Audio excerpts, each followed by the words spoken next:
in one piece, building the strongest naval base. Welcome back, brave explorers of impossible worlds. We are excited to have you here to continue this odyssey together. Before we continue, everything you'll hear is pure fiction. So please don't try to replicate combat techniques at home. This wonderful story in all its rights belong to its brilliant original author. We are only the messengers of entertainment. Want another dose of adventure? Subscribe to our YouTube channel so you don't miss a single chapter. And if you can't wait, our Patreon has exclusive surprises you'll love. Chapter 1A, One-Man Branch. In the year 1518 of the sea calendar, in the East Blue, at the 18th branch of the Navy. Calling it a Navy branch was a stretch. It was essentially an uninhabited island with a small, barely habitable house. Looking at the dilapidated house behind him and the plaque bearing the name 18th branch of the Navy, Li Yan sighed softly. 3 years had passed since he transmigrated to this pirate world. Initially, he had indeed obtained a system, just like in the novels, a system called the Chosen One. Relying on this system, after several choices, he quickly gained strength and successfully joined the Navy, the largest violent organization in the pirate world. His subsequent development was equally smooth. With the system's help, he quickly distinguished himself in the elite training camp, even being hailed by Chief Instructor Zephyr as a seed for the next Navy Admiral. So, Li Yan became arrogant. A year ago, when Zephyr began teaching Li Yan Haki, a new Chosen One appeared before him. And Li Yan, in pursuit of the greatest reward, made the wrong choice. Awaken Armament Haki within 1 month. Reward: Awakening Observation Haki and Conqueror's Haki upon completion. Awaken Armament Haki within 1 year. Reward: Awakening Observation Haki upon completion. Abandon this choice. The system will not issue new choices for 1 year. Clearly, believing himself to be the Chosen One, he chose the first option, hoping to instantly acquire all 3 types of Haki. However, Li Yan failed. Without the system's help, awakening Haki was no easy feat. Did he really think he had a protagonist's halo? This God-chosen system, while powerful, had one and only rule: if a choice was made and the desired outcome wasn't achieved, the system would immediately unbind and reclaim all rewards obtained through it. Thus, Li Yan went from being the top student in the elite training camp to the bottom of the class. Aside from the physical strength he gained through his own training, all the abilities he acquired through the system vanished. Even the memories and experience related to those abilities disappeared. For example, his mastery of the 6 styles of the Navy, his swordsmanship at the level of a swordsman master, and so on. In short, after the system unbound him, Li Yan's strength plummeted to the level of a captain in the headquarters. This incident even shook the entire Marine headquarters, with Fleet Admiral Sengoku personally visiting the training camp to investigate. Perhaps not knowing the 6 styles of the Navy could be an act, perhaps not knowing swordsmanship could also be an act, but physique cannot be faked. After a series of tests, it was confirmed that Li Yan's current physique was even inferior to that of a lieutenant commander at headquarters. Although no one understood the cause of this strange situation, Sengoku, Zephyr, and Garp comforted Li Yan, saying that they could always start over. After all, Li Yan's talent was undeniable, and Sengoku wouldn't simply give up on this genius, once hailed as a potential admiral. Anyway, Li Yan was still young, consider it a wasted 2 years, and he could start learning everything again. However, just as all abilities mysteriously disappeared, Li Yan's talent also vanished. After all, without a system, did he really think the power system of the One Piece world was so easy to learn? Nearly a year had passed, and he hadn't even mastered a single move of the 6 styles, let alone swordsmanship. However, since he was once his most beloved disciple, even though he was crippled for such an inexplicable reason, Zephyr still shamelessly sought out achievements to leave him a way out. Ultimately, Sengoku transferred Li Yan to the 18th Marine Branch, the East Blue branch that was originally slated for abandonment. For Zephyr, this was the only thing he could do for his once most prized disciple. Since he couldn't regain his powerful talent and strength, he could serve in the safest branch. At least his life wouldn't be in danger, right? Although the 18th branch was located in a remote area, there weren't even any islands around, and even pirates weren't interested in visiting it, so it was practically safe. However, this branch, which was originally slated for abandonment and whose marines had long since withdrawn, now only had Li Yan on the entire island. A one-man branch, a base commander without subordinates, a branch colonel rank obtained only through his teacher's efforts. This made Li Yan anything but happy. Was he destined to rot here forever? As a transmigrator, how could he accept this? Ding. Detected that the host has their own base. The strongest base system is binding. Ding. The strongest base system binding is complete. The host belongs to the naval system. Naval base template activated. Ding. The naval template has been unlocked. Please quickly check and familiarize yourself with the system's functions. On the shore, watching the surging waves rolling towards him in the distance, Li Yan was stunned. Was he hallucinating? Was it really a system? After one system was unbound, a second system could appear? System? Ding. What is it, host? Are you really a system? Ding. Please don't ask such pointless questions. It really is. At this moment, Li Yan was so excited that his eyes were wet with tears. Heaven knows how he got through this past year. Heaven knows how desperate he felt after being sent here. Heaven knows. But all of that is over, and he has a chance to start over. Open the system panel. He clenched his right fist and said in his mind. This wasn't the first time he had a system. Li Yan was familiar with how to use it. Ding. The system panel has been opened. Just like putting on AR glasses, a system panel appeared in front of Li Yan without affecting his vision. The panel had 9 modules, but 5 of them were grayed out, their functions unclear and unresponsive. The 4 activated modules were personnel management, base construction, technological research, and the mission system. Li Yan quickly clicked into these 4 modules to learn more. Personnel management. This allowed him to view detailed attributes and military achievements of all personnel in the base. This was a very useful function for Li Yan, allowing him to better manage his subordinates. However, currently, this module only showed himself. There was no one else there. Li Yan rank, colonel position, commander of the 18th branch base of the East China Sea Navy power level. 36 martial arts level, LV, 2, 41%, swordsmanship level, LV, 0, 52%, 3 types of haki, armament haki LV, 0, observation haki LV, 0, conqueror's haki LV, 0 devil fruit, non-exclusive trait, none skill, navy rikushiki, shave LV, 0, 37%, merit points, 0. This is really weak. Looking at shave in the rikushiki, he practiced it for a whole year after losing the system, and the completion rate was only 37%. He was still far from even getting to the beginner level. No wonder when he watched One Piece in his previous life, even in the headquarters, very few people could use the rikushiki. Perhaps his progress was just the normal performance of an ordinary person practicing the rikushiki? Shaking his head with a wry smile, Li Yan opened the base construction module again. Base construction, this is self-explanatory, it's infrastructure related. You can use the system to generate blueprints and have people from the One Piece world build it, or you can directly commission the system to build it. Even materials can be provided by the system, as long as you have enough merit points. These merit points can be obtained through missions or by base personnel defeating pirates.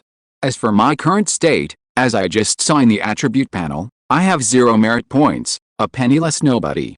I can't afford to build anything. Let's quickly check out the other functions. Technology research. You can exchange merit points for technology. You can also use the system to conduct research or have local researchers do it. The difference is that commissioning the system will consume all merit points.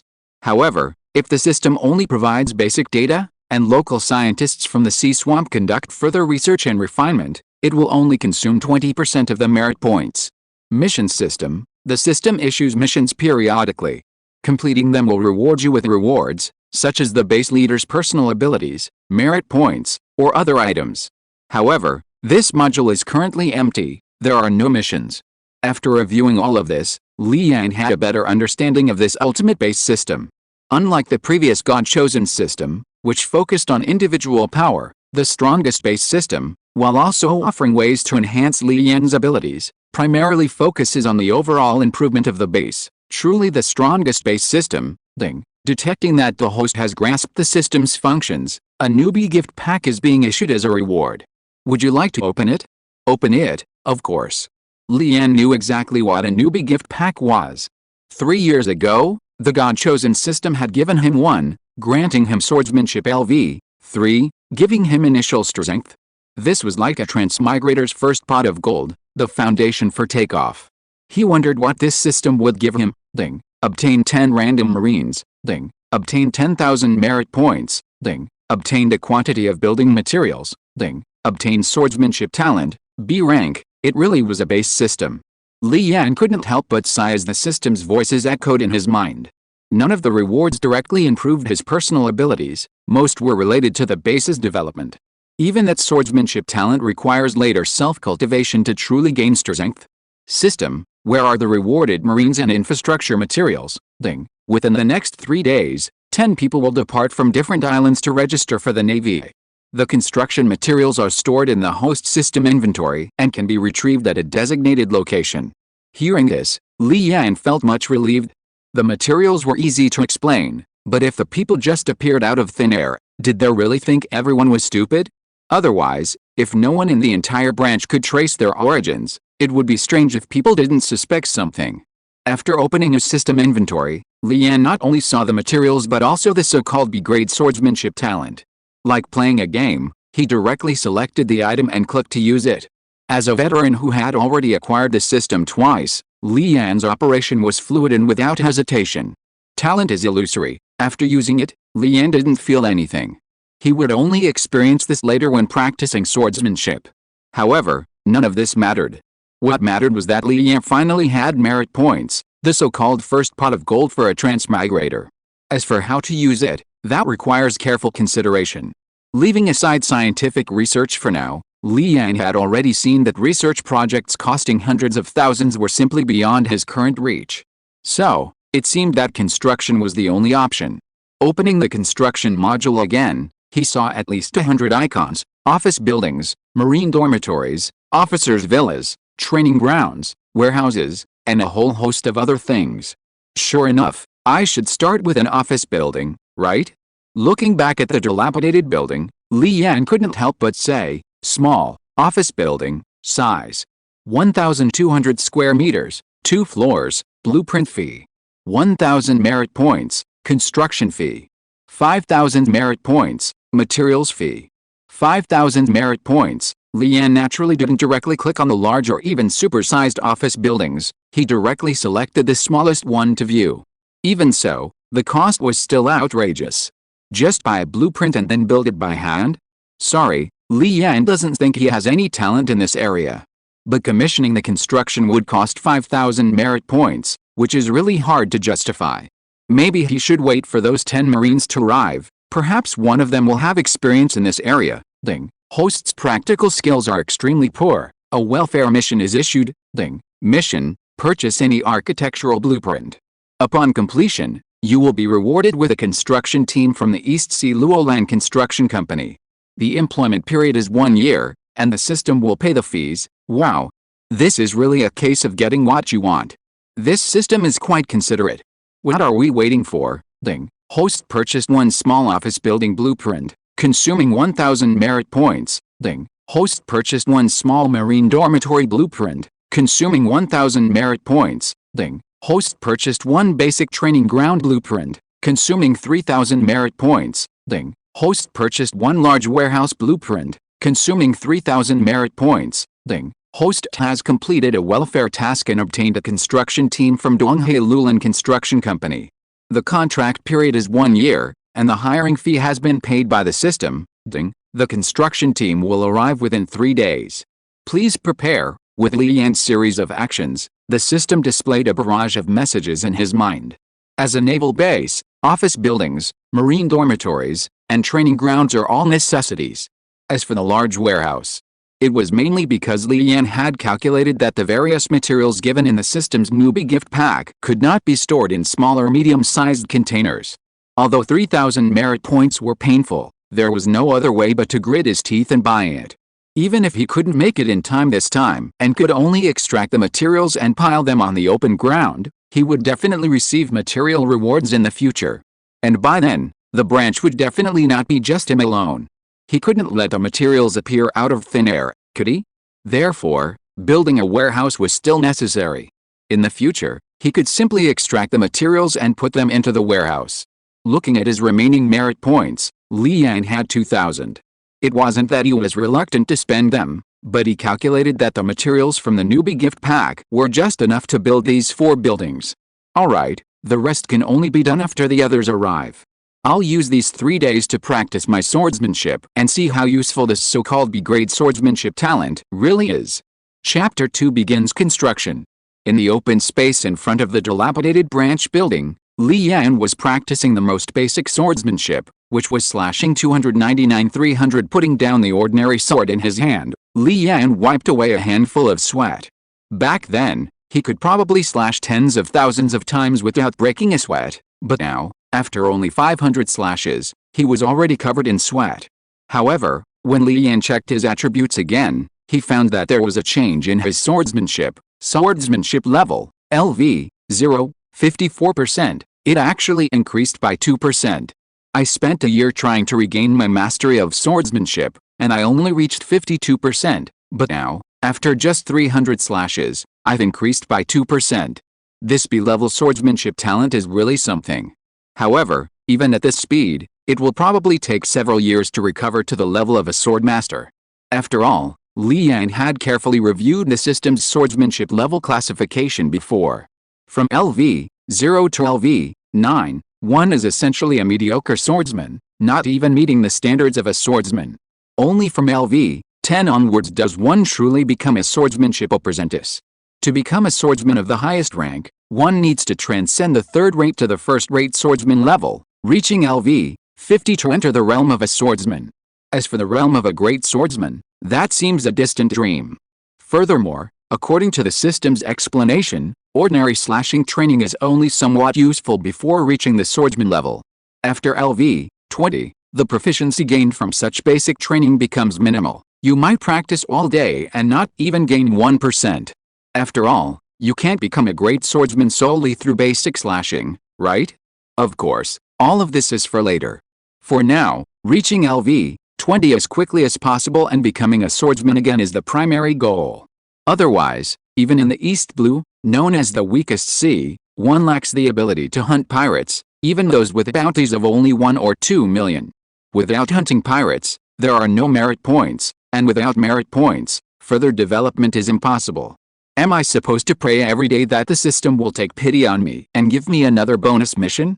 Thinking this, Li Yan, who had only rested briefly, began to seriously swing his sword again. 3 days later, 999-1000, after finishing another round of basic swordsmanship practice, Li Yan once again accessed his personal attributes from the system. Li Yan rank, Colonel position, Commander of the 18th Branch Base of the East China Sea Navy power level.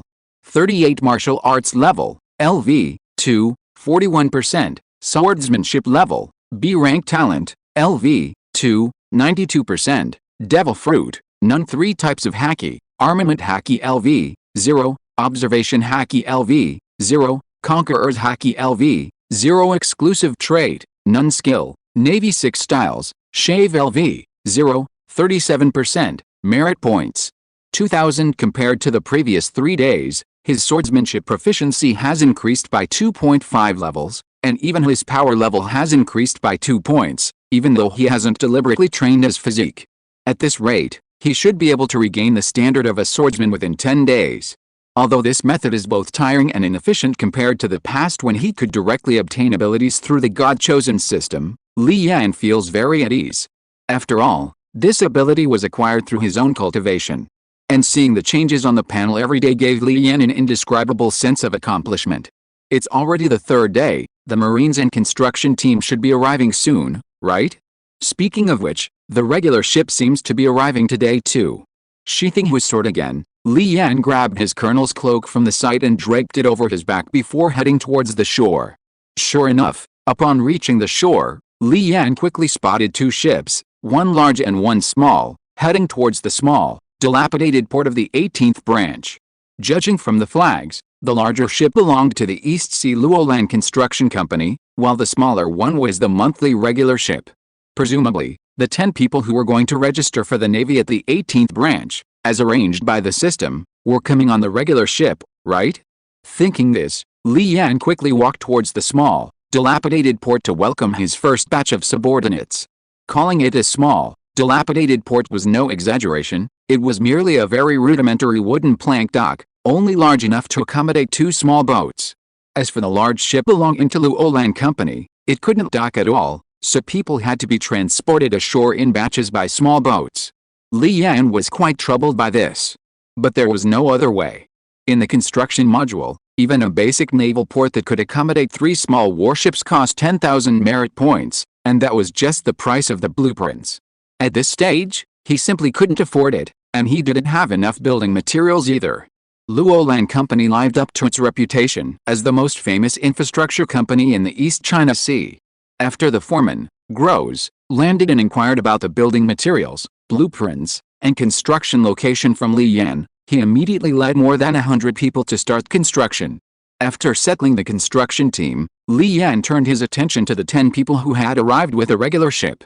After a brief inquiry, he found that, as the system had said, these 10 people were all from different islands in the East China Sea and all had real identities. They weren't people who appeared out of thin air.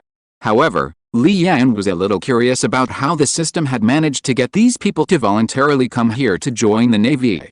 Could it be that it had modified their personal will or memories? Ding. Host, your thoughts are dangerous.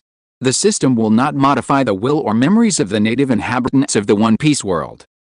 He had only thought about it casually, but the system immediately jumped out.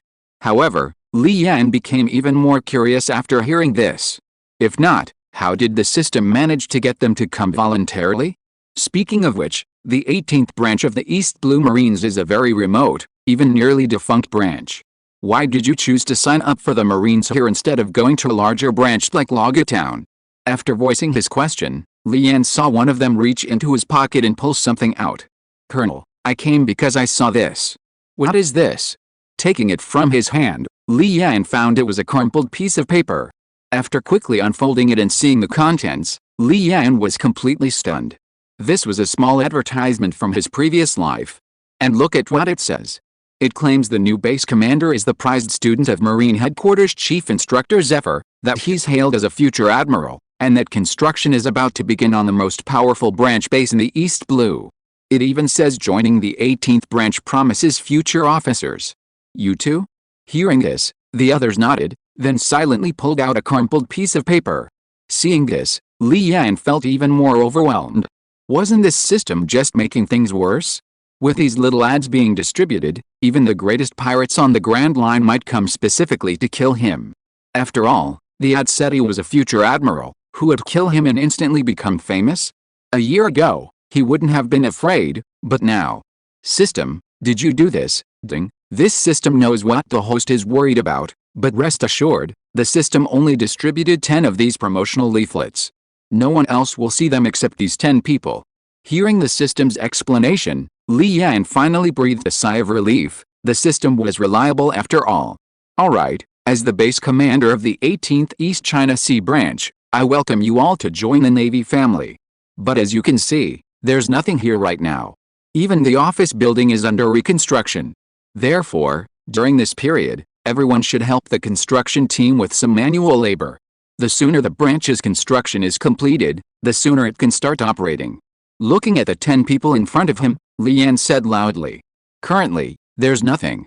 According to what Gross said after looking at the blueprints, these buildings will take about a month to complete. Before that, Li Yan's branch cannot operate at all. Since that's the case, he might as well have 10 Marines help with some manual labor, advancing the progress by even one day. The Marines had no objections and immediately ran to help Gross, giving Li Yan time to carefully examine the detailed attributes of these 10 people.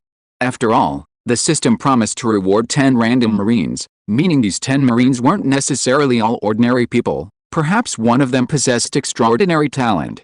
However, after checking the attributes of several individuals, Li Yan was somewhat disappointed. Not only did they lack special skills, but their talents were also quite poor, with the highest DAO power value among them only reaching 7 points. But then he thought, while ordinary Marines typically have a DAO power value of around 10, that's after training through the system. For ordinary people, 6 or 7 points, or even lower, is the normal range, right? He shook his head with a wry smile and continued to check the attributes of the next person, his eyes suddenly lighting up. Larnus age. 22 birthplace, East Blue, Ashir Village rank, private power level.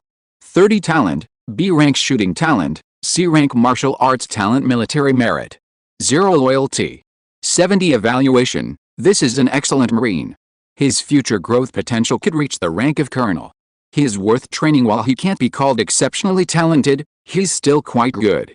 With proper training, once he grows up, he might not be able to sweep the Grand Line, but suppressing the pirates in the East Blue shouldn't be a problem. As for loyalty, he just came here after seeing a small advertisement. What more can you expect? Take it slow. After Larness, Li Yan reviewed the others again, but except for the last one, the rest were quite ordinary. Sanders, age 27, birthplace, Kakoasi Village, East Blue, rank, private, power level 12, talents, A rank shipbuilding talent, D rank martial arts talent, military merit 0, loyalty 20, evaluation, congratulations, host. This is an A rank talent holder that even the Marine headquarters would value highly. However, it seems he doesn't trust the Marines. The specific reasons will need to be explored by the host himself. Wow. Although it's shipbuilding talent instead of a combat talent, it's still an A rank talent. But what's with a loyalty rating and that evaluation? And Kakoasi Village, it looks so familiar.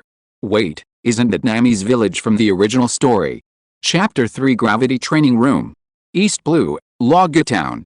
Colonel, this is a document just sent by Colonel Li Yan from the 18th branch. The office was filled with smoke, visibility almost reduced to less than a meter.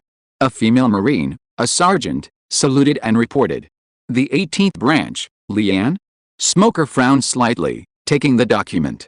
He naturally knew who Li Yan was. In terms of relationship, Li Yan had to call him senior brother, as they were both disciples of Zephyr. Several days ago, after Li Yan was transferred to the 18th branch in the East Blue, Zephyr had specifically called Smoker, asking him to help if he could, without violating naval regulations. After reading the document, Smoker was somewhat surprised. Li Yan's document was a supplies request. Due to the arrival of 10 new Marines, 10 sets each of Marine uniforms and standard weapons were needed. In addition, since the 18th branch currently lacked warships, making patrol missions impossible, a small warship and corresponding ammunition and other supplies were also requested. Normally, these applications wouldn't be anything special. Smoker would usually sign them without much scrutiny and submit them directly to headquarters. But the problem was, this was the 18th branch. If it weren't for Li Yan's existence and Zephyr's request, this branch would have already been dissolved. For the Navy's high command, it was merely a favor to Zephyr, allowing Li Yan to serve there safely and retire peacefully. Therefore, normally, supplies were delivered by regular monthly ships. But now, suddenly, 10 more Marines were needed? And a warship for patrol missions? Without all his abilities and talents, Li Yan would probably struggle even to take down a pirate with $1 million bounty after setting sail. Thinking of this, Smoker dared not make a decision lightly. Although these supplies weren't much to the Navy, if approving this document led to Li Yan being killed by pirates, how could he explain it to Zephyr-sensei? After some deliberation, Smoker picked up the Den Mushi on his desk and called Zephyr directly. Burp burp burp burp, this is Zeph. Teacher, it's me, Smoker. Smoker? What's up? Well, I just received a supply request from the 18th branch of the East Blue. Submitted by Li Yan? Upon hearing this, the Zeph's face simulated by the Den Mushi changed slightly. Yes, this supply request requires uniforms for 10 Marines, along with their weapons and equipment, a small warship, and a standard load of artillery shells. 10 Marines? Where did these Marines come from? Zeph frowned. He had thoroughly researched the 18th branch area. There were no inhabited islands within 100 nautical miles of it, and even pirates didn't want to go to that area. Where did these 10 Marines come from? Teacher, Colonel Li Yan has also sent over the information on the 10 new recruits to the Navy. They're all from different islands in the East China Sea, and the information is complete and detailed, so there shouldn't be any problems. According to the report, they arrived there today on a scheduled ship and requested to join the Navy. Here's what we'll do. Check this information to see if these 10 people have a clean background. If there are no problems, approve the equipment. As for the warship application, hold it off for now and deal with it later. After listening to Smoker's words, Zephyr considered for a moment and then said. It wasn't that Zephyr didn't trust Li Yan, but he was afraid that some ill-intentioned people might cause trouble. Otherwise, this would be too coincidental. Li Yan had just arrived, and 10 people had traveled all the way to that godforsaken branch to enlist in the Navy? Therefore, it was necessary for Smoker to check the backgrounds of these 10 people first. Okay, Teacher Zephyr, I understand. After hanging up the phone, Smoker immediately handed the files on the 10 Marines to the female Marine in front of him. Tashiji, send this information to the intelligence department and have them investigate to see if these people have a clean background. Yes, Colonel. Time passed quickly, and a month later, 4 buildings were completed at the locations designated by Li Yan. According to the foreman Ross, they would all be finished today. During this month, Li Yan also practiced swordsmanship every day. Li Yan, rank, Colonel, position, Commander of the 18th Branch Base of the East China Sea Navy, power level 58, martial arts level, LV, 2, 41%, swordsmanship level, LV, 20, 17%, devil fruit, none, 3 types of haki, armament haki LV, 0, observation haki LV, 0, conqueror's haki LV, 0, exclusive ability, none, skill, Navy 6 styles, shave LV, 0, 37%, merit points, 2000. Obviously, the training over the past month has been quite effective, transforming him from someone who knew nothing about swordsmanship into a third-rate swordsman. What does a third-rate swordsman mean? Perhaps he's far inferior to Zoro at his current level, but he should still be able to handle some pirates with bounties of 1 or 2 million in the East Blue. Looking at the results of his training, Li Yan nodded in satisfaction. However, after reaching LV 20 in swordsmanship, the proficiency provided by basic training has become quite limited, only about 5% in a whole day. Colonel Li Yan, Foreman Ross said we can start taking over.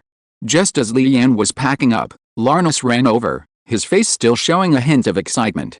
Speaking of which, for the past month, all 10 Marines, including Larnus, had been living in tents.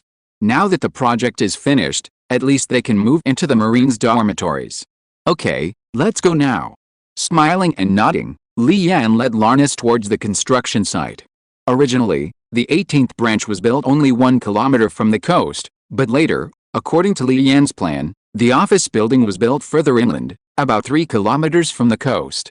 Meanwhile, Li Yan didn't build any structures within a 1 kilometer radius of the office building, reserving space for future expansion.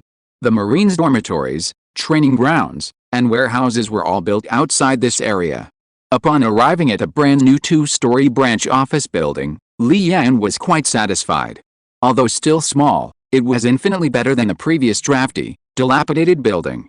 Colonel, are you satisfied? Yes, very satisfied. Luolan Company truly lives up to its reputation as the largest construction company in the East China Sea. No, it's mainly because the blueprints you provided, Colonel, are excellent. The person who could draw such blueprints must be a world-renowned designer, right? Hearing Li Yan's praise, Ross quickly shook his head. Having built so many houses over the years, Ross's eye was naturally sharp. The 4 blueprints Li Yan provided, in terms of architectural structure, style, and other aspects, were unlike anything he had ever seen before. Many of the design concepts far exceeded his understanding. Fortunately, the blueprints were detailed enough, otherwise, Ross really wouldn't know how to proceed in many places. Li Yan simply chuckled at Ross's question without answering. Nonsense, the system gave me the blueprints, how am I supposed to answer that? Seeing this, Ross didn't press further. Colonel, according to the contract you signed with our company, there are still 11 months left. So what's next? You can rest for now, and start work again once the new materials and blueprints arrive. Okay. Actually, Li Yan also wanted to continue construction, such as the prison, the naval port, the canteen, etc., but unfortunately, he had neither blueprints nor building materials. To get these, he needed more merit points, and the most direct way to obtain merit points was to go to sea and capture pirates. But he didn't even have a single warship, how could he go to sea? Although he had sent an application to Loga Town last time, and everything else had been approved, the small warship he wanted was still pending approval. It seemed that after the inspection was completed, he should call Teacher Zephyr. After sighing slightly, Li Yan began the inspection process, carefully inspecting all 4 buildings before signing his name on the inspection form given by Ross. Ding. Congratulations, host, for completing the construction work for the first time. You have obtained an achievement gift pack. Open it? Open it now. Ding. Obtained A-level swordsmanship talent, ding. Obtained an unknown swordsman's notes, ding. Obtained a 10 times gravity training room, hiss. Li Yan was not surprised by the first two rewards, but the third one was a bit unexpected. This thing is from the Dragon Ball world, right? Although 10 times gravity is not much, for Li Yan and the 18 branches at the moment, it is undoubtedly a divine artifact. With this gravity room, at most a year, the 18 branches can sweep through the pirates of the entire East Blue. Without saying anything, Li Yan immediately rushed to the newly built training ground and selected the location for the gravity room. System, extract the 10 times gravity room and place it here, ding. 10 times gravity room placement completed. Unlike what he expected, it was not a very futuristic design, but something that looked rather ordinary, like a small warehouse, which appeared directly in front of Li Yan. Stepping inside, the style abruptly changed. The interior was quite modern, even featuring a touchscreen LCD control panel at least 30 inches in size on the wall. For Li Yan, a transmigrator from the modern world, the operation was easy, and he grasped the basics in less than a minute. After adjusting the gravity parameters to twice the normal level and activating it, the entire space immediately became heavy, as if you were carrying someone on his back. However, for people from the One Piece world, this level of gravity was nothing. After all, in this world, even ordinary people were much stronger than in his previous life. He continued adjusting the parameters. 3 times. 4 times. 5 times. Finally, even under 5 times gravity, movement became extremely difficult for Li Yan. He gained a better understanding of the gravity chamber. For his current marines, except for Larnus, the others could train using 2 times gravity. As for Larnus, he could try 3 times gravity. Fortunately, the gravity chamber was large enough and divided into 4 compartments, each with its own gravity setting. This allowed everyone to train together under different gravity levels without interfering with each other. After setting up the gravity chamber, Li Yan went to the branch office building. In his base commander's office on the 2nd floor, he picked up the Den Den Mushi on the desk. Burp burp burp burp burp. This is Zephyr. Chapter 4, Acquisition of the Warship. Looking at the face of Zephyr simulated by the Den Den Mushi on the phone, Li Yan's expression turned nostalgic. Since transmigrating to this world, Zephyr had been the kindest person to him. Even after that incident, he shamelessly went to Sengoku to ask for a safe place for him. "Teacher, it's me. You brat, you finally remembered to call me?" Although he called him a brat, the expression simulated by the Den Den Mushi betrayed him. His previously serious face softened. "Teacher, I just missed you. Stop talking nonsense. Do you think I don't know what you're like? Tell me, what do you need my help with?" Hearing Li Yan's words, Zephyr looked disgusted. For 3 whole years, every time Li Yan wanted to ask Zephyr for help, the conversation started like this. Not even a single word was changed. "Alright, teacher, I want a small warship. I submitted a report to Logatown a month ago, but it hasn't been approved yet." "I know about that. I had that brat smoker suppress the application. You know your own situation. What do you need a warship for?" "Teacher, actually, I've recovered somewhat these past few days. Although it's not much, I've already stepped back into the realm of swordsmanship." You mean it?" Hearing this, Zephyr's eyes widened. Back at headquarters, he had tried many methods, spending a whole year without seeing any sign of Li Yan's recovery. Yet, after only a month in the East Blue, his talent had already recovered? Even if it was just a little. After all, going from having no swordsmanship foundation to becoming a swordsman, even with a renowned teacher, couldn't possibly be accomplished in just 1 month. "Teacher, I wouldn't lie to you, but after becoming a swordsman again, practicing alone isn't very effective anymore. And unlike headquarters, the 18th branch doesn't have various marines practicing swordsmanship to spar with me every day. So I need a warship to hone my swordsmanship while catching pirates at sea. In that case, why don't I just ask Sengoku to transfer you back to headquarters?" No, teacher, please don't. I'm only a third-rate swordsman right now. I'm okay in the East Blue, but what would I do at headquarters?" Hearing this, Li Yan was startled and immediately declined. He was joking, his system was now the strongest base system. How could he develop and become stronger if he went to headquarters? Zephyr thought it made sense. He decided to let Li Yan hone his skills in the East Blue for a while, and make arrangements after his strength improved further. There was no need to rush to transfer him back as soon as there were some good signs. Alright, since that's what you think, I'll tell Smoker and have him arrange a warship for you as soon as possible. Thank you, teacher. Stop being so sentimental, you brat. By the way, when you have time, go to Windmill Village. Windmill Village, Garp's hometown?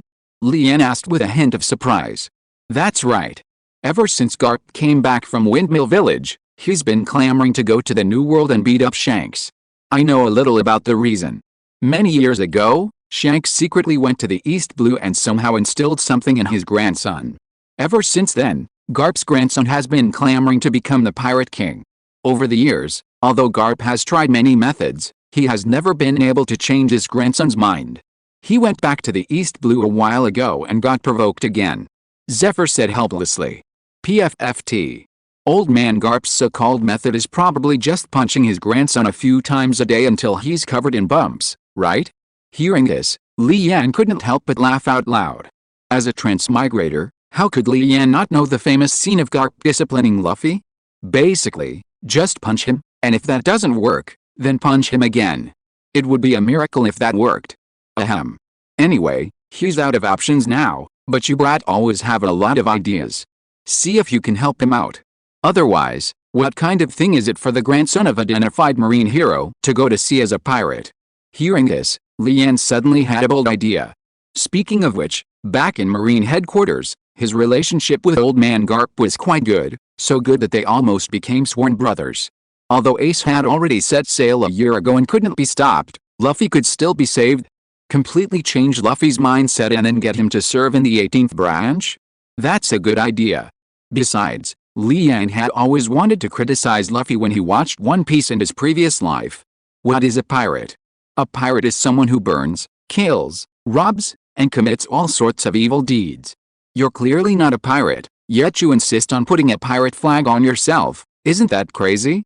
And if Luffy becomes famous as a pirate, won't more people be inspired to set sail and become pirates after seeing your rampage? And how many of those people are good people? Aren't they all just going to sea to burn, kill, and rob? To put it bluntly, Luffy's actions are indirectly causing the deaths of countless civilians, and every blood debt owed to these innocent people will be attributed to him. Alright, teacher, please tell that old man Garp that he doesn't need to worry about his grandson's matter, I'll handle it. Although he accepted the task, Li Yan didn't plan to go immediately upon the arrival of the warship. After all, according to the original story, Luffy wouldn't set sail until the year 1520 of the sea calendar, so there were still 2 years to go, no rush. Most importantly, if he went over there now, he'd just be a background character knocked down by Luffy's punch, right? Therefore, his primary task now was to improve his strength, and incidentally, go out and capture some weaker pirates to earn merit points for further development. After hanging up the Den Den Mushi, Lian summoned all 10 Marines to the training ground. As soon as they entered, everyone was dumbfounded. They had all been with Lian during his previous inspection and were very familiar with the training ground, but when did this warehouse, which occupied a quarter of the training ground, appear here? Snap out of it! Lian shouted loudly, looking at the group of bewildered Marines. This is the latest training facility researched by the Navy headquarters. Leaks are strictly prohibited. Any violation will be treated as treason. Understood? Yes, Colonel. Very good. The building before you is officially called the Gravity Training Room. Its function is to adjust the internal gravity, allowing you to achieve several times, even multiple times, the training results in the same amount of time. Hearing Lian say that they could achieve better training results in the same amount of time, everyone was somewhat excited. Truly worthy of the Navy, even the branch has such advanced equipment. If Sengoku heard their thoughts at this moment, he would probably spit out blood. Even headquarters doesn't have this kind of thing. Larnus, Compartment 1, current gravity is 3 times. Yes, Colonel. Larnus, Weiss, U8, go to Compartment 2, current gravity is 2 times. Yes, Colonel. The 8 men saluted and immediately followed Larnus, excitedly running into the gravity training room. Only Lian and Sanders remained on the training ground. Colonel, what about me? Seeing everyone else had gone to training and he was the only one left, Sanders couldn't help but ask. Sanders, you're from Kakoyashi village, right? Yes, Colonel. As he answered, Sanders felt a pang of panic. Could this colonel be in cahoots with that rat? Well, I've only been in the East Blue for a month, and I've been busy building the 18th branch and haven't gone out much. But before I came, I overheard someone say that a group of fishman pirates were entrenched in Kakoyasi village, harassing the people. Coincidentally, I saw on your form that you're from Kakoyasi village, so I wanted to ask you about it. Can you tell me? Li Yan's expression was very sincere, and it wasn't an act. He felt that Sanders' appearance was like a side quest. If he completed it, he might be able to recruit Nami into the 18th branch, so naturally, he was quite sincere. Upon hearing Li Yan's question, Sanders hesitated for a moment, but quickly made up his mind. He had come to the 18th branch precisely to take a gamble, so what was there to hesitate about now? Colonel, it's like this. With Sanders' explanation, Li Yan finally understood the whole story. After the Arlong Sea Swamp pirates took control of Kakoyasi village, villagers secretly went to sea every year to seek help from nearby marine branches, the closest being the 16th branch. However, to their surprise, the Marines of the 16th branch were in cahoots with the Arlong pirates, not only killing several villagers who went there, but also using warships to intercept villagers heading to other branches. As a result, for many years, the Arlong pirates' actions in Kakoyasi remained unknown to the Marine High Command. However, just when everyone had given up, Sanders, a boatman in the village, stumbled upon a small advertisement in the village, the 18th branch. Many people in the East Blue knew of this branch, but no one thought to seek help from them. After all, the 18th branch was known in the East Blue as the retirement branch, with only 3 Marines stationed there. But Sanders saw in the advertisement that a seed of a future admiral had become the base commander of the 18th branch, and declared his intention to build the strongest branch in the East Blue. Seeing this, Sanders was intrigued. Although that Gairat always had his men patrolling the routes from Kakoyasi village to the other branches, there were none on the route to the 18th branch. So, one night, Sanders used his hidden small boat to set off for the 18th branch. Of course, the small boat couldn't withstand the rough seas and almost fell apart, but he was incredibly lucky to run into a regular ship heading to the 18th branch. I see. Don't worry, I'll wipe out the Arlong pirates for you, including those cancerous elements within the Navy in the 16th branch. Walking up to Sanders, Li Yan gently patted his shoulder and said earnestly, Ling, your subordinate Sanders' loyalty has increased by 70 points, currently at 90. Chapter 5 Apple Pirates. Ding, your subordinate Sanders' loyalty has increased by 70 points, currently at 90. Wow, just one sentence, and Sanders, with the lowest loyalty, has suddenly become the most loyal of his subordinates? Once I defeat the dragon, Sanders' loyalty will probably be at a constant maximum, right? Sanders, although I also want to help you deal with these fishmen and naval scum immediately, this will have to wait a while. Ling, your subordinate Sanders' loyalty has decreased by 20 points, currently at 70. Ugh, are you being too sensitive? However, even without the system notification, Li Yan could tell that Sanders, who had been so excited just moments before, now had a somewhat somber expression. As you can see, the 18th branch is in dire need of rebuilding. The Marines are mostly new recruits like you, and we haven't even been equipped with warships yet. Even if we're going to deal with the Arlong pirates, we'll have to wait until you're properly trained, right? Otherwise, you'll just be sending yourselves to your deaths, don't you think? You can trust me. At least 3 months, at most 6 months, I'll definitely take you to Kakoyasi village to wipe out the Arlong pirates. Ling, your subordinate Sanders' loyalty has increased by 10 points, currently at 80. After hearing Li Yan's words, Sanders nodded repeatedly like a chicken pecking at rice. Good that you understand. So you need to train hard too. Now go, start in compartment number 1 with double gravity. Yes, Colonel. After responding, Sanders immediately turned and ran towards the gravity training room, vowing in his heart that he would train like his life depended on it. Seeing his expression, Li Yan's lips curled into a slight smile. The A-rank shipwright is done. Next target is Nami, with top-tier navigation talent. I wonder if she's S-rank, SS rank, or even SSS? Muttering to himself, Li Yan, sword in hand and the system reward notebook, headed towards the gravity training room. 5 days later, at the 18th branch dock. Looking at the small warship that had just been delivered, Li Yan sighed. He could finally set sail. Reporting, Colonel, all 10 members of the 18th branch are present. Please assign tasks.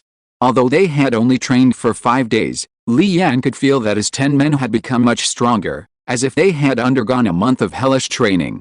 The one who had improved the most was naturally Larnus, the Marine with C-rank martial arts talent. Larnus age 22, birthplace, East Blue, Ashir village. Rank, private. Power level 45, shooting level, LV 15, 39%, martial arts level, LV 8, 11%, talent, B rank. Shooting talent, C rank. Martial arts talent. Military merit 0, loyalty 80. Evaluation, this is an excellent Marine.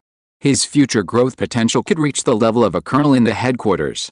He is worth cultivating. His power level increased by a full 15 points, and even the shooting and martial arts levels appeared in the attribute column, which was not displayed before. This is likely because Larnus had not received systematic training before and only possessed brute force. Looking at the others, even Sanders' power level reached 25 points, while the other 8 ranged from 12 to 15 points. In just 5 days of intensive training in the gravity chamber, the power levels of these civilians who had not received systematic training had exceeded the average level of the headquarters Marines. Li Yan gained a deeper understanding of the terrifying effects of the gravity training room. It wasn't simply a matter of doubling the effect with twice the gravity. Of course, he was still the one making the most progress here. Li Yan, rank, colonel, position, commander of the 18th branch base of the East China Sea Navy, power level 105, martial arts level, LV 8, 32%, swordsmanship level, LV 24, 17%, devil fruit, none, 3 types of haki, armament haki LV 0, observation haki LV 0, conqueror's haki LV 0, exclusive ability, none, skill, Navy 6 styles, shave LV 0, 37%, merit points 2000. With his A-rank swordsmanship talent and the notes left by the unknown swordsman, coupled with the assistance of the gravity training room, Li Yan had made considerable progress in swordsmanship. He had also trained in martial arts for a day under 5 times gravity, and even without martial arts talent, he still reached level 8. As he was currently dealing with pirates numbering no more than 2 million was no problem at all, and he also needed real combat experience to improve himself more quickly. Therefore, early in the morning, Li Yan gathered 10 Marines and announced the first routine sea patrol of the 18th branch, also to test everyone's training progress over the past few days. After everyone boarded the ship, and a soldier with air-rank navigation talent took the helm, the small warship slowly sailed away from the dock. There was no other way. He didn't have any good navigators at the moment. Ding detected the base's first sea patrol mission, awarded an achievement reward pack, and the mission system partially unlocked. Upon hearing the system notification in his mind, Li Yan exclaimed, "Wow! No wonder for over a month, apart from the initial welfare mission given by the system, no other missions had appeared in the entire mission module. It seemed they were only unlocked after the official sea voyage." He quickly opened the mission panel to check. Task 1, conduct a routine patrol, requiring you to reach at least 100 nautical miles from the branch. Reward: 10,000 merit points. Task 2, kill or capture 3 pirates with a bounty of 500,000 or more. Reward: 10 random Marines. Task 3, kill or capture 1 pirate with a bounty of 2 million or more. Reward: a weapon of random level. Task 4, kill or capture 1 pirate with a bounty of 3 million or more. Reward: 1 chance to draw random talent. Note: the system will only refresh the tasks after all tasks are completed. There are 4 tasks in total within this module, with Task 4 being the most coveted by Li Yan. These past few days, he has truly understood what talent means. It's said that 99% of strength comes from hard work, while talent only accounts for a negligible 1%. However, based on Li Yan's experience over the past year, this claim can be refuted. Without talent, 10 years of training is futile. In short, he'd follow the patrol missions first, then see if he could encounter any low-bounty pirates. If he could improve his strength in the process, he could try missions 3 and 4. Otherwise, he'd return to the branch after completing mission 1. Having made up his mind, Li Yan immediately ordered the ships to set sail, while he continued training on the deck. Although the manual contained some sword techniques, Li Yan didn't intend to learn them. He'd only glance at them to gain experience. He planned to follow Hawkeye's path. A basic attack is a powerful move. Why bother with fancy moves? A simple slash with the power of a powerful attack is much better, isn't it? Like Zoro, who has to charge up for ages before each attack, strike a pose, and then deliver a melodramatic incantation. Li Yan utterly disdained that. While you're posing and chanting, I'll just unleash a slash, okay? Time flew by, and a whole day passed quickly. True to its reputation as the 18th branch, they hadn't seen a single pirate, let alone a ship. Li Yan couldn't help but sigh. The 18th branch truly lived up to its nickname, the retirement branch. Colonel, a pirate ship spotted ahead. Just as Li Yan sighed, a shout suddenly came from the lookout tower above, instantly rousing him. Can you confirm which pirate crew it is? Confirming, the pirate flag is a bitten apple? A bitten apple? Li Yan looked puzzled. Colonel, it's the Apple Pirates. At this moment, Larnus trotted up to Li Yan, holding a stack of bounty posters. The top one was for a pirate named Bill, with a bounty of 800,000, captain of the Apple Pirates. The reason for the bounty was even more bizarre. He specifically came ashore to steal apples from people's villages? Dude, just how much do you love apples? Colonel, it's said that this Bill eats nothing but apples every day. Okay, Li Yan understands now. So that's why this pirate crew is called the Apple Pirates. Speaking of which, in the world of One Piece, these pirate crews all have very simple and straightforward names, so the name Apple Pirates makes sense. However, the name is Apple, and the pirate flag is a bitten apple, which still feels very strange to Li Yan. A transmigrator 800,000? That's perfect for you to practice. Gather all Marines on deck. Yes, Colonel. Soon, under Larnus's summons, everyone came to the deck. Today, you will face your first battle since joining the Navy. I will personally deal with the enemy captain, and the rest of the crew will be yours. I will not interfere. Let me see the results of your special training these past few days. Now, full speed ahead. All Marines, yes, Colonel. With a wave of his hand, after a brief pep talk, Li Yan ordered a full-speed pursuit.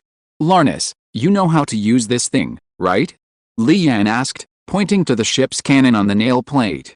Don't worry, Colonel. After these days of learning, I've mastered it. Although I can't hit the target every time, I have a 60-70% hit rate at a distance of 1 kilometer. Very good. Once we catch up, you fire 3 shots first. Yes, Colonel. After responding, Larnus immediately ran to the ship's cannon and started fiddling with it. After all, it was a warship, and its speed was much faster than the junk ships used by these third-rate pirate crews. About 20 minutes later, the distance between them and the pirate ship had closed to within 1 kilometer, and it was even clear that a dozen or so pirates on the other ship were in complete chaos. Colonel, target is within range. Fire. Yes, sir. Boom. With a roar, a round shell was instantly fired from the barrel. However, whether it was due to nervousness or something else, the shot went astray, missing by at least 50 meters, and the shell landed directly in the sea. Li Yan didn't say anything. They were all new recruits on their first mission. Everyone needs an adjustment period. Boom. Soon, the second shot was fired, also missing, but much better than the first, missing by only about 10 meters. Don't be nervous, treat it like practice, it's alright. Yes, Colonel. Boom. Finally, the third shell didn't miss, hitting the target directly, and coincidentally, it blew the mast off the pirate ship. Chapter 6 Pirates Targeting the Branch. Larnus, well done. Seeing the mast of the pirate ship several hundred meters away blown off, Li Yan said to Larnus with satisfaction. After all, Li Yan didn't know the 6 styles of moonwalk or tempest kick, nor did he possess swordsmanship level slashes, so he couldn't attack from a distance like those powerful figures. Instead, he had to get close and engage in melee combat. Therefore, firing a few shots to damage or even stop the enemy ship was the best option. However, Larnus's shot exceeded Li Yan's expectations, directly shattering the enemy's mast. You must know that in the world of One Piece, a ship without sails is equivalent to a ship without power. Taking advantage of this opportunity, the small warship quickly rushed in. Capture them all. Kill any who resist. Drawing his sword and pointing it at the pirates opposite him, Li Yan shouted loudly. Yes, Colonel. Charge for justice. Smash the pirates. In short, the new recruits, going into battle for the first time, shouted various slogans to bolster their courage, and quickly jumped onto the enemy ship. The battle began instantly. The Apple Pirates had a total of 12 members, but apart from the captain who had a bounty of 800,000, Even the vice captain had no bounty.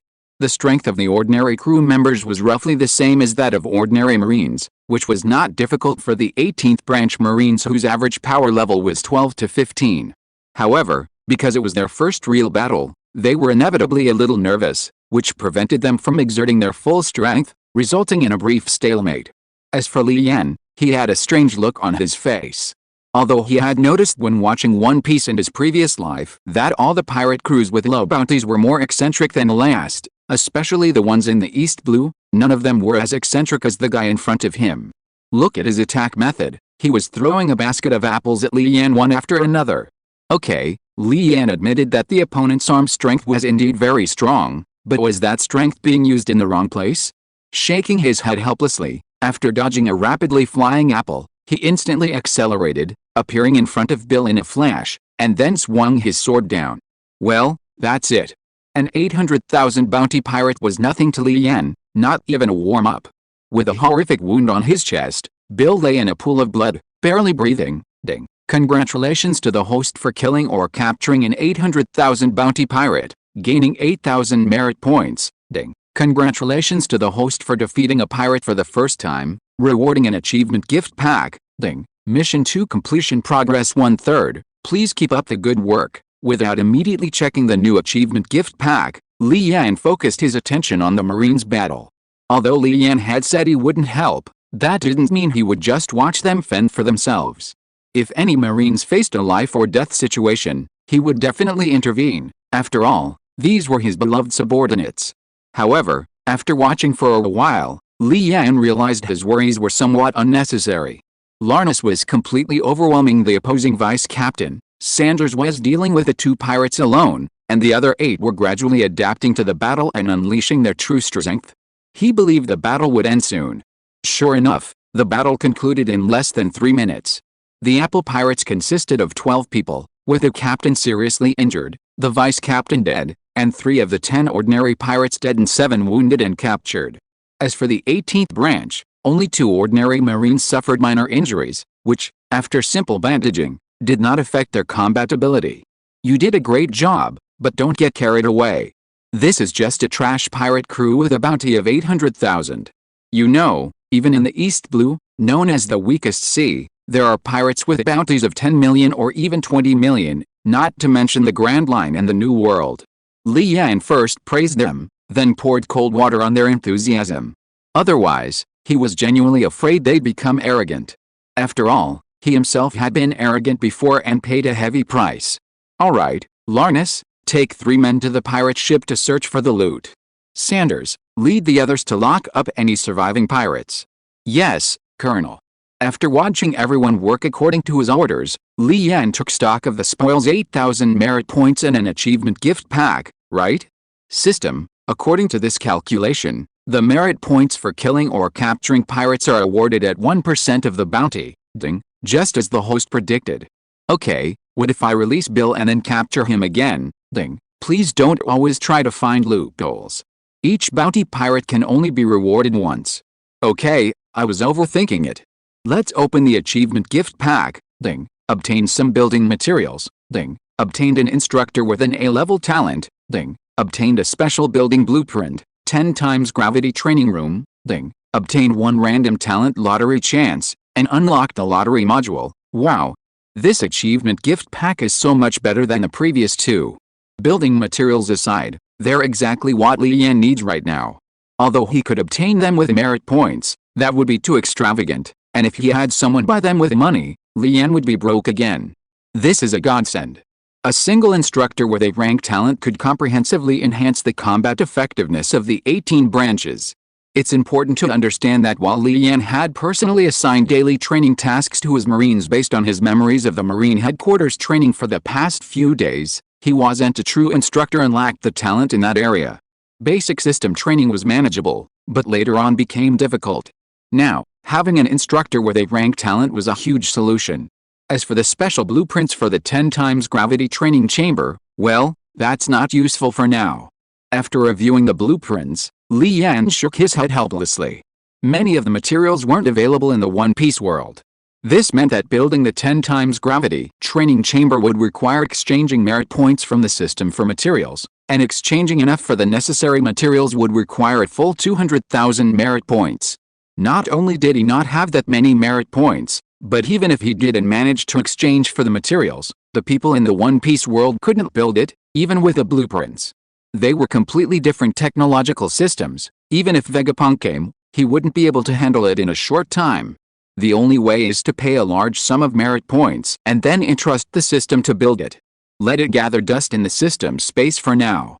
Finally, the random talent draw opportunity, plus the unlocked lottery module, is what interests Li Yan the most. After all, this draw opportunity was originally a reward for Mission 4, and he didn't know if he'd have a chance to complete Mission 4 on this voyage, but unexpectedly, the achievement pack directly gave him one.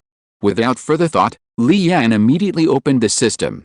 The 5th of the 9 modules was already lit up, and it was indeed the lottery module. According to the instructions, the lottery is drawn by category, and Li Yan can only choose the talent category now. No wonder the system said it was partially unlocked. Then, there are 2 ways to draw. One is to consume the corresponding draw opportunity, and the other is to consume 100,000 merit points for one draw. Good grief, that means that currently, besides getting the draw opportunity, he has no way to use merit points to draw. Li Yan silently shed tears of resentment towards the rich once again. System, I want to draw a prize. In the personal talent category, ding, drawing a prize for the host, consuming 1 draw chance, ding. Congratulations to the host for obtaining a B-grade martial arts talent, which has been automatically integrated into the host system. A B-grade martial arts talent? Not bad, just what I wanted. With this talent, I can try to cultivate shave again. System, open my personal attributes. Li Yan, rank, Colonel, position, Commander of the 18th branch of the East Blue Marines, power level 118, martial arts level, B rank talent, LV, 10, 11%, swordsmanship level, A rank talent, LV, 26, 25%, devil fruit, none, 3 types of haki, armament haki LV, 0, observation haki LV, 0, conqueror's haki LV, 0, exclusive trait, none, skill, Navy 6 styles, shave LV, 0, 37%, merit points, 10,000, both martial arts and swordsmanship have improved, especially swordsmanship, which has improved quite a bit. Is it because of the battle just now? Indeed, battle is the best way to become stronger. Colonel, a total of 780,000 berries and cash and other supplies estimated at 500,000 berries were seized from the Apple Pirates ship. A short while later, after completing the search mission, Larnus ran up to Li Yan to report. We'll continue our journey after we've collected everything. Yes, Colonel, East Blue, Sol Island.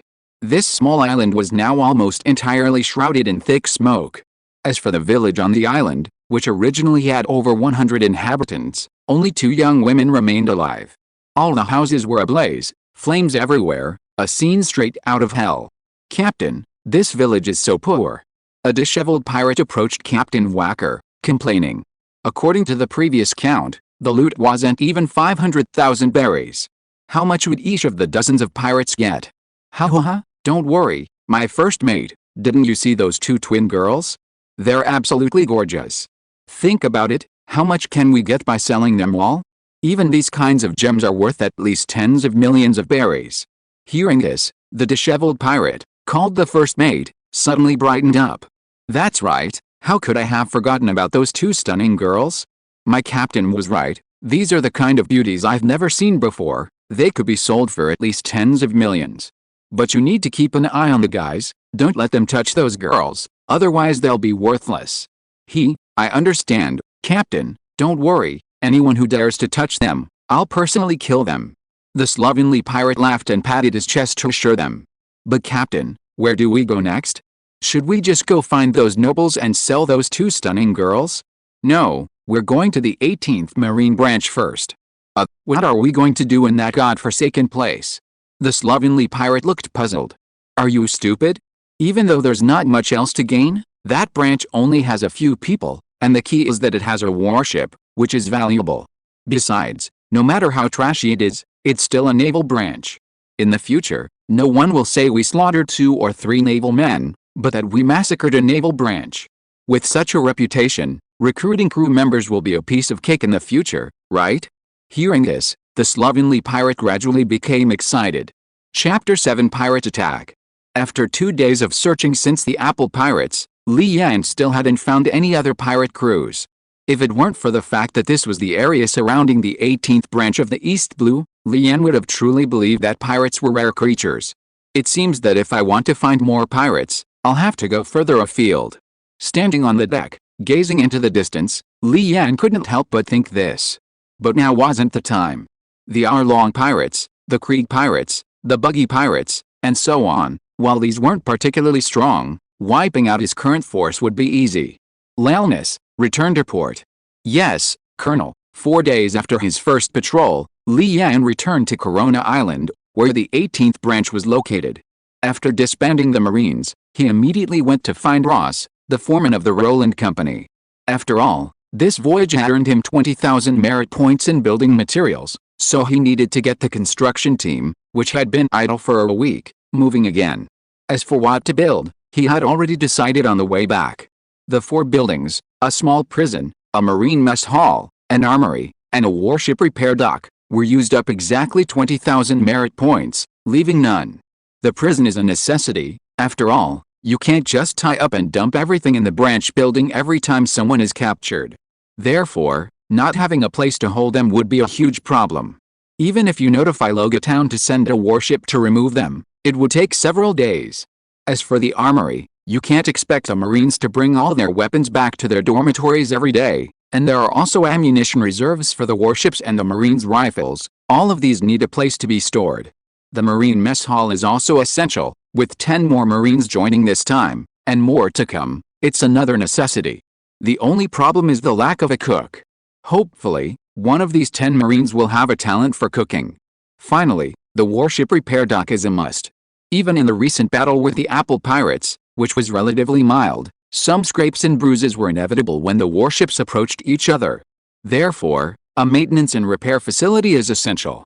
After handing over the 4 blueprints to Ross and informing him that the materials were stored in the warehouse, Li Yan went to his office. System, summon the reward Marines and instructors for me. Ding, summoned. 10 Marine recruits and 1 Marine instructor will arrive at the branch within 3 days. It was the same 3-day plan, so Li Yan wasn't in a hurry. He picked up the Den Mushi on the table and dialed the Logatown Marine branch directly. Burp burp burp burp burp, this is Smoker. Senior Smoker, I'm Li Yan from the 18th branch. Li Yan, what are you applying for this time?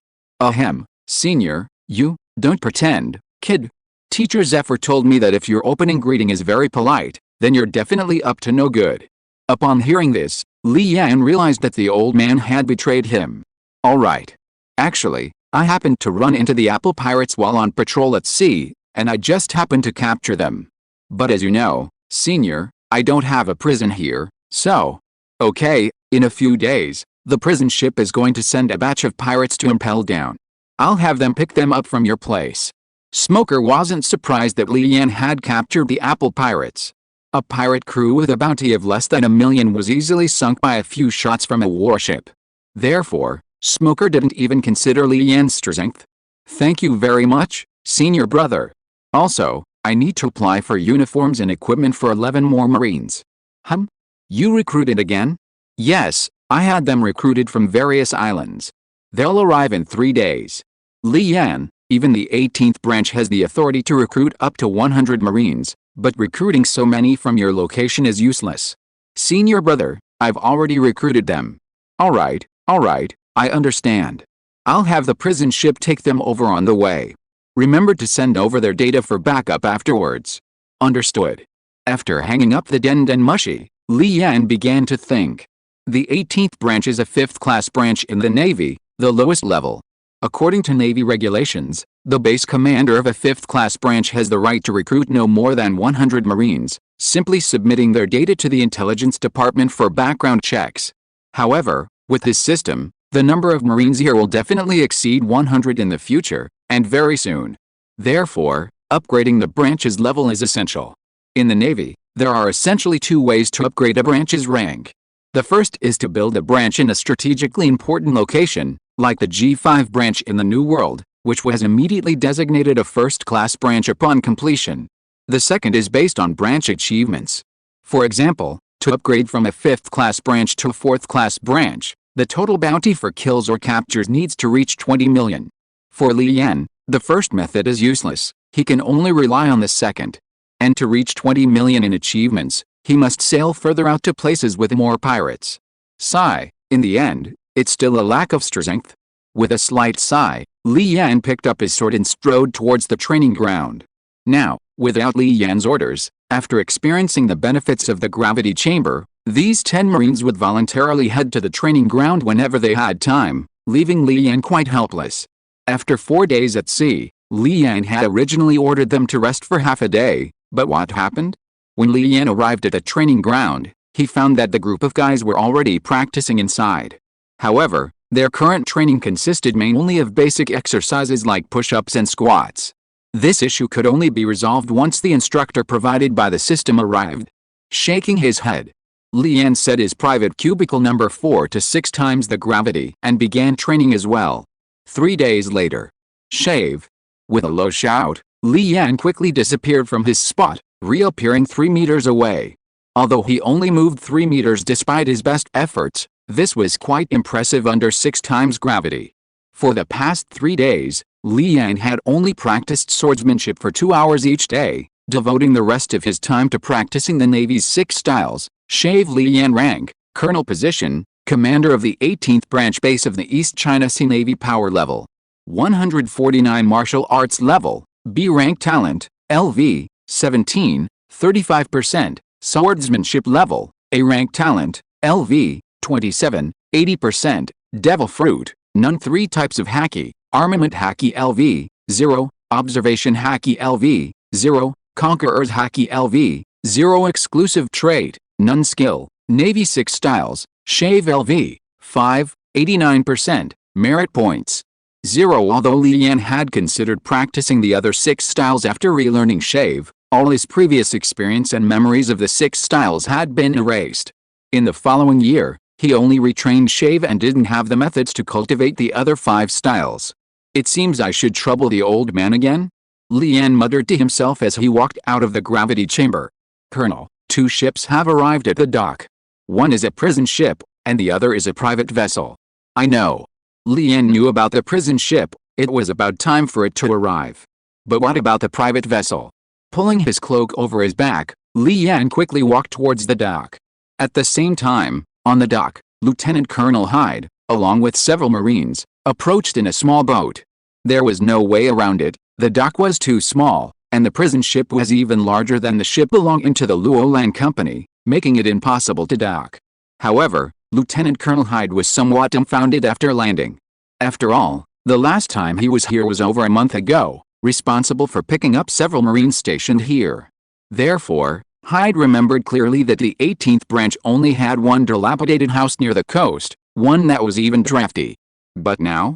The dilapidated house was gone, and further inside, there were brand new office buildings, Marines' dormitories, and several other buildings, with several construction sites bustling with activity. Most importantly, one of the construction sites was right on the coast, and judging from the looks of it, it was either for shipbuilding or repair docks. What kind of thing would a 5th rank branch have? Absurd, utterly absurd. A few minutes later, while Hyde was still somewhat astonished as he looked at the 18th branch, Li Yan finally arrived at the dock. Colonel Li Yan, I am Lieutenant Colonel Hyde from the Luogatown branch. Upon seeing Li Yan, Hyde immediately stood at attention and saluted. Hello, my men are bringing the men over. I'll trouble you this time. It's my pleasure. Soon, Larnus and his men had brought over 7 pirate crew members and the still-breathing Captain Bill. However, at this moment, an unexpected event occurred. Colonel, look over there. Larnus, who had just reached Li Yan, suddenly saw something and shouted loudly. Li Yan immediately turned and looked out to sea. More than 10 kilometers away, a ship was sailing towards them. Although he couldn't make out the flag on the ship, it was clearly a black flag. Pirates. Larnus, hand the man over to Lieutenant Colonel Hyde. And then everyone board the ship immediately. Yes, Colonel. Upon hearing the order, Larnus immediately waved to the others, signaling them to bring the pirates aboard and hand them over to Lieutenant Colonel Hyde. At the same time, 2 Marines had already quickly boarded the small warship docked at the pier, preparing to leave port. Colonel Li Yan, do you need my help? There aren't many Marines on the prison ship, but there are still over 30. No, Lieutenant Colonel Hyde is still in charge of guarding the prison ship. If those prisoners manage to escape, things will get really messy. As for the pirates, leave them to our 18th branch. Alright, call me anytime if you need anything. Hyde thought for a moment and nodded. After all, the prison ship absolutely couldn't be allowed to break down. A minute later, after the Apple pirates had all been delivered, Li Yan led the 18th branch's Marines onto the warship. However, just as he was about to give the order to depart, a private ship docked at the pier said, "Colonel, if possible, could this old man join me?" If you are listening to this novel on a channel other than Fanfic World, it means it was downloaded and re-uploaded without effort. We warmly invite you to visit our channel, Fanfic World. There you will find the original version of this story and many other novels of various genres. We look forward to seeing you dive into a world of incredible novels. Chapter 8 Battle. More than 10 kilometers away, on a pirate ship heading towards the 18th branch. Captain, didn't you say this branch only had a few ordinary Marines and a small warship? How come there's a Navy prison ship besides the warship? Isn't that perfect? We can take down the prison ship and recruit the pirates in prison inside. Makes sense, he. The slovenly pirate, also the vice captain of this pirate crew, licked his lips and chuckled, his expression ruthless, at the same time, at the 18th branch dock. Colonel, if possible, why not let this old man join me? A familiar voice came from the small ship also docked at the pier, startling Li Yan. Old Master Thor, what are you doing here? Thor, a 62-year-old lieutenant commander at the Navy headquarters and one of the instructors at the elite training camp. Li Yan, who had also spent 3 years at the elite training camp, naturally recognized him and they had a good relationship. However, in Li Yan's memory, this old man should have retired and returned to the East China Sea last year. Wait, the third day, an instructor with A-level talent, could it be? Suddenly, Li Yan thought of a possibility. Nothing much, I was bored on the island so I trained a group of people for the village, specifically to defend against pirates. A few days ago, I don't know where they got the brochures from, and they started clamoring to come here to join the Navy, so this old man just came along to take a look, Sure enough, the system sent out a small advertisement. Wait, no, what did old man Thor just say was a brochure? When Li Yan heard Thor's words, he immediately understood what was going on, but he didn't expect the system's small advertisement to be upgraded to a brochure, which made him even more speechless. However, Li Yan still welcomed Thor's arrival. Perhaps Thor's personal combat strength wasn't high, at most equivalent to Navy headquarters lieutenant commander, but his teaching level was really good, otherwise he wouldn't have become an instructor in the headquarters elite training camp. Even better, according to the old man, all 10 people who came this time were personally trained by him. This was even more wonderful. Moreover, with Thor, Li Yan would finally have someone to teach him the remaining 5 techniques of the Navy's 6 styles and the 2 types of haki. Without waiting for Li Yan to say anything, Thor used shave and was already on the warship. Let's talk later, shall we deal with the pirates first? Okay. Realizing that Thor was the instructor rewarded by the system, Li Yan didn't hesitate and nodded. As for the people Thor brought, they wouldn't be needed this time, since they were still civilians who hadn't joined the Navy and hadn't been issued weapons. Larnus, set sail. Yes, Captain. Soon, as the 2 sides drew closer, Li Yan could finally see the enemy's pirate flag clearly. Colonel, this is the Mad Axe Pirates. Captain Mad Axe Vac has a bounty of 5.5 million berries, and the first mate, Cunning Jarrow, has a bounty of 4.7 million berries. The entire crew consists of about 50 pirates. According to the data, the Mad Axe Pirates attacked 5 villages in the East Blue this year. Even worse, they not only loaded during each attack but also left no survivors. As Li Yan's temporary adjutant, Larnus efficiently found the information from the large stack of bounty lists. Li Yan was slightly surprised. Both the captain and first mate had bounties around 5 million berries. In the East Blue, this was considered a mid to high-level pirate crew. With his current swordsmanship skills, plus the shave technique from the 6 powers of the Navy, he could fight one of them. The key was that there were 2 of them, which made things more difficult. After all, Larnus hasn't grown to the point where he can fight against a pirate with a 5 million bounty yet.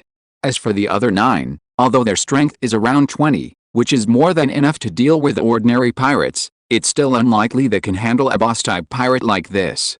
Using the speed of the warship to fight a cannon battle? No, the enemy ship seems to have more cannons than theirs. This isn't some trashy crew like the Apple Pirates.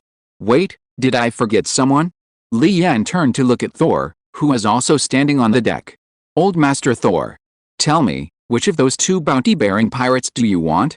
Before Li Yan could speak, Thor interrupted him, saying, "Kada the Mad Axe. Okay, I'll hold off the other one for you."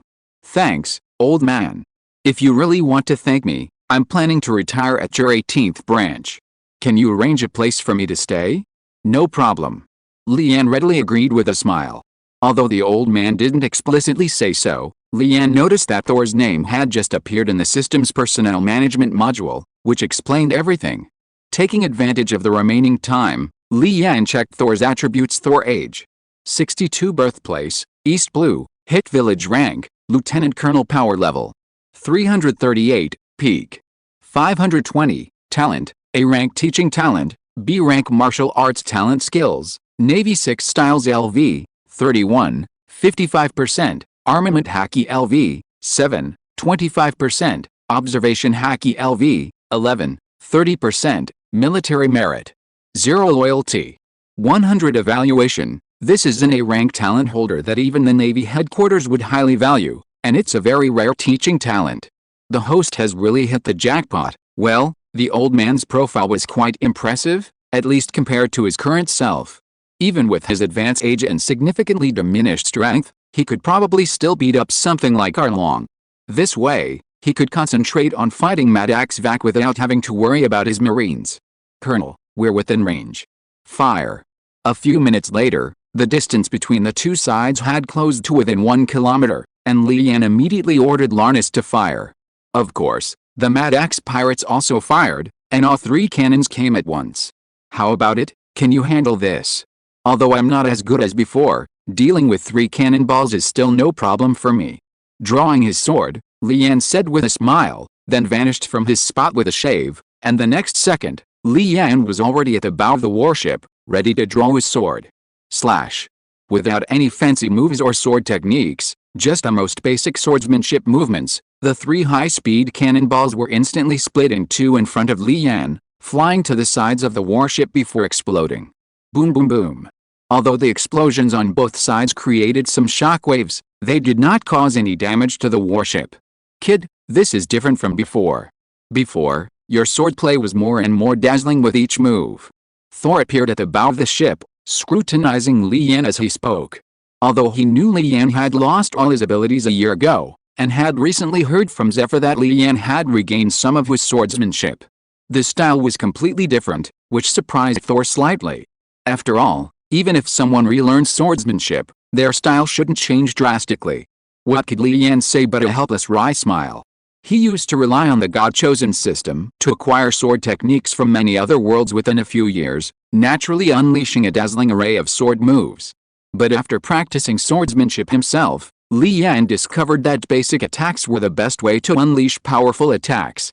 And so, Larnus continued firing, while Thor and Li Yan chatted and dealt with the incoming shells, creating a rather strange scene.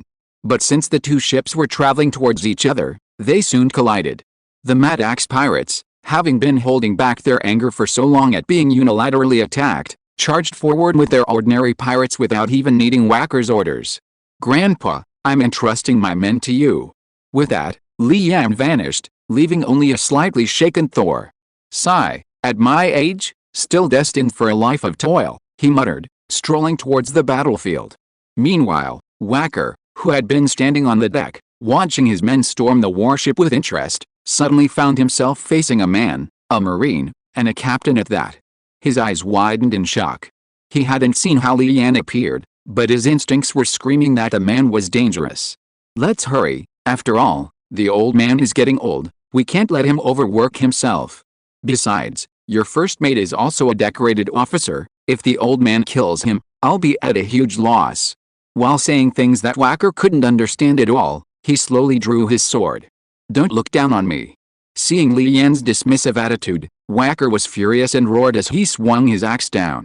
However, the naval captain who should have been in front of him suddenly disappeared, and the axe, which could not be pulled back, slammed into the deck, sending wood chips flying everywhere. It's over. Slash.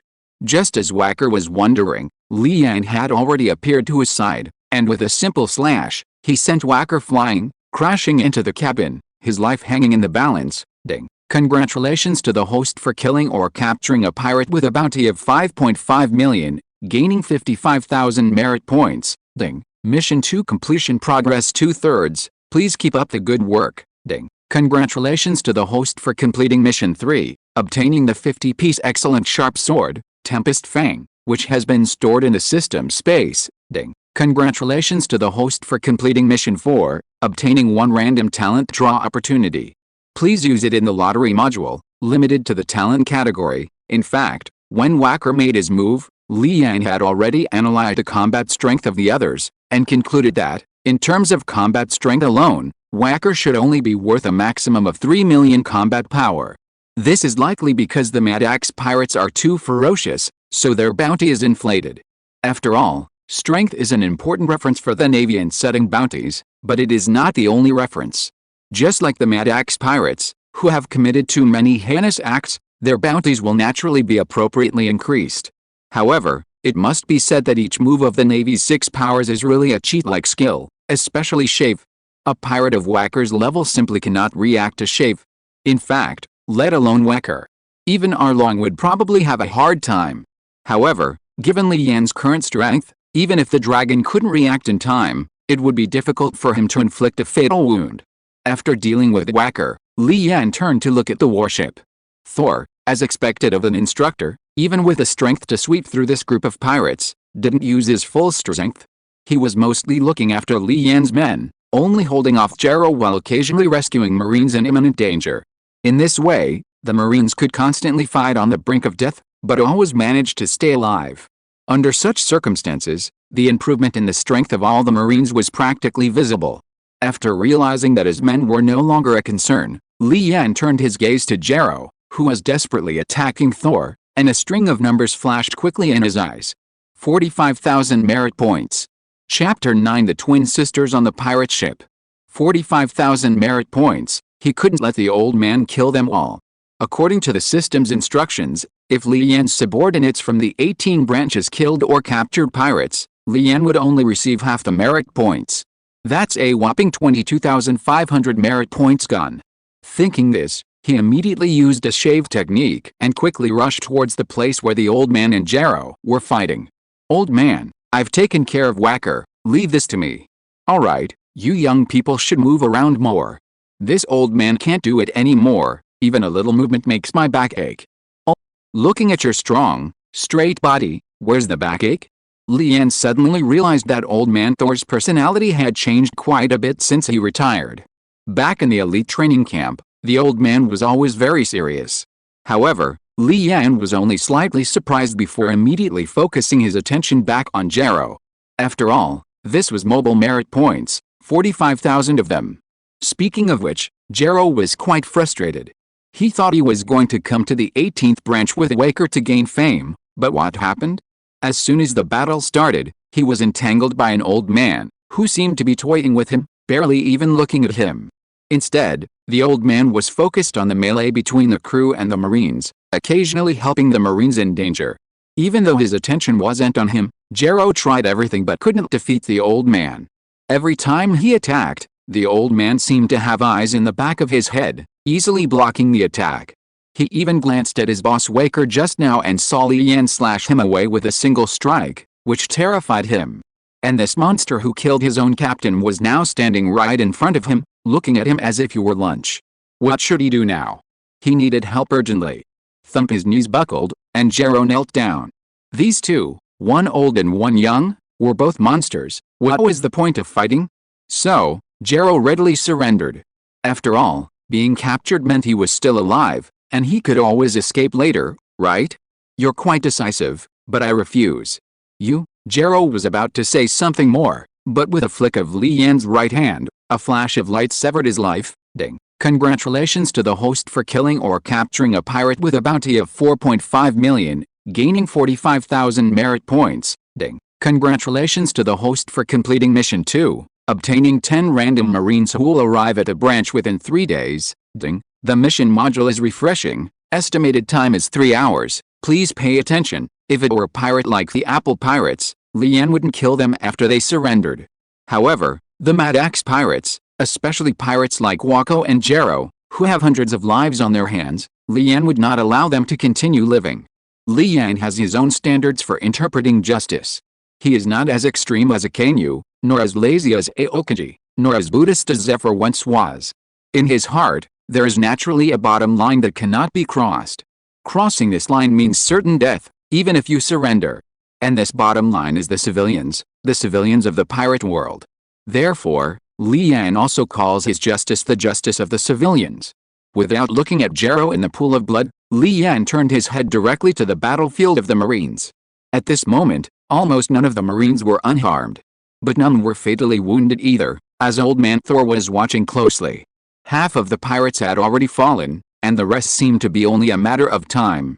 Most importantly, Lian noticed that in this battle constantly teetering on the brink of life and death, all the Marines had significantly improved their combat experience and fighting ability. Indeed, the trials of life and death are the easiest way to break through limits and surpass oneself. Finally, after several minutes, with the last pirate subdued, the battle came to an end. Sigh, looks like the naval hospital needs to be prepared, Lian murmured, looking at the cheering, wounded Marines. Lalnus, after imprisoning the surviving pirates, take them back to port on that pirate ship. Yes, Captain. Upon hearing the order, Larnus immediately took several less seriously injured Marines to treat them, and just then, Thor walked up to Lian's side. Kid, there are still 2 people on that ship, in the cabin where the pirate you knocked away crashed into. Huh? Lian was startled. After all, he knew that Old Master Thor possessed observation haki, so he didn't doubt his words at all. He just hadn't expected that he had overlooked something. Without thinking too much, he jumped onto the pirate ship. Rewind 5 minutes. In a corner of a cabin on the Mad Axe pirate ship, there were 2 girls whose hands and feet were bound, and even their mouths were gagged with cloth to prevent them from committing suicide. They were twin sisters, and very beautiful twin sisters at that. The older sister was named Zijuan, and the younger sister was named Ziluo. They were the top-quality twins that the Mad Axe pirates had captured from the previous island and were planning to sell to nobles. In the past few days, the 2 had already despaired. If nothing unexpected happened, they would be sold in a few days and then begin to face their hellish remaining life. But suddenly, the entire cabin seemed to be bombarded by cannonballs. With a violent tremor, wood chips flew everywhere. When everything quieted down, the 2 sisters discovered that what had crashed in wasn't a cannonball, but a person, a pirate who had slaughtered their entire village days earlier, a pirate they hated to the core. However, this pirate was now lifeless. Seeing this, a glimmer of life returned to the sisters' eyes, no longer the deathly stillness before. Could it be the Navy? Thinking this, the 2 sisters turned to look at the opening that Wacker had just created, hoping that soldiers in Navy uniforms would appear. Unfortunately, several minutes passed, but no one came in. Until this moment. After returning to the pirate ship, Lian went directly through the opening Wacker had created.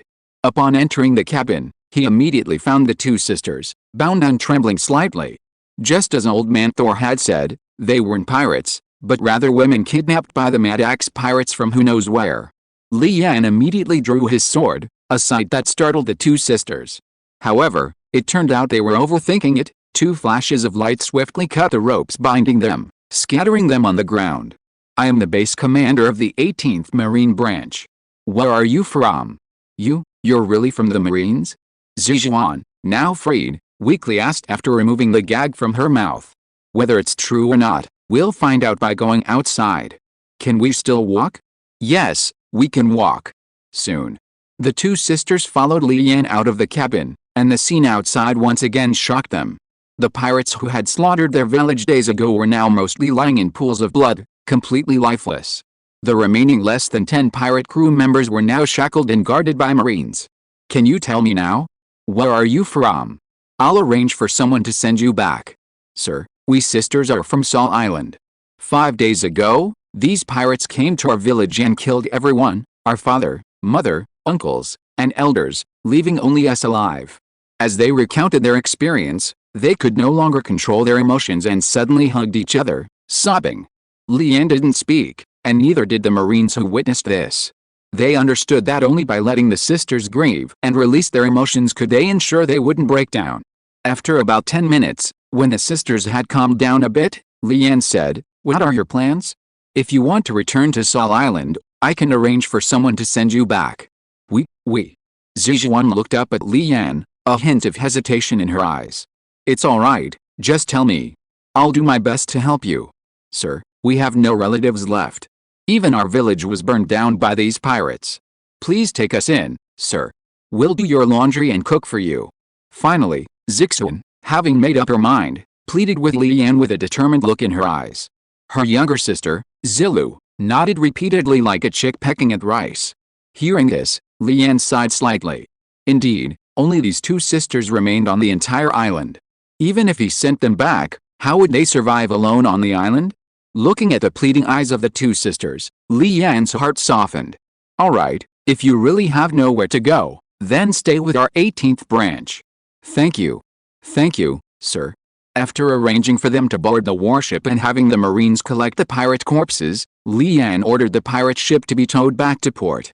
On the way back, Leanne discovered that Zixuan and Zilu had appeared in the system's personnel management module. Zijuan, age 17, birthplace, East Blue, Sol Island, rank, private, power level 6, cooking skill level, LV, 35, 95%, devil fruit, recovery fruit, LV, 8, 15%, talent, A rank cooking talent, military merit.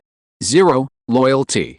100, evaluation. This is not only an A rank talent holder, but also a devil fruit holder. Her fruit ability allows her to create dishes with restorative effects.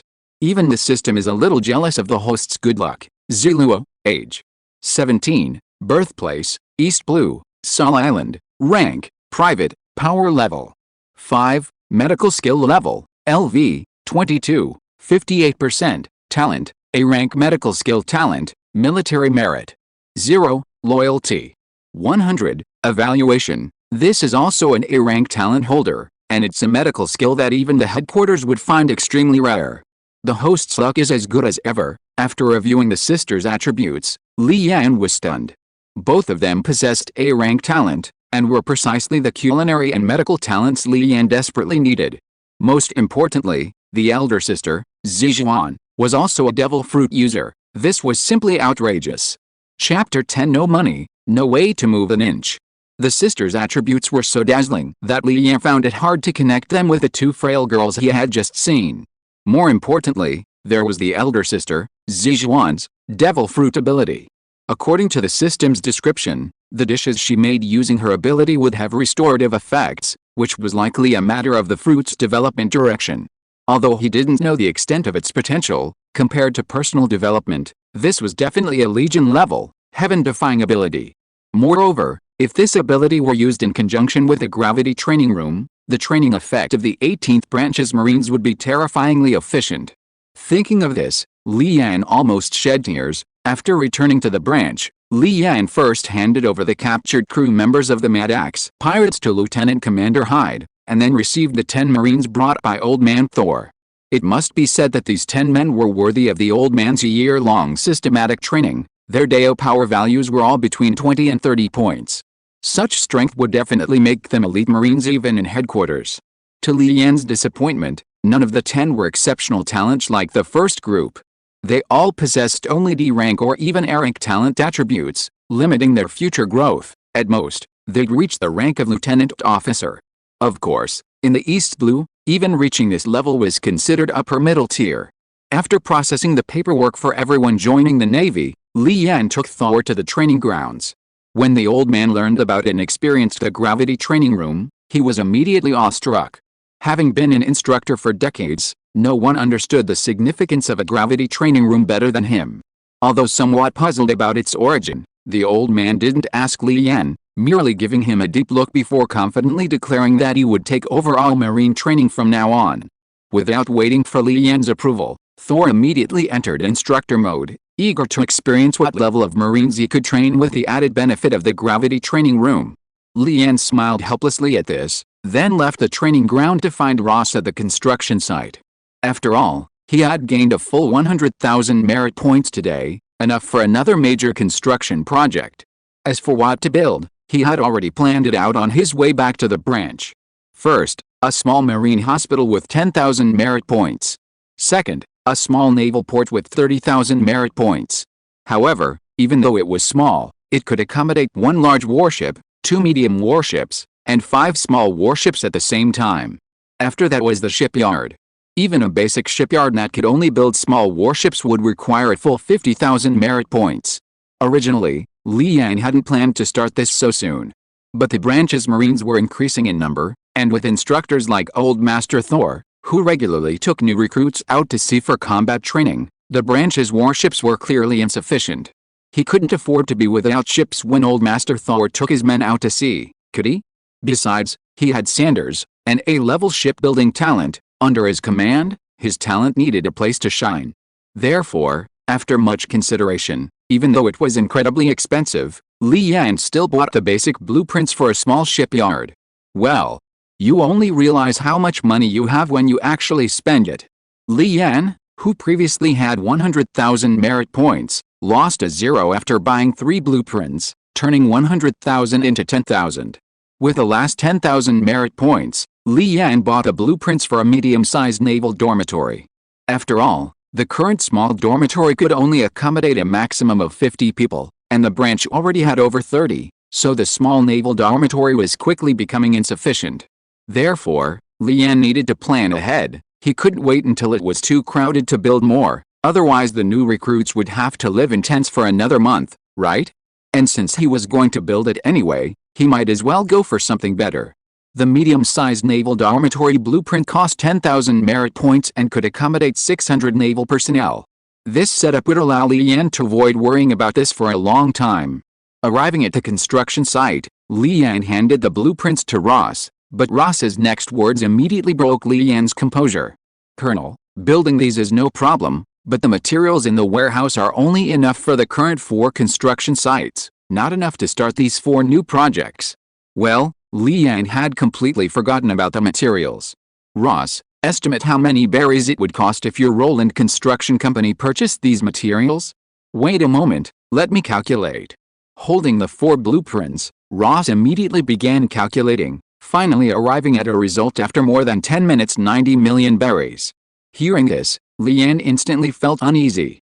He silently calculated his gains over this period, the berries and other supplies seized from the Apple Pirates and the Gale Pirates, but even adding them all up, it only amounted to a little over 8 million berries.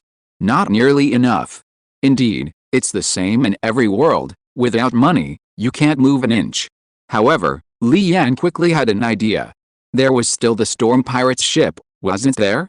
Although he had been a bit rough when he attacked, damaging a cabin when he slashed at Whacker, the main body of the ship was still intact, right? Besides, it was a medium-sized ship, it should be worth something, right? "Ross, do you know where they buy pirate ships?" "Buy pirate ships?" "Yes, I just captured the Storm Pirates. Their pirate ship is basically intact. I want to find a place to sell it so I can use the money for branch construction." "I see. Then, Colonel, you don't need to look elsewhere. Our Roland Company will buy them." Understanding Lian's intentions, Ross nodded. However, what he said surprised Lian. "Aren't you a construction company?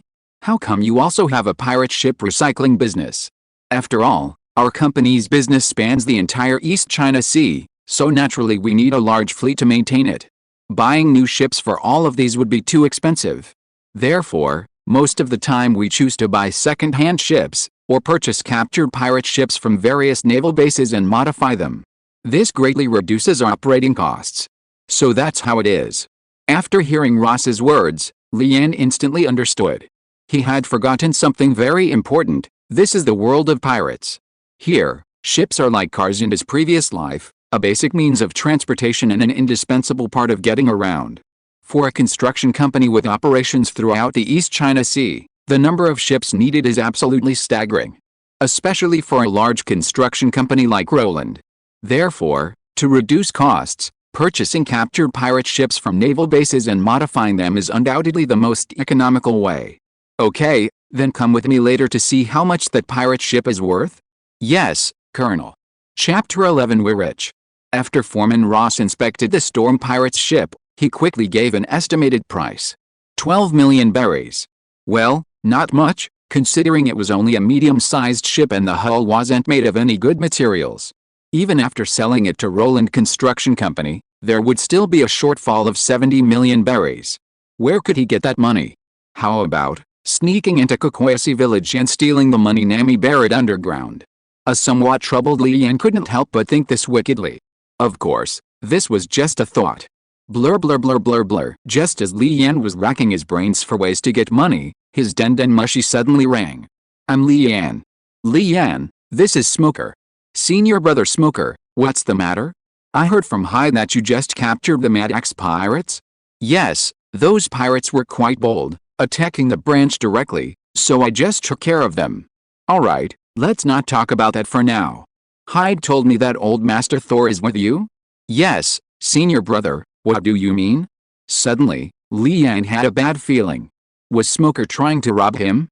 It has to be said that Li Yan's premonition was quite accurate, and it was confirmed the next moment. Old Master Thor is a bit underutilized with you. Let him come to Logatown as the head instructor. I'll fill your 18th branch with 100 Marines and also give you a warship, how about it? Senior brother Smoker, don't even think about it. Although the conditions Smoker offered were indeed very good, Li Yan refused without hesitation. It was ridiculous. How could the value of old Master Thor be compared to the value of these Marines and a warship? Alright, let's try another way. How about sending my Logatown's naval recruits to your camp, where old man Thor will be in charge of their training? Actually, Smoker already knew Li Yan would refuse. After all, those of them who came from the elite training camp knew old man Thor's value best. While most people immediately think of Zephyr when they think of the Marine Headquarters elite training camp, after all, he was a former admiral, the head instructor, and possessed some of the most outstanding teaching abilities in the pirate world. One shouldn't dismiss the other instructors just because of Zephyr. As the head instructor, Zephyr primarily focused on developing teaching plans and overseeing the pace of instruction. Personally, teaching was a privilege reserved for a select few, like Li Yan in the past. In reality, the vast majority of the time, it was Old Man Thor and other instructors who conducted the teaching.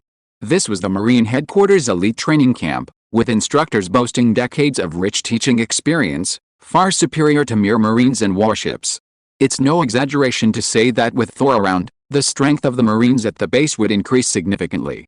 After being directly rejected, Smoker wasn't angry. Since Li Yan disagreed, he could only use a less desirable option, sending the branch's new recruits to the 18th branch for training. This wouldn't be a problem for the Logatown branch, since new recruits were required to undergo 3 months of training before becoming full-fledged Marines anyway. Smoker was simply changing the training location from Logatown to the 18th branch. However, he didn't know that upon hearing this suggestion, Li Yan's eyes lit up, and he immediately had another idea. Senior Smoker, you know the conditions of my 18th branch. Sending people over for training is fine, but you have to help with their accommodation, food, and other necessities, right? How about this, a flat rate of 1 million berries per Marine, including room and board, for 3 months. On the other end of the den mushy, upon hearing Li Yan's words, Smoker's eyes widened. He silently did the math in his head. If they were to send 100 new recruits this time, that would cost 100 million berries? The entire Logatown branch only receives 800 to 900 million berries in funding from headquarters every year, okay? This is outrageous. Is this kid robbing us? No, I should be more confident. You're definitely robbing us. You little rascal, a Marine's monthly food allowance is at most 20,000 berries, okay? How did you calculate 1 million berries for 3 months? Senior, don't think it's expensive. New recruits need a place to live for 3 months, right? I have to build a Marine barracks for that, and the materials and construction costs will be tens of millions of berries. Besides, my 18th branch can't train your soldiers for free, right? I'll allocate another 30 million berries to you for the Marine barracks, and I'll give you 200,000 berries for each soldier's 3-month training. Train 100 new recruits for me every year. Senior, are you trying to rip me off? 30 million berries is only enough to build a small marine barracks that can accommodate 30 or 40 people. How about you allocate 70 million berries to build a larger marine barracks, and I'll only charge you 100,000 berries per recruit after that. Hearing this, Smoker also started calculating. As the base commander of a third-class branch, he naturally knew how much it cost to build a marine barracks. 30 million berries was barely enough to build a small barracks, generally accommodating 30 to 40 people, the standard for naval barracks. To accommodate over 100 people, Li Yan's request for 70 million berries wasn't excessive, and might even be insufficient. Furthermore, if the new recruits only needed 100,000 berries per person for 3 months of training, it was quite reasonable. It seemed unreasonable for him to haggle further. Alright, I agree. A one-time allocation of 70 million berries, plus 100,000 berries per person for subsequent recruit training.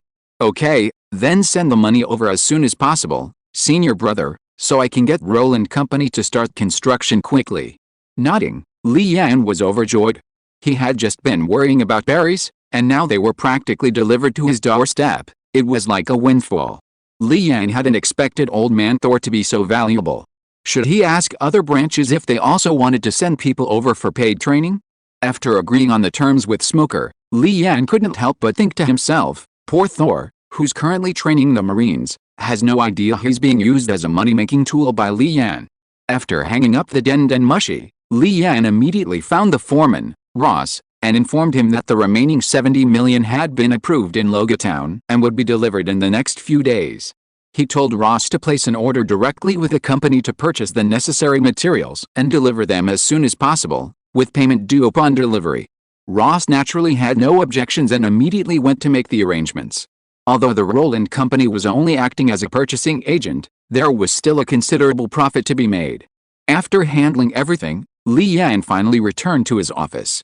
System, I still have one talent lottery draw left, right? Yes, host. Alright, let's get started.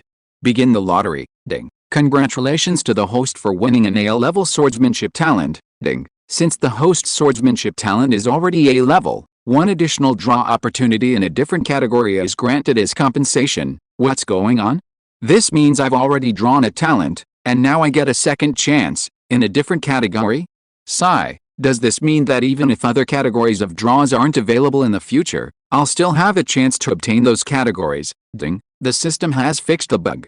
From now on, existing prizes of the same level will be removed from the prize pool during draws. PFFT. This damn system must have overheard my thoughts. Upon hearing the system's voice, Li Yan spat out the water he was drinking. Alright, begin the draw in the different category, ding. Congratulations to the host for obtaining the exclusive trait high-speed recovery, ding. The effect of high-speed recovery is, stamina recovery efficiency increased by 100%, hiss. This trait is great. It's not only beneficial for combat, but also for training. After all, faster stamina recovery means more time for high-intensity training each day, right? Especially in physical training, this characteristic is practically heaven-defying. System, open your personal attribute panel. Li Yan, rank, Colonel, position, Commander of the 18th Branch Base of the East China Sea Navy, power level 168, martial arts level, B rank talent, LV, 19, 12%, swordsmanship level, A rank talent, LV, 28, 75%, devil fruit, none, 3 types of haki, armament haki LV, 0, observation haki LV, 0, conqueror's haki LV, 0, exclusive trait, high-speed recovery LV, 0, skill, Navy 6 styles, shave LV, 6, 55%, merit points, 0. Looking at his attributes, Li Yan was very satisfied. As long as his power level reached 300 or more, he believed that within a month at most, his power level should reach 300 or more. However, the strength of my subordinate still needs improvement, otherwise, dealing with the Arlong pirates will be problematic. Although the ordinary fishmen aren't particularly strong, their power levels should all be above 50, while the officers should all be above 100. After all, fishmen are born with 10 times the strength of humans.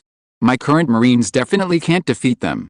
As for myself, besides continuing to train in swordsmanship, I should utilize my high-speed recovery ability to hone my physique and also learn the other 6 techniques from Master Thor.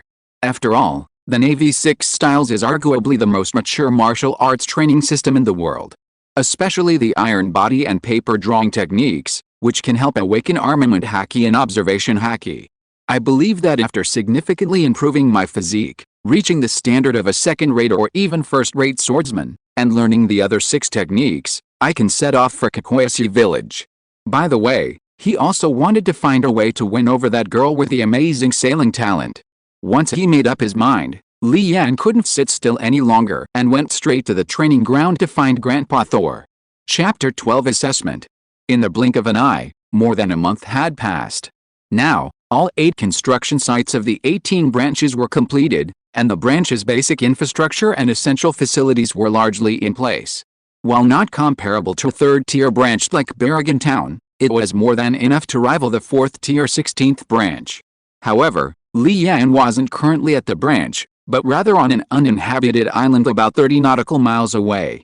Although the 18th branch was located in a very remote area, with no one around for hundreds of nautical miles, it didn't mean there were no islands within that range. In fact, there were several islands within the 18th branch's jurisdiction. Although these islands were uninhabited, they were teeming with wild animals. And as for the wild animals in the pirate world, everyone knows, even the weaker ones were far stronger than the tigers of Li Yan's previous life, basically dinosaur-sized. Therefore, to test the results of the previous month's training, Thor, after discussing with Li Yan, designated this island full of wild beasts as the location for regular assessments. The more than 100 Marines sent by Smoker were scattered throughout the island. As for danger, there was no need to worry. The island itself wasn't large, and Thor was constantly monitoring the Marines using his observation haki, ready to rush to their aid at any moment. However, generally speaking, fatal danger wouldn't occur. Thor had already scouted the location before confirming it. The only thing that could pose a fatal threat to these Marines was the Beast King on the island, but the Beast King didn't have time to bother the Marines right now. Instead, it was staring intently at the tiny figure before it with its bloodshot eyes, the tiny figure that made it feel threatened. Yes, at Thor's request, Li Yan had also participated in this assessment, and his task was to defeat the Beast King on the island. Li Yan rank, Colonel position, Commander of the 18th Branch Base of the East China Sea Navy Power Level. 360 Martial Arts Level, B rank Talent, LV, 30, 50%, Swordsmanship Level, A rank Talent, LV, 36, 15%, Devil Fruit, none 3 types of haki, Armament Haki LV, 0, Observation Haki LV, 0, Conqueror's Haki LV, 0 Exclusive Trait, High Speed Recovery LV, 3 Skills, Navy 6 Styles, Shave LV, 15, 45%, Navy 6 Styles, Iron Body LV, 10, 10%, Navy 6 Styles, Paper Drawing LV, 5, 3%, Merit Points. 0 This month of intensive training, aided by the Gravity Training Room and his exclusive trait of high-speed recovery, has led to Li Yan's strength increasing at a rocket-like pace.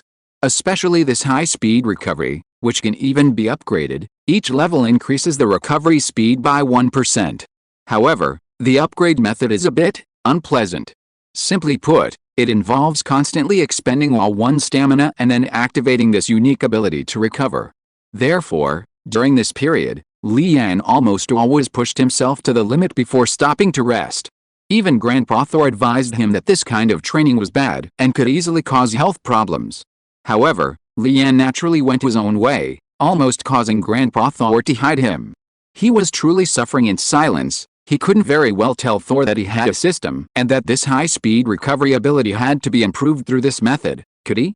In short, Li Yan finally agreed to let Thor have the checkup every day, and if any negative effects appeared on his body, he would have to stop this death-defying training method before Thor would let him go.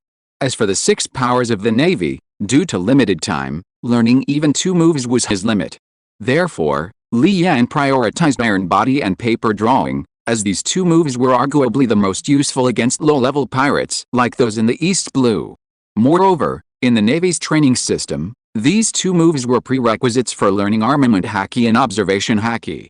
Of course, to truly master Haki, Li Yan's current physique, Iron Body, and paper drawing skills are still insufficient.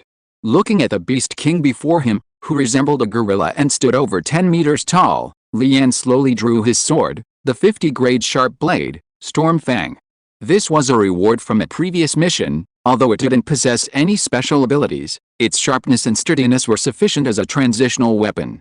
Don't worry, big guy, I won't kill you. After all, such a good punching bag will have to be enjoyed by my lovely subordinates after I've used it, right? The Beast King, unable to understand what Li Yan was saying, was unaware that he had been designated as a punching bag by Li Yan, and moreover, the future exclusive punching bag for the 18th branch. However, although he couldn't understand human language, the Beast King could sense that this little guy was humiliating him. This enraged him, and he clenched his fists and began frantically pounding his chest. This scene stunned Li Yan.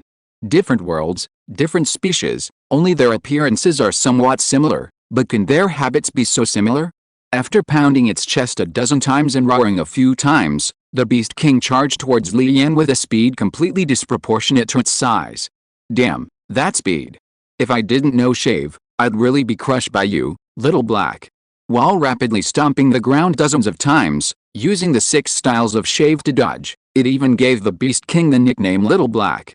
Its massive fist slammed into the ground, creating a deafening tremor, sending rubble and dirt flying everywhere. Without even looking, one could guess that the ground, now obscured by dust, had been blasted into a crater. Truly worthy of being a ferocious beast from the pirate world.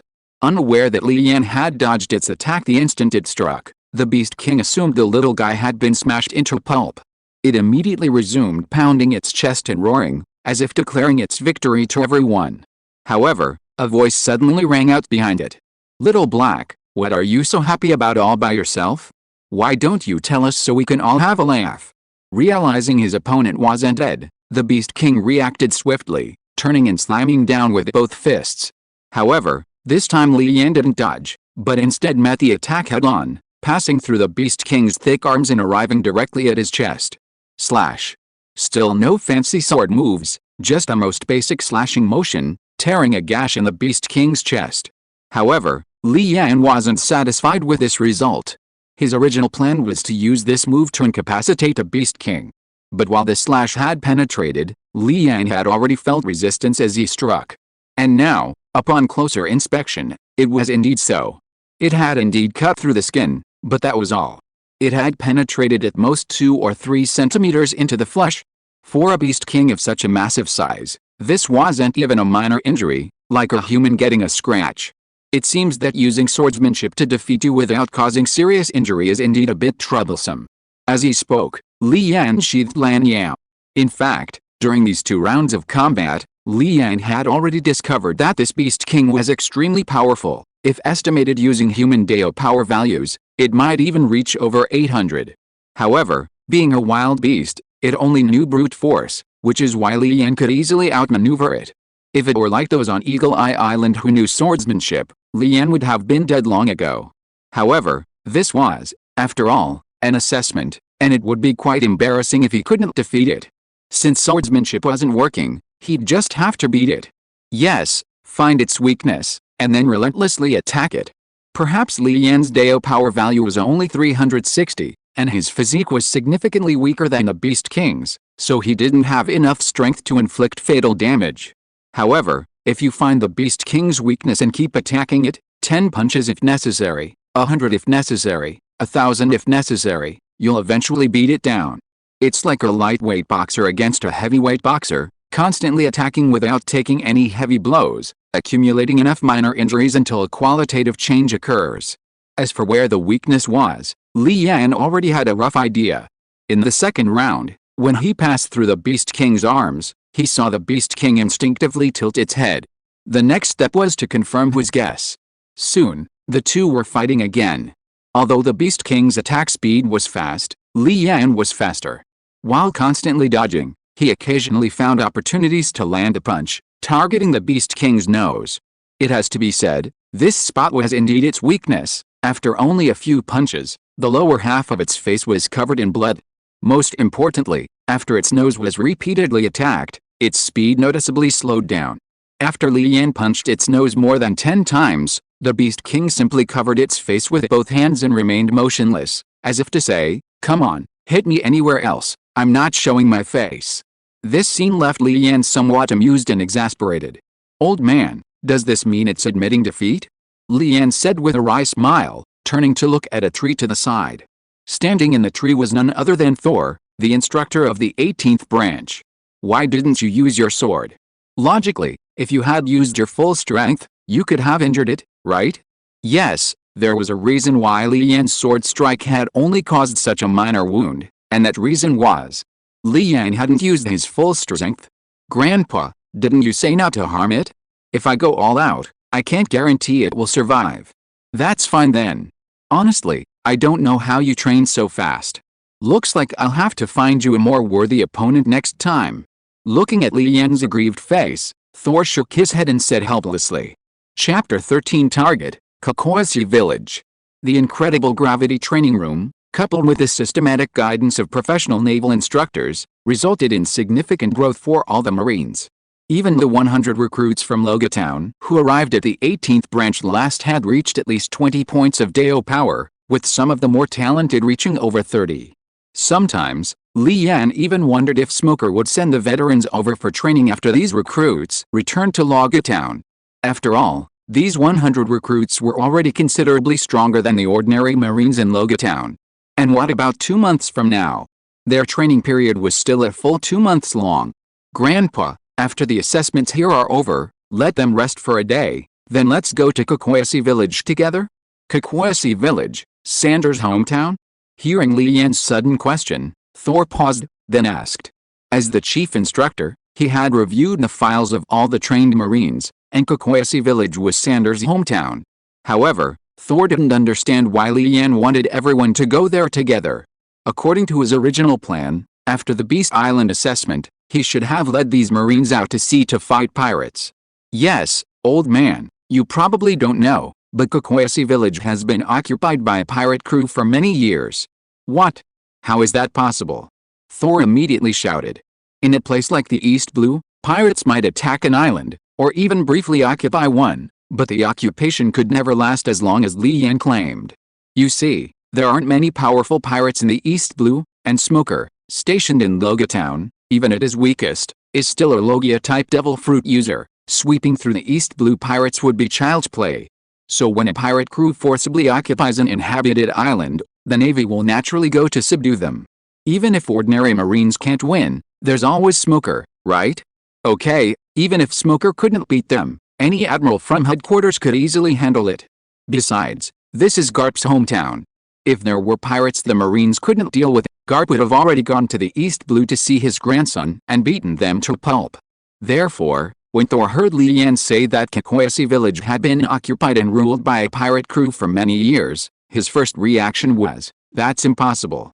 "Grandpa, what if a branch accepted bribes from the pirates and provided cover for them for years, to the point that Smoker still doesn't know?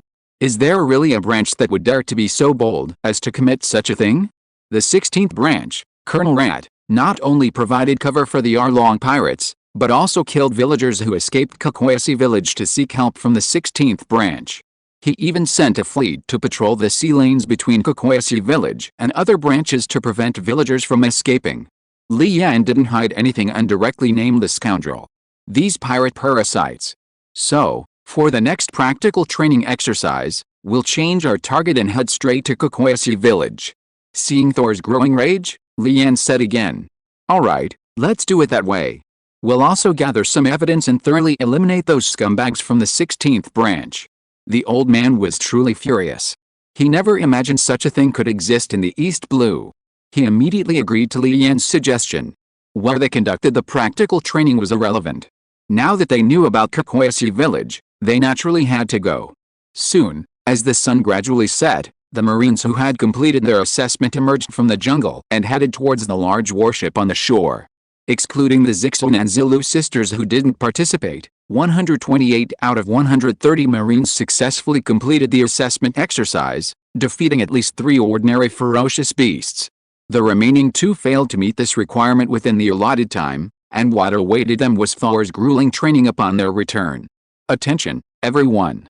On the massive deck, Li Yan shouted, looking at the Marines, most of whom bore some injuries.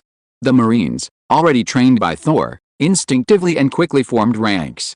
Seeing this, Lian nodded, quite satisfied. Old Master Thor wasn't just strong, his military discipline was also excellent. The assessment is officially over. Those who passed, don't be arrogant. You only dealt with a bunch of low intelligence and weak ordinary beasts. As for those who didn't pass, report back to Old Master Thor. Next, I have an announcement. After returning to the 18th branch, everyone will rest for a day. The day after tomorrow, I will personally lead a team out to sea for a practical combat assessment against pirates. Target: Kakwasi Village, Arlong Pirates. A collective gasp rippled through the crowd as Li Yan finished speaking. Everyone except one person gasped sharply. After all, they had heard of the Arlong Pirates' reputation. They were notorious pirates with a bounty of 20 million berries. Their own captain was actually leading them to hunt down these pirates? To be honest, they weren't very confident. They had been training at the branch for the past month, and even knowing their strength had improved rapidly, the prospect of a 20 million berry bounty pirate still put considerable pressure on them. However, aside from Li Yan and Thor, no one noticed that among these Marines, one person's eyes were gleaming with a sharp light. He had been training like crazy for this day. Sanders' age. 27 birthplace, Kakwasi Village, East Blue rank, private power level. 88 martial arts level, LV, 15, 70%, talent, A rank shipbuilding talent, D rank martial arts talent military merit. 0 loyalty. 90 even though his martial arts talent wasn't as good as Larnus, his strength wasn't far behind, showing how insane Sanders' training was. And now, he had finally waited for the day when Li Yan would fulfill his promise to him and issue the order to subdue the Arlong pirates. It was just a pity that he couldn't personally finish off Arlong. Even though he had grown a lot, he still couldn't defeat Arlong. However, if he were to fight a relatively weak officer, he would still have a fighting chance. No one knew the strength of the fishmen in the Arlong pirates better than Sanders. As for Arlong and the other stronger officers, he could only rely on the colonel and the instructors. Everyone, just a few more days, just a few more days. Sanders said softly, clenching his fists tightly, in the Marine mess hall. The Marines, who had just returned to their branch, were enjoying dinner, one of their most anticipated moments of the day. Why so anticipated? Because the cook of the 18th branch was simply too beautiful, a feast for the eyes. Of course, that was only part of the reason. Another important reason was that this beautiful cook was also a devil fruit user. And her dishes had the effect of rapidly restoring stamina. According to Li Yan's previous tests, Ziluo's current ability could increase stamina recovery by about 30%, lasting for about an hour. That was already quite powerful. Keep in mind that Ziluo's current devil fruit development level was quite low, only LV, 12. If she continued to develop it, its effect might even surpass Li Yan's high-speed recovery characteristic. Kid, you're really lucky. If Fleet Admiral Sengoku knew about Zilu's abilities, do you believe he'd kidnap her to headquarters immediately? I believe him, but Zilu has to be willing to go. Li Yan said nonchalantly. Even if Sengoku is the Fleet Admiral, he can't just kidnap someone, right? Zilu's loyalty is 100%. It would be a miracle if Sengoku could break through such a strong defense. Li Yan remained unfazed. Alright, kid, let's get down to business. Aren't you going to inform Smoker about this? Capturing the Arlong pirates isn't a problem, but the 16th branch is a 4th-tier branch. As the base commander of the lowest-ranking 5th-tier branch, you don't have the authority to directly arrest rats. Thor said solemnly. Within the Navy system, some things have to be done according to the rules, otherwise, even if you do the right thing, you might be punished. Thor didn't want Li Yan to get into trouble because of this. No need. If we notify Smoker, who knows if there are any people in Loga Town who are connected to the rats? It's easy for word to leak out. As for the issue of authority, I have my own way of handling it, Grandpa, don't worry. Li Yan shook his head and said. It wasn't that Li Yan didn't trust Smoker. Having watched One Piece in his previous life, he knew very well that Smoker was absolutely trustworthy. But the key question was, what about his subordinates? After all, Li Yan didn't believe that the 16th branch alone, without any help from others, could keep the events of Kakwasi Village a secret for so many years. It was always better to be cautious. Alright, you're the base commander, so we'll do as you say. Obviously, After hearing Li Yan's words, Thor had also thought of this and stopped trying to dissuade him. After finishing dinner, Li Yan went to his office and immediately picked up the Den Den Mushi and dialed. Burp burp burp burp, this is Garp. Old man, this is Li Yan. I need your help with something. In return, I'll take care of that little Luffy. The Den Den Mushi had barely connected when Li Yan launched into tirade, completely lacking the demeanor expected of a branch colonel addressing a member of headquarters. However, Garp, who was practically sworn brothers with Li Yan at headquarters, didn't seem to mind at all, and was quite excited. Brother Li Yan, are you serious? Yes. Alright, tell me, what do you need help with? Even if you want Sengoku's sheep, I'll steal it for you. One day later. East Blue 18th Branch, small naval port. Over 100 Marines had boarded the large warship of the Luoga Town branch, preparing for departure. Colonel, departure preparations are complete. Order departure, target Kokoyashi village. Yes, Colonel. Chapter 14, Stealing from Li Yan's head. The journey from the 18th branch of the East Blue to Kokoyashi village takes about 2.5 days. The first half day was calm, not a single pirate or ship was seen. However, after the warship had traveled over 100 nautical miles and was further away from the 18th branch, it felt like they had stumbled into a pirate's lair. In just half a day, they had already encountered 2 pirate crews, finally giving Li Yan a taste of the pirate world. These 2 were the Rotten Fang pirates and the Ironclad pirates. The highest bounty belonged to the captain of the Ironclad pirates, at 2.5 million, while the other pirates with bounties were all below 2 million. But it must be said, just like the pirates Li Yan had read in his previous life, these weak pirate crews were all incredibly bizarre. The members of the Rotten Fang pirates all had mouth full of rotten teeth, while each member of the Ironclad pirates wore several steel plates strapped to their bodies for protection. Li Yan, who wasn't particularly interested in this and even felt somewhat nauseous, simply handed them over to Larnus and the other Marines for practice. Even though he would only receive half the merit points, Li Yan couldn't personally deal with every bounty-bearing pirate. Otherwise, how would his Marines earn military merits? For the Marines of the current 18th branch, these 2 pirate crews were no problem. Except for Larnus sustaining some minor injuries while dealing with the captain of the Ironclad pirates, they were all dealt with without injury. Ordinary pirate crew members were simply no match for the Marines whose entire crew now had a Deo power level of over 20 and worked together seamlessly. Thus, the warship continued its journey towards Kokoyashi village while clearing out the pirates it encountered. Finally, on the second night after setting off, the warship was less than 100 nautical miles from Kokoyashi village. Except for the lookout and the helmsman on duty, Li Yan let the other Marines rest early. After all, there was a tough battle to fight the next day. The statement that fishmen are inherently 10 times stronger than humans might be a joke to many powerful individuals, but it's undeniable that it's not a joke for ordinary Marines. Therefore, even ordinary fishmen in the Arlong pirates pose a significant challenge to the Marines of the 18th branch. Visibility was low at night, and although the lookout wasn't careless, they still didn't notice a small boat sneaking aboard under the cover of darkness. However, while the lookout didn't notice, it didn't escape Thor's observation haki. In the captain's cabin. Kid, someone's sneaking into the warship. Is he stealing money?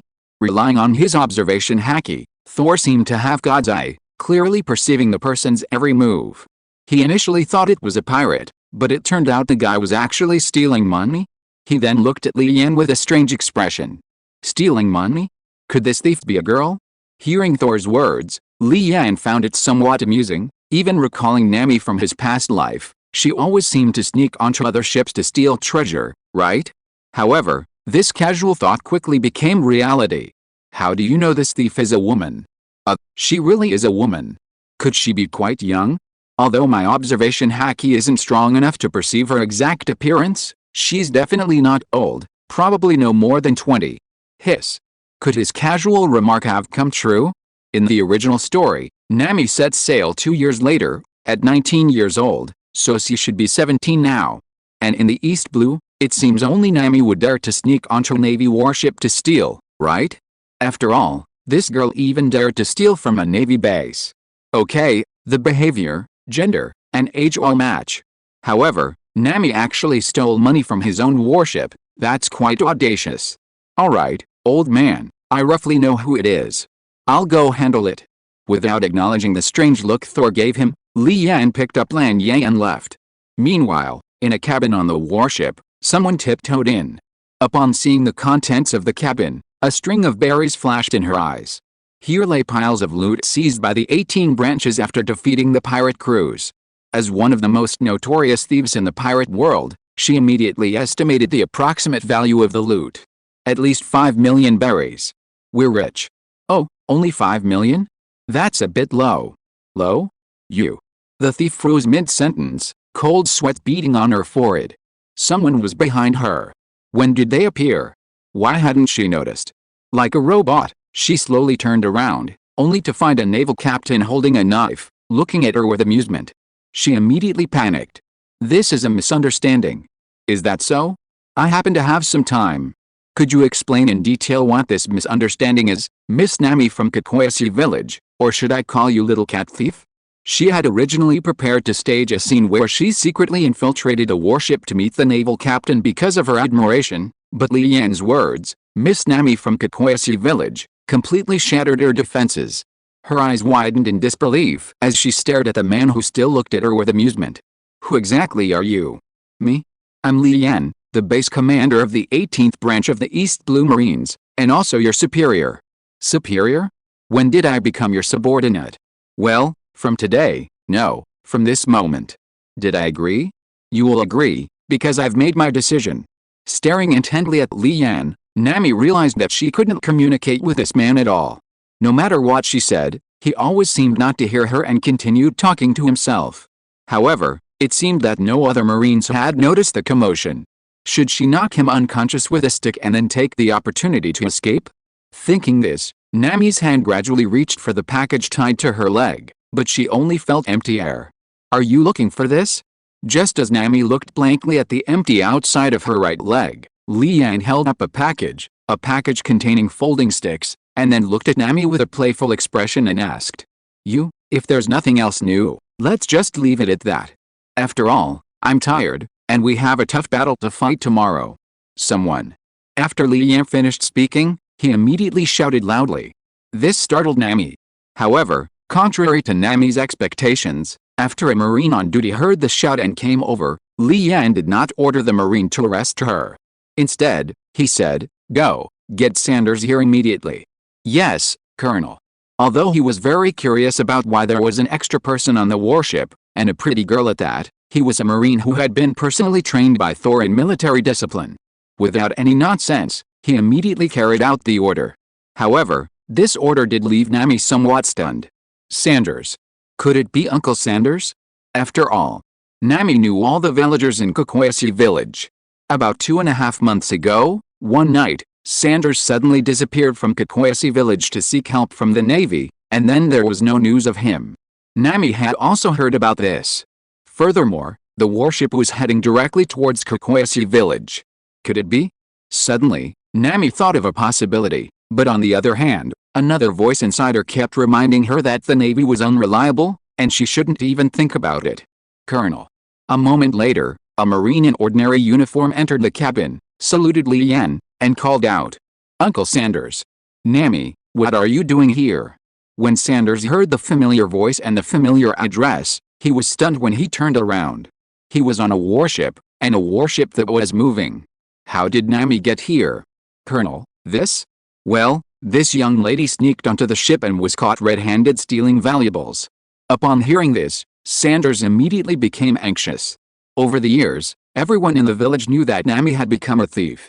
Although on the surface the villagers criticized Nami, in reality, everyone knew that Nami did this to save the village and buy Kakoyasi village back from the evil dragon. No matter how much Sanders thought about it, he never expected Nami to sneak over to the colonel. Colonel, there's a reason for Nami's situation, could you? You don't need to say, I know. So I gave her a chance to join our 18th branch, and everything would be settled, but she seems unwilling. Hearing the first part, Sanders breathed a sigh of relief, but after hearing the second part, he immediately became anxious again. Unwilling? Unwilling, damn it. Colonel, leave it to me, I'll do some ideological work with Nami. Alright, then it's up to you. Get some rest when you're done, we have to deal with the Arlong pirates tomorrow. Yes, Colonel. With that, Li Yan yawned and walked out. But Nami was no longer calm. The Arlong pirates, Uncle Sanders, are you going to capture Arlong? And where have you been all this time, and how did you become a Marine? Her eyes widened, looking at Sanders with disbelief. Well, it all started more than 2 months ago. The next morning, Li Yan arrived on the deck, where Sanders and Nami were already waiting. A slight smile played on Li Yan's lips. Winning Nami over was difficult, but also quite easy, as long as you found the right approach. Moreover, having Sanders was clearly more effective than doing it himself. Nami's past experiences had left her extremely distrustful of the Navy, but Sanders was different. Perhaps no matter what Li Yan said, Nami wouldn't believe him, but if Sanders spoke, it would be different. Finally, as long as Nami hadn't left last night, the matter was half won. Colonel, Nami has agreed to join the 18th branch and become a Marine. No, I have conditions. I want to witness you capture Arlong and rescue Kakoyasi village. If you can do that, I'll join your branch. After Sanders finished speaking, Nami ignored his glare and shouted back. Li Yan was well aware that the final and most crucial step to truly winning over Nami and gaining her complete loyalty was to deal with the Arlong pirates. No problem. If you are listening to this novel on a channel other than Fanfic World, it means it was downloaded and re-uploaded without effort. We warmly invite you to visit our channel, Fanfic World. There you will find the original version of this story and many other novels of various genres. We look forward to seeing you dive into a world of incredible novels. Chapter 15. Are you spying on me? East Blue, Kakoyasi Village, Arlong Park. A naval captain who looked remarkably like a rat stared intently at a box held by a fish man. Inside were neatly stacked piles of berries, totaling a full 30 million berries. After quickly scanning the box to confirm the amount was correct, the rat beckoned to a Marine to take it. Arlong, this is the price from a few years ago. Now that Logatown has Smoker, and he's a stubborn old man, we'll need to bribe more people to continue hiding Kakoyasi Village's secrets, so, starting this year, it'll be this amount every year. The rat held up all his fingers on his right hand. Instantly, all the fishmen present were enraged. In their eyes, humans were inferior animals. Cooperating with you was already a favor, but now you dare to extort them? Are you tired of living? Not only the fishmen, but even Arlong's expression changed. However, he concealed it well. Unlike those blindly confident that the fishmen were superior races, the dragon actually had some sense of propriety. If he really killed the rat, his current comfortable life of enslaving humans would be over. Therefore, as long as it was within his acceptable range, it wasn't a big problem. 50 million berries was only a small fraction of what he could earn each year. Chirp, bring another 20 million berries to Colonel Rat. Brother Dragon. Go get it. Yes, Brother Dragon. When the dragon asked him to get the money for the second time, his voice carried a hint of anger. Chirp didn't dare say anything more and immediately went to get the money. Seeing this, the rat stroked his whiskers, thinking to himself, it's done.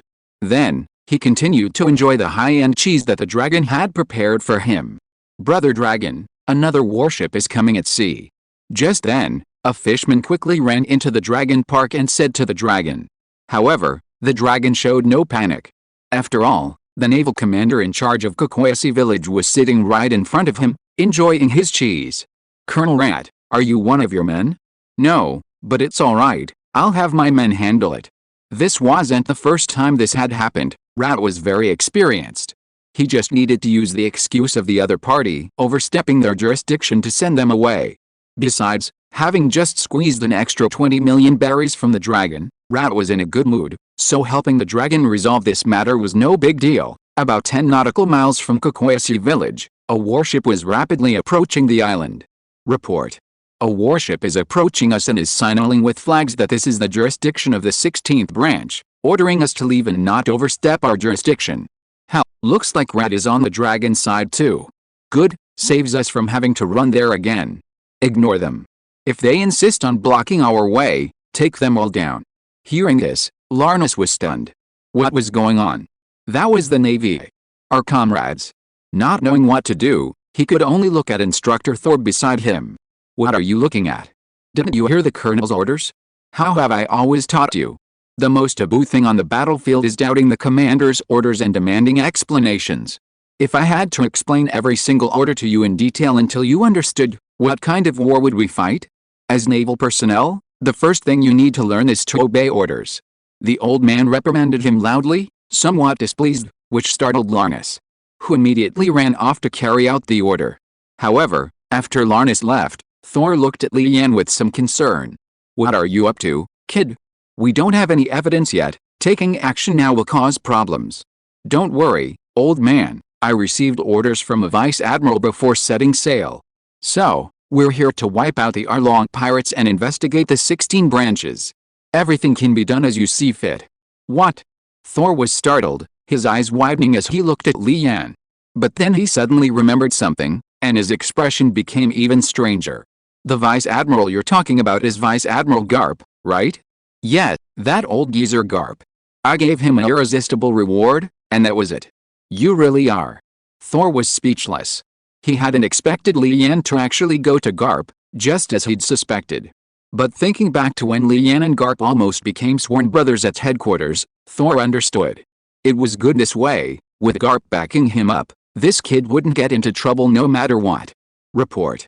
We've signaled to the enemy warships, but their response is still that we leave immediately. Just then, Laris ran to Lian again to report. However, Lian wasn't angry. In fact, a faint smile appeared on his face. I now suspect that the warship ahead has been taken over by pirates. Have all Marines prepare for battle. Charge in and engage in hand-to-hand combat to subdue them all. Yes, Colonel. Sanders, you must really want to deal with these scumbags yourself, right? Let's go. Yes, Colonel. Actually, from the moment he heard that the 16th branch's warships wanted to intercept them, Sanders, standing behind Lian with Nami, couldn't help but want to act. After all, the people of Kokwasi village hated the 16th branch no less than they hated Arlong. However, without Lian's order, he had to restrain himself, even if he wanted to. But who would have thought that in the next second, Lian would give him the order? Thus, only Lian, Thor, and Nami remained on the deck. As the 16th branch's warship drew closer, Nami grew anxious. Lian, can I also? No. Why? Uncle Sanders went too, why can't I? My Marines can act, but you can't, because you haven't officially joined the Navy. Okay, that made sense. Nami couldn't find a reason to argue. Yes, in the pirate world, even if a Navy scoundrel appeared, the Navy had to clean house. If anyone else dared to act, believe it or not, they'd be labeled a pirate and given a bounty. Pouting, Nami turned away, ignoring Lian. Seeing her like this, Lian smiled. Don't worry, after we defeat Arlong, I'll make sure you see him off. Are you serious? Hearing this, Nami instantly became excited. Over the years, she had constantly dreamed of personally slaying the dragon and avenging Bellamere, but her strength wasn't sufficient, forcing her to settle for second best and agree to the dragon's deal to buy Kokwasi village for 100 million berries. Why would I need to lie to a little girl like you? TCH, you talk like you're so old, you're only 3 years older than me. You have a problem with being called a little girl? I'm asking you, do you really believe that after gathering 100 million berries, the dragon will keep his promise and let Kokwasi village go? You mean? Nami didn't think much of Lian knowing about this. After all, Sanders worked for Lian, so it wasn't surprising he knew. However, judging from Lian's tone, did Arlong not keep his promise? Are you stupid? Let me do the simplest math for you. Arlong demands 100,000 berries from the adults and 50,000 berries from the children in your village every month to save their lives. Just from that, he can get at least 20 million berries from your village every month, which adds up to about 200 to 300 million berries a year. Then why would he agree to sell the village to you for 100 million? Oh, Nami was stunned after hearing Lian's words. Yes, why would Arlong, who earns 200 to 300 million berries every year, agree to let Kokwasi village go for only 100 million? Nami wasn't stupid, on the contrary, she was very smart. It's just that she'd always been burdened with too much responsibility, so much so that she hadn't had time to think about this carefully. But now, after Lian's reminder, she immediately realized something was very wrong. However, Arlong had always been very faithful to his promises. He had never broken a promise he made. Would he really break his promise in this matter? Seeing Nami deep in thought, Lian smiled wryly. You're probably thinking, will Arlong really break his promise? Have you ever thought that Arlong didn't actually need to break the contract?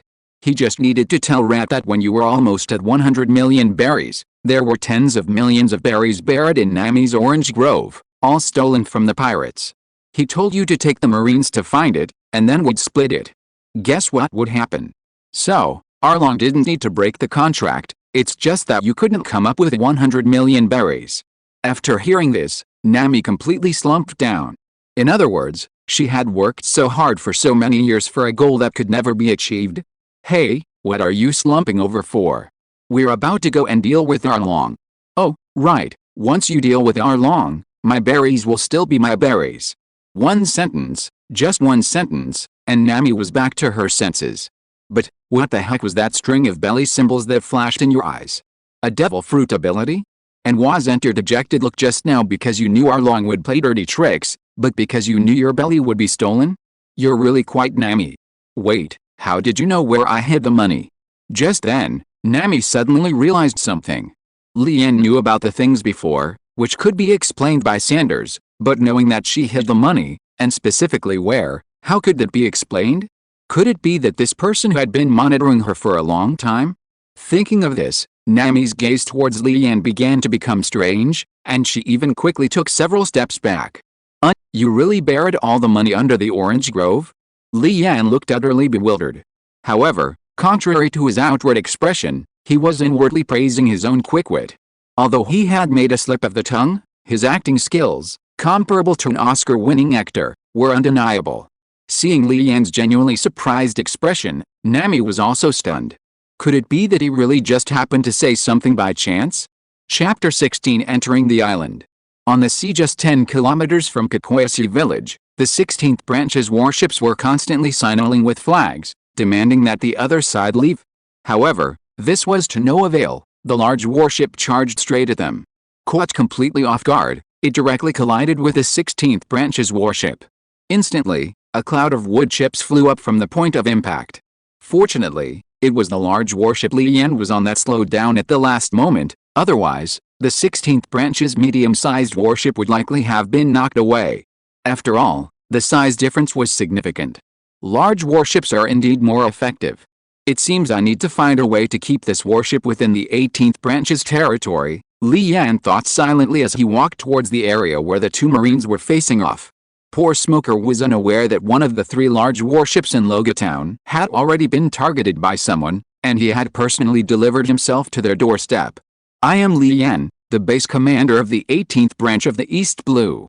I have been ordered by Vice Admiral Garp to investigate the 16th branch's collusion with the Arlong pirates, which has plagued Kakoyasi village for 6 years.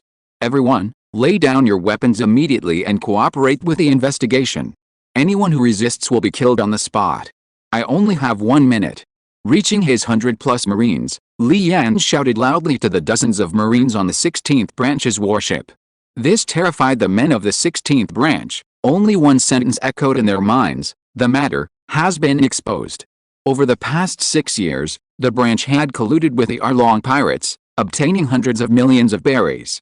Although the vast majority had been taken by the rat pirates, the Marines themselves had still received a small share. But if this gets out, the Navy won't let it go just because you guys took less, okay? On the warship, a major was having a fierce internal struggle, then seemed to have made a decision, his eyes gradually turning fierce. Brothers, these Marines are all pirates in disguise. For justice, wipe them all out. Charge. The Marines from the 16th branch were stunned for a moment upon hearing this, but quickly they reacted. Yes, if things continued like this, they would spend the rest of their lives in Impel Down. The only way out was to kill all the Marines in front of them, and then let Captain Rat and the Arlong pirates destroy the evidence, leaving no evidence for their future.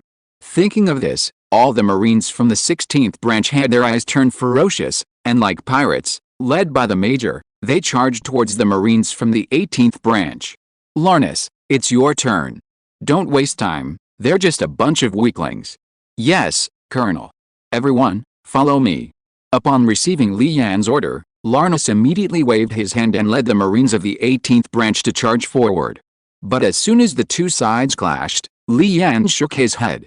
These Marines of the 16th branch were indeed all useless, spending their days following that rat guy around doing bad things, never training, and very few even had a power level of 10. Even the major leading the charge was knocked down by Larnus with just 2 punches. As for Sanders, although he didn't face the major, he had already instantly killed 2 captains. When did Uncle Sanders become so powerful? Nami, who had come with Li Yan, widened her eyes upon seeing Sanders' overwhelming performance, her face clearly saying, "This is impossible." She knew Uncle Sanders very well. At least 2.5 months ago, Uncle Sanders was no match for her. But now? This fighting power, it could easily take on several of me. What kind of magic pill did they take? This is really bad. I can't steal Uncle Sanders' money anymore. Strange, isn't it? Take a good look at my other Marines. Not long ago, they were just ordinary civilians, completely helpless against pirates, just like Sanders. Hearing this, Nami also shifted her attention to the other Marines. Goodness, how can this scene be described? They were all basically taken down in a single encounter. They were all ordinary Marines, but the difference was so huge. However, while shocked, Nami also gained more confidence in her upcoming battle against the Arlong pirates. The entire battle ended in less than a minute. The process can only be described in 4 words: too many wolves and too little meat. Yes, the 16th branch warship only had about 50 people because many had been taken to the island by the rats, while the 18th branch had over 100. Not only were there more people, but each Marine in the 18th branch was capable of taking on several opponents. So much so that after the battle, many Marines were quite annoyed. Had they been too slow and missed out on the monster? Larnus, shackle everyone and put them in the holding cells. Also, send a few men to guide the warship to shore, then we'll continue. Yes, Colonel. After everything was settled, the warship set off again. This time, no one tried to stop them, and they quickly arrived at the dock. Old Master Thor, take 30 Marines to the village, just in case those fishmen get desperate and attack the villagers. Okay, no problem. Thor readily agreed and immediately selected 30 ordinary Marines to set off. The rest of you, come with me to Dragon Park. Sanders, you lead the way. Yes, Colonel. As for you, come with us. After the deployment was complete, Li Yan looked at Nami and said, Kokoasi village. Oh no. The Marines are here. The Marines are here. Suddenly, villagers ran frantically along the road into the village, shouting as they ran. Why were they shouting "oh no" when the Marines were coming? Although what he shouted was strange, this was the reality of Kokoasi village. To them, there was no difference between the Marines and pirates. Everyone, go home immediately and lock your doors. Kensuke, the village policeman, changed his expression upon hearing the shout and immediately directed the villagers to go home. This had happened many times before, and the people of Kokoasi village were very experienced. In less than a minute, the square, which had been quite crowded, was empty except for Kensuke. Just then, 30 Marines led by Thor entered Kokoasi village. However, Kensuke was somewhat surprised when he saw these Marines. After all, he had seen the Marines of the 16th branch many times, and he recognized most of their faces, but he didn't recognize the Lieutenant Colonel and the other 30 Marines at all. Lieutenant Colonel, we just handed over all the money to Arlong a few days ago, and now we really have none left. Hearing this, Thor's face was filled with anger. This startled Kensuke, who thought the Marines were dissatisfied with his answer, and his legs began to tremble. You're the village policeman, right? Yes. Don't worry. We're here to subdue the Arlong pirates. The main force is already heading towards Arlong Park. As for us, we're here to protect you during the battle, preventing any fishmen from getting desperate and harming you. Lieutenant Colonel, you mean, you're here to subdue the Arlong pirates? Kensuke's eyes widened, his face filled with disbelief. Yes, you know Sanders, right? He came to our area and told the base commander everything that happened here, so, we came. Although those Marines in the 16th branch are all scoundrels, you must believe that the vast majority of the Marines are still righteous. You've suffered terribly for the past 6 years, and on behalf of the Marines, I apologize to you. With that, Thor bowed deeply. This startled Kensuke. No, this won't do, Lieutenant Colonel. This is absolutely unacceptable. Everyone, come out quickly. Come out quickly. The Navy is here to protect us. Shortly after Thor entered Kokoasi village, Li Yan, leading 100 Marines under Sanders' guidance, arrived outside Arlong Park. Colonel, this is it. But something strange, we haven't encountered any fishmen on our way here. Outside the gates of Arlong Park, Sanders turned to report to Li Yan, also mentioning his own concerns. However, Nami, who had been with the Arlong pirates for years, clearly knew more than Sanders, and immediately spoke up. No, that's not surprising. Since we encountered the 16th branch's warship on our way here, it means that Rat is here to collect money again.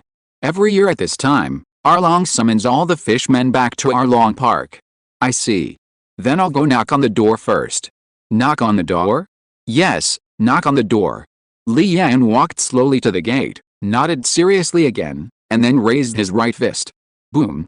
Wood chips flew everywhere, as if hit by a large caliber naval cannon. You call this knocking? Do you have some misunderstanding about the word? Knocking on the door with your hand, isn't that knocking? Li Yan said, shrugging, and then walked directly into the still lingering smoke and dust. Larnus and the other Marines behind him immediately followed. At the same time, the Marines of the 16th branch and the Arlong pirates in Arlong Park were all startled. Suddenly, after a loud bang, a huge door flew in, and by sheer coincidence, it hit Arlong directly, even slamming him against the wall on the other side. Brother Arlong. Damn it, who is it? Except for 2 officers who ran to Arlong's side, the rest of the fishmen quickly ran to the gate and surrounded it, staring intently at the still lingering smoke and dust. A figure slowly walked through the smoke and dust, appearing before all the fishmen. As the smoke cleared, everyone saw that behind this man was a large group of Marines, and even Nami.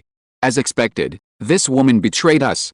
When they saw Nami standing behind that man, the fishmen were instantly enraged. Outsiders are indeed unreliable. Chapter 17 Taking Action. Nami, you're our ally, why did you betray us?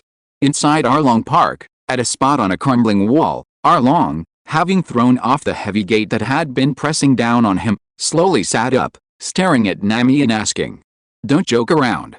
You cruelly murdered so many people in Kokoyasi village, and you still have the nerve to call yourself my ally. And, Bellamere, she. Hearing Arlong mention the word ally, Nami couldn't hold back any longer and pointed at Arlong, cursing him. However, when Bellamere was mentioned, she couldn't control her emotions any longer and sat down on the ground, crying. Alright, leave the rest to me. He ripped off his colonel's cloak and draped it over Nami, then slowly drew his sword, Ranga, and turned to walk towards Arlong. Making my lovely subordinate cry has serious consequences, Arlong. Li Yan's voice was extremely cold, completely different from his usual self, as if he had become a completely different person. In fact, in his previous life, when Li Yan watched One Piece, he felt that Nami's background was tragic.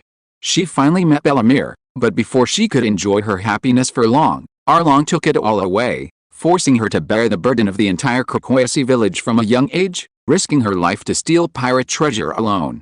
Even after Luffy defeated Arlong, she was still influenced by his protagonist's halo, ultimately becoming the pirate he hated most.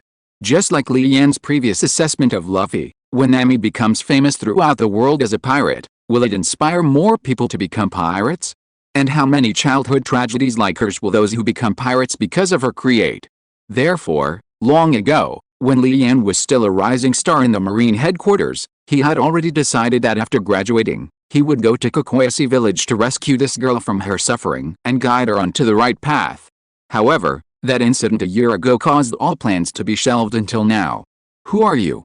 At this moment, Arlong also shifted his attention from Nami to Li Yan, his eyes flashing with ferocity. Me? I'm Li Yan, the base commander of the 18th branch of the East Blue Marines. The 18th branch? Arlong thought for a moment, seemingly having never heard of an 18th branch in the East Blue, and casually turned to look at the rat beside him. Just now, the rat was quite afraid. After all, Li Yan had acted rather domineeringly. But after hearing Li Yan's self-introduction, he was no longer afraid, and even his legs stopped trembling. The 18th branch, wasn't that the branch that was originally going to be abolished, but later arranged for a Marine whose strength had been crippled to retire there? Right, if he remembered correctly, that Marine's name was Li Yan. Li Yan, you're just a lowly 5th-rank branch commander, why are you managing outside your jurisdiction? Get back to the 18th branch immediately. As for the pirates here, I'll handle them. Feeling triumphant, the rat immediately raised its head and pointed at Li Yan, lecturing him. This scene stunned all the Marines. Li Yan's Marines, unless they were completely stupid, knew that he was colluding with the Arlong pirates. As for the rat's subordinates, Colonel, this guy looks like someone you shouldn't mess with. Didn't you see how he blasted away such a thick door with a single blow, and also sent Arlong flying dozens of meters? Are you sure your attitude is okay? Besides, isn't the 18th branch supposed to only have a handful of people? But this guy has a full 100 behind him, and every single one of them looks formidable. Colonel Rat, is it? I'm here in Kukwasi village on orders from Vice Admiral Garp to deal with the Arlong pirates and investigate the 16th branch's collusion with them. Are you going to surrender or do I have to do it? By the way, your warship outside, and the 57 Marines on board, have all been captured and are under our custody. The same goes for the rest of you. Anyone who surrenders and confesses to all their crimes will be treated leniently, provided they haven't killed any civilians. But if they resist, they won't even get a ticket to impel down. Lian said coldly, looking at Rat and the dozens of Marines behind him. Rat's eyes widened immediately. Vice Admiral Kaka. Garp. Not only has my misdeeds been exposed, but Vice Admiral Garp is also targeting me? Am I doomed? Not only Rat, but even Arlong beside him was somewhat unsettled. Perhaps many in the East Blue only know Garp as a Marine hero, but don't know just how strong he is. But as a former member of the Sun Pirates, having clashed with the Marines many times, how could he not know how ridiculously powerful Garp was? He could absolutely crush him with a single finger. It seems this Kukwasi village is no longer safe. After today's events are resolved, I'll have to find another island to establish my Arlong Empire. However, it's best to help Rat out. As long as he's alright, I can avoid a lot of trouble later. Rat, what are you afraid of? If Garp has evidence, he won't be allowed to investigate. So, as long as we deal with him, and then wipe out everyone in Kukwasi village, then there will be no evidence against him. What can Garp do to you then? That's right. Reminded by Arlong, Rat also realized, why not just kill Lian, then let the Arlong pirates slaughter the entire Kukwasi village, and then find some pirates to kill and dump on the island. Then he could say that pirates attacked Kukwasi village, and although the entire village was wiped out when the 16th branch arrived, they at least successfully intercepted and killed the pirates. Perfect. This way, not only would Garp have no evidence against him, but he'd even gain a great merit. Immediately, Rat revealed a lewd smile, feeling confident again. Okay, let's do it this way. Don't worry, as long as I'm alright, you can choose any island within the 16th branch's territory. Haha, that's more like it. Seeing this, the faces of all the Marines behind Lian changed. They truly hadn't expected the 16th branch's navy to be so despicable. Colonel, let's do it. I can't hold back anymore. Yet, these scoundrels. Give the order, Colonel. That's right, for the sake of our navy's justice, these cancers must be eradicated. He glanced at the time. A minute had passed. Originally, Lian wanted to see if there were any Marines who still had a conscience but were simply following orders out of spite. But now it seemed that this branch was completely rotten from top to bottom. Since no one was willing to confess, Lian didn't want to waste any more words. Larnus. Present. I'll handle Arlong and the two with him. The rest and the Marines of the 16th branch are yours. However, that octopus man is also an officer, and his strength is no less than yours, so be careful. Yes, Colonel. After giving the order, Lian vanished from the spot with a shave. When he reappeared, he was already standing in front of Arlong and the other two. Everyone, follow me. Annihilate the Arlong pirates and capture all the Marines of the 16th branch. Yes, charge. At the gate, all the Marines followed Larnus in their charge. Larnus himself went straight for Hachi. Lian had warned him earlier that this octopus man was no less powerful than him, making him a formidable opponent for the other Marines. The fish men, brainwashed by Arlong, considered humans inferior and looked down on the Marines. Their numbers were also comparable, exceeding 100. Seeing the charging Marines, they didn't back down and charged back. The two sides clashed, resulting in a chaotic battle involving over 200 people. During the melee, Larnus, focused entirely on Hachi, didn't notice that several fishmen had taken advantage of the chaos to scale the wall and escape Arlong Park. However, while Larnus didn't notice, Lian did. He didn't stop them. This was expected. Otherwise, why would he have sent his grandfather with 30 Marines to protect the village? Kid, I must say you've got guts, but do you really think your Marines can beat my comrades? Enough talk. Arlong, are you three coming at me together, Or one at a time? Brother Arlong, he's just a human. Leave him to us. You just sit there. Seeing Arlong's eyes gradually turning red, the officers Kruby and Chu walked up to him and said, "All right, then it's your turn." Nodding, Arlong, who had already stood up, sat down again. Kruby and Chu, like Arlong, were former members of the Sun Pirates, and their knowledge far surpassed that of ordinary fishmen. Therefore, knowing that this was no ordinary opponent, they didn't intend to fight one-on-one, but rather to team up. After exchanging a glance, the two immediately attacked. Li Yan recognized these two. Kruby was, I think, a 30th or 40th dan in fishman karate, and Chu, if he remembered correctly, was the guy who spat. The two fishmen had bounties of 9 million berries and 5.5 million berries respectively, one skilled in melee combat, the other in ranged combat, and they had years of seamless teamwork. Teaming up would be a little troublesome. Yes, a little. Don't let Kruby's large size fool you, he was surprisingly fast, arriving in front of Li Yan in the blink of an eye. Ultimate technique, Thousand Tile Punch. Naval 6 styles, Iron Body. Knowing that Li Yan's opponent was not simple, Kruby immediately unleashed its ultimate move. However, in Li Yan's opinion, this power was far inferior to that of Kuro, so he directly used Iron Body for defense. If it were Kuro, he wouldn't dare to take it head-on.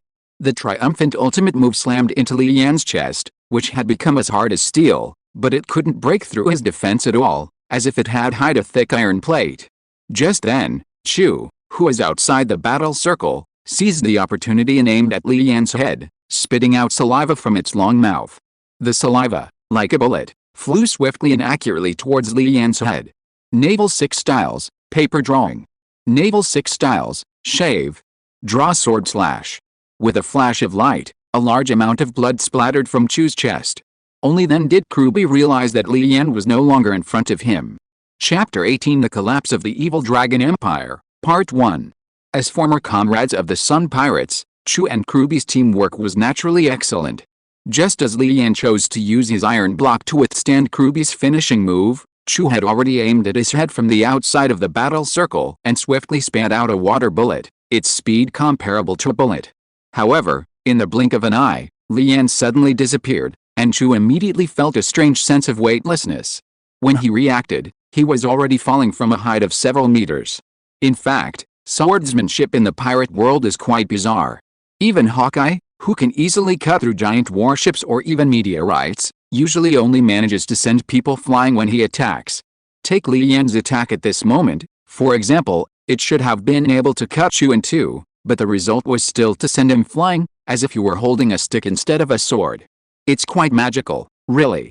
Li Yan could only interpret this as a special rule of the pirate world. However, even just being knocked away was enough to completely incapacitate Chu, and without timely treatment, she might not even survive. Chu. Kurobi, finally realizing what was happening, looked at the blood splattering everywhere and Chu falling rapidly, and shouted. At the same time, she was even more wary of Li Yan. She hadn't seen when this marine disappeared from her side or how he attacked Chu. In fact, by the time she realized what was happening, it was already over. Clearly, this human was not someone she could handle, unless they were in the water. Alright, Kurobi, you're no match for him, step back. Brother Arlong. Go help Hachi, I'll handle this one. Just then, Arlong, who had been sitting calmly watching the battle from the ruins of the wrecked wall, stood up. Just by looking at his eyes, it was clear that Arlong was completely enraged. His eyes had turned blood red, making him look like an angry beast. After hearing Arlong's words, Kurobi looked towards the area where the ordinary fishmen and marines were fighting, somewhat puzzled. What he saw shocked him. Kurobi knew the strength of ordinary marines all too well, having fought the 16 branches for 6 years. It was no exaggeration to say that any ordinary fishman in the Arlong pirates, even on land, could single-handedly take on at least 5 ordinary marines from the 16 branches. Yet now, despite outnumbering their opponents by dozens, they were at a disadvantage. And Hachi, due to his anxiety, was also being suppressed by Larnus.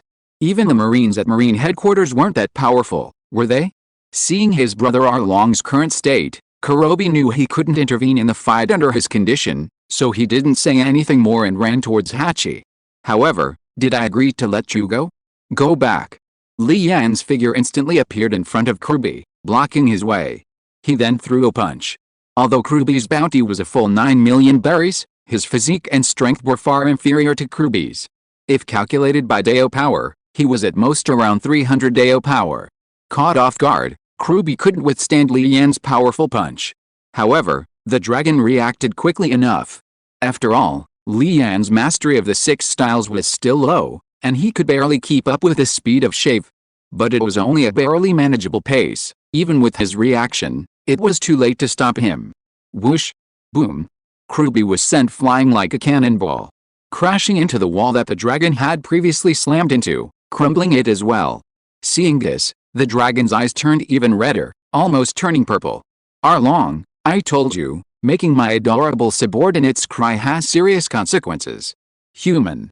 Just as Arlong picked up his signature weapon, the Great Saw Blade, Peak Slash, preparing to fight Li Yan, a large group of people appeared again at the gate of Arlong Park, numbering 200 to 300.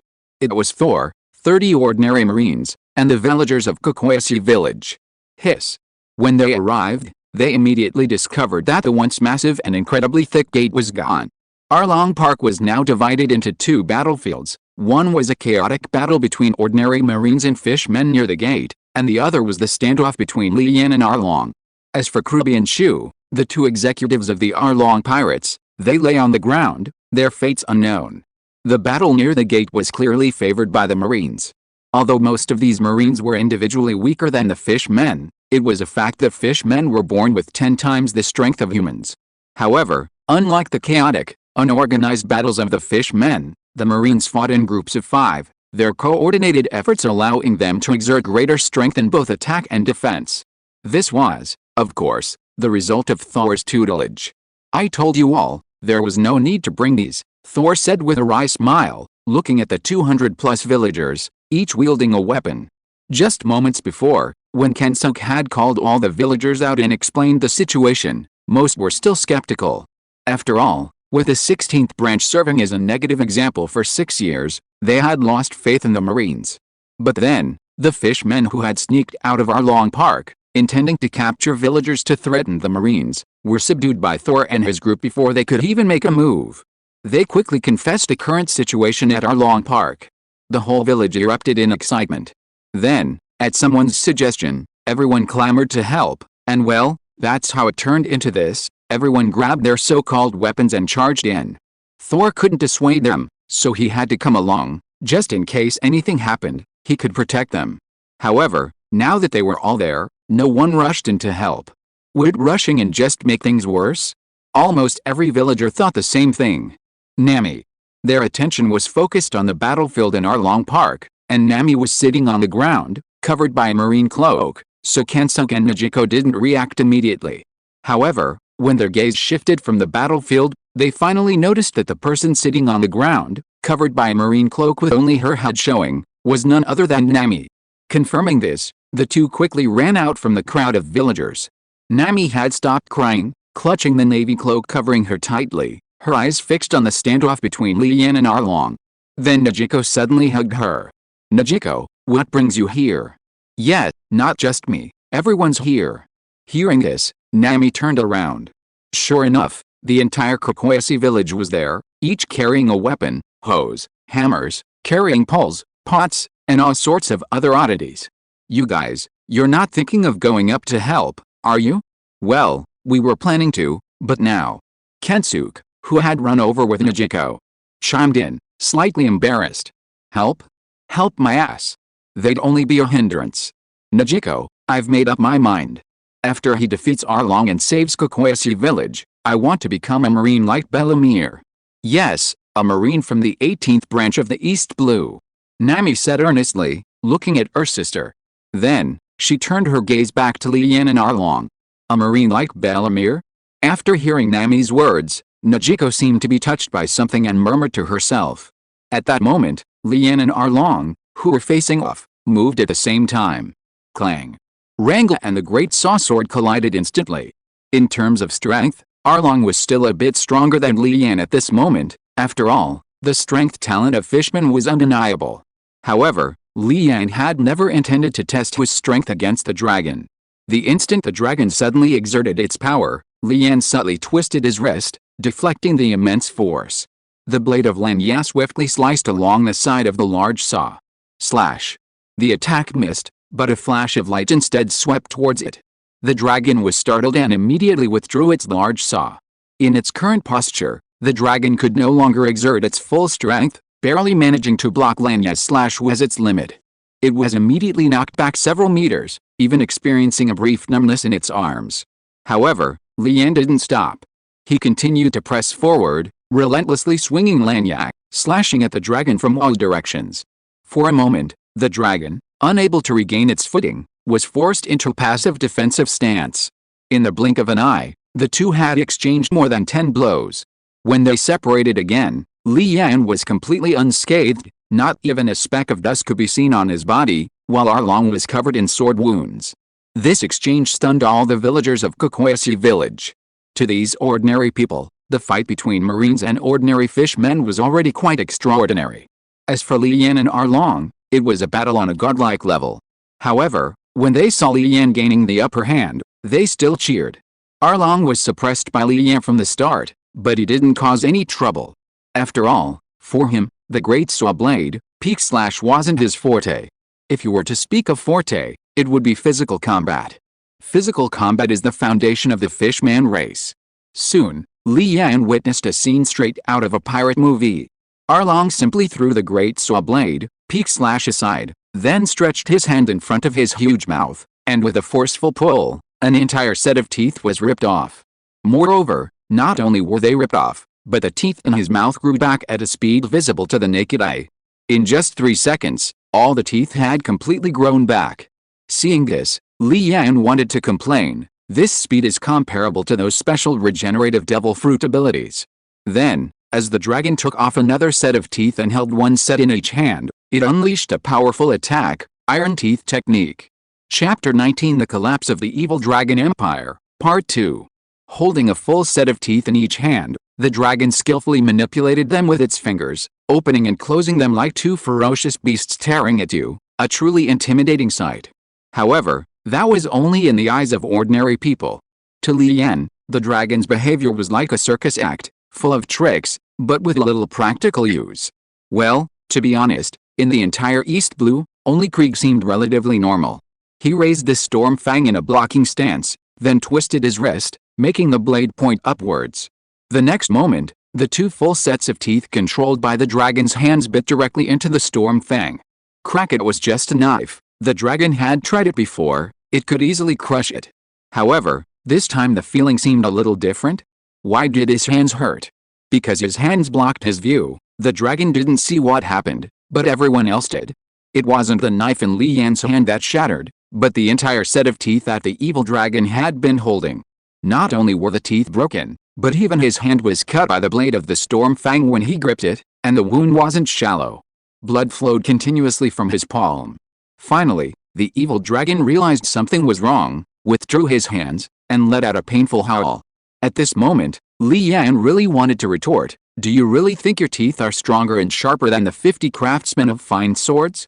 After a moment, the evil dragon recovered somewhat, but he didn't show any fear. Instead, his eyes became even redder. He was enraged to the extreme, essentially entering a berserk state, with both his strength and speed greatly enhanced. However, the next second, instead of pouncing on Li Yan as others expected, he leaped to the side, plunging into the deep pool next to him that connected to the open sea. Was he escaping?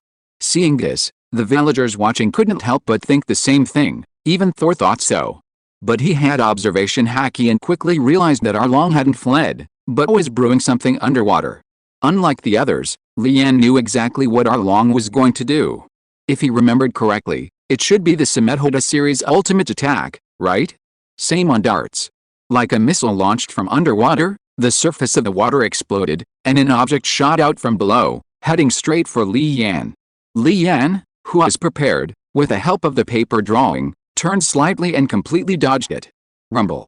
The next instant, Arlong crashed into the main building, crippling a large section of the outer wall. What was he thinking, trying to commit suicide by crashing into a wall? Well, although he wanted to say that, Li Yan, who had watched One Piece in his previous life, knew that Arlong was perfectly fine. Sure enough, in the next second, shark on darts.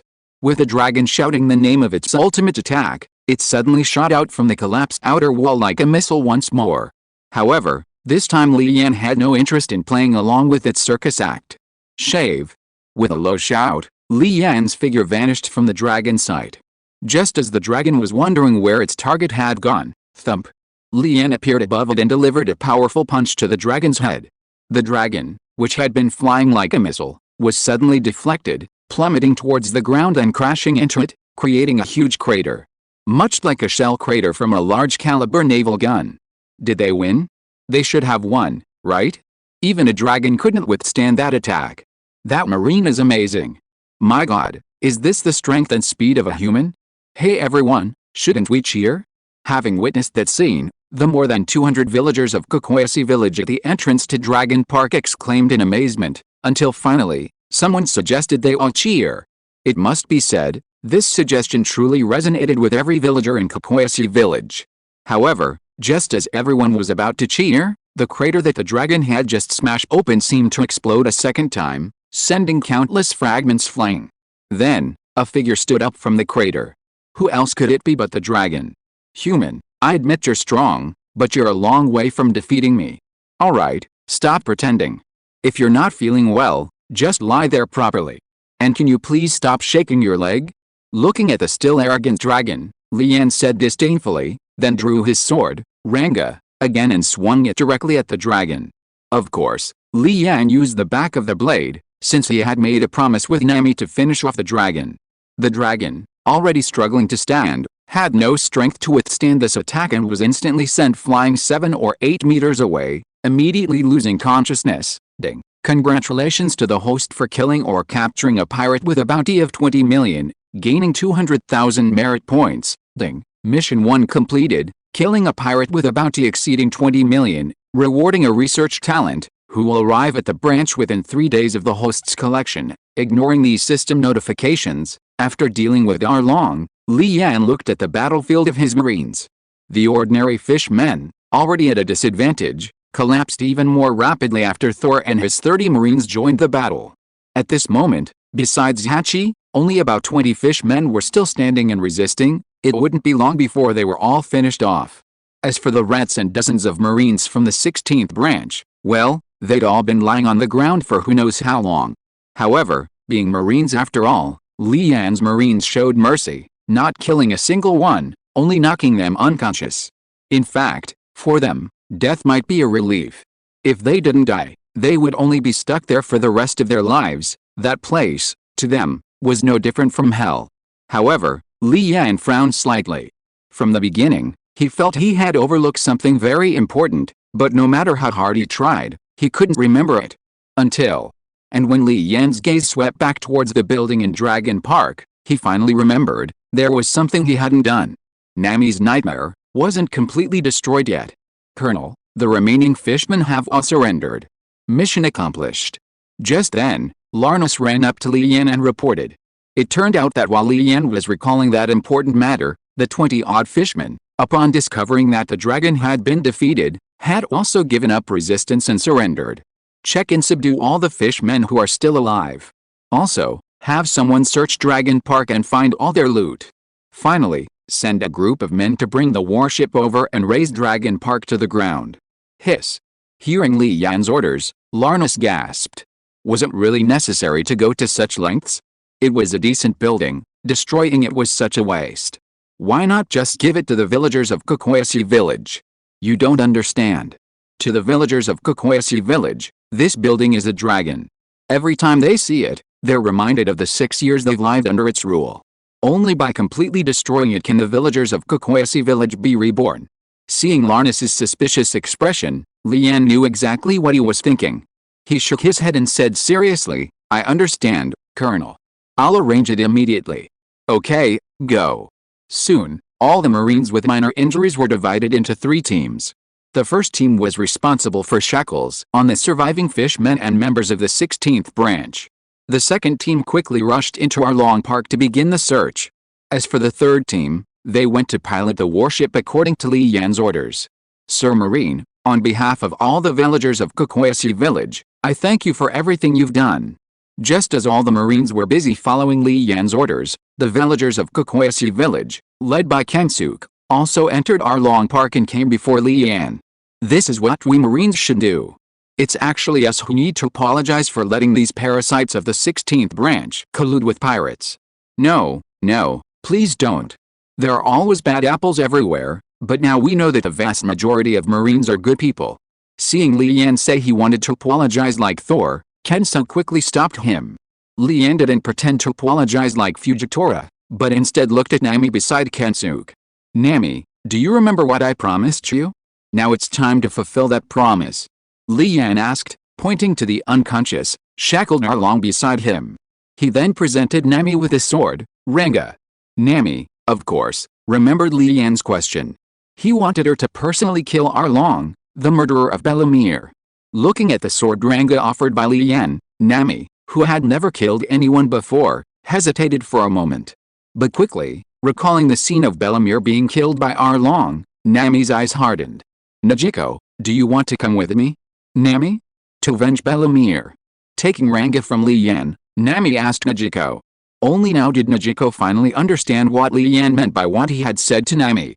Okay, let's do it together, to avenge Belamir. Najiko nodded in reply. Then, to everyone's astonishment, the two sisters walked slowly, step by step, toward the dragon beside them. Chapter 20 X Level Talent. In the end, the sisters took action, avenging Belamir in front of all the Marines and villagers, and ending Arlong's wicked life. Colonel, we found 236 million berries and other items worth approximately 80 million berries. Should we load them onto the warship? Larnus reported to Li Yan, followed by a large group of Marines carrying dozens of boxes of various sizes.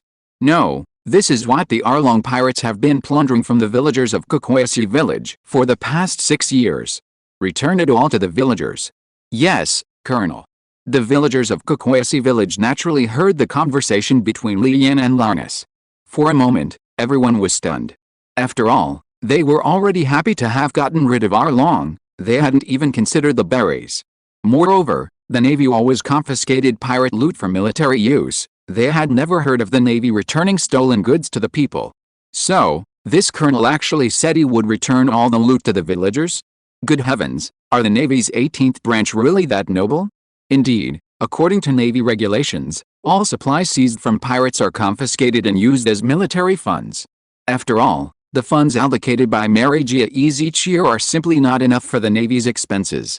Just a third-class branch like Logatown requires nearly 1 billion berries to operate annually, not to mention the costs of building so many warships and maintaining the existing massive fleet. To be honest, unless Marigiaes allocates 50 billion berries annually, the Navy simply cannot function. But would those greedy celestial dragons be willing to give the Navy such a large sum of money every year? Don't be ridiculous. Therefore, for the Navy, using the loot seized from pirates as military funds is unavoidable. For Li Yan, this large sum of money is also very important, but as a human who has received modern education, his core beliefs are somewhat different from those of this world. Furthermore, since he himself upheld the principle of justice for the common people, it was one thing to not know the specific source of the wealth, but now that he knew and the original owner was right in front of him, what kind of justice for the common people would he have if he confiscated it? What's that box? After watching the box containing Bailey and the treasure being carried away to the villagers by a group of Marines, Li Yan pointed to the remaining box and asked. Reporting, Colonel, this contains a large number of nautical charts. Nautical charts? Li Yan was stunned for a moment, but quickly realized where these nautical charts came from. He then slightly shifted his gaze to Nami. Sure enough, Nami, who had also heard what Larnus said, was now pale-faced.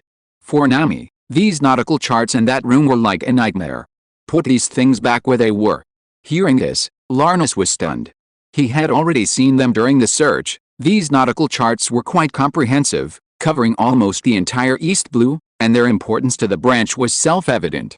In a sense, the contents of this box were even more valuable than the entire pile of boxes from before combined. His own colonel had just ordered a warship to be brought over, ready to raise Devil Park to the ground. Put it back. Larnus was completely baffled. However, he only paused for a moment, not waiting for Li Yan's explanation, before summoning 2 Marines to handle the situation. After all, they were personally trained by Old Master Thor and knew how to follow orders, even if they didn't understand them. "Thank you." Nami, who had somehow appeared beside Li Yan, whispered in a voice only the two of them could hear. Soon, after everything was dealt with and everyone had evacuated Arlong Park, the warship arrived at the estuary. Following Li Yan's orders, the main gun at the bow began to roar.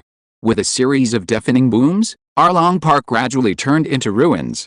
Afterwards, giants who, on behalf of all the villagers, invited Li Yan and the other Marines to a banquet in Kokoyasi village that evening, which Li Yan accepted with a smile.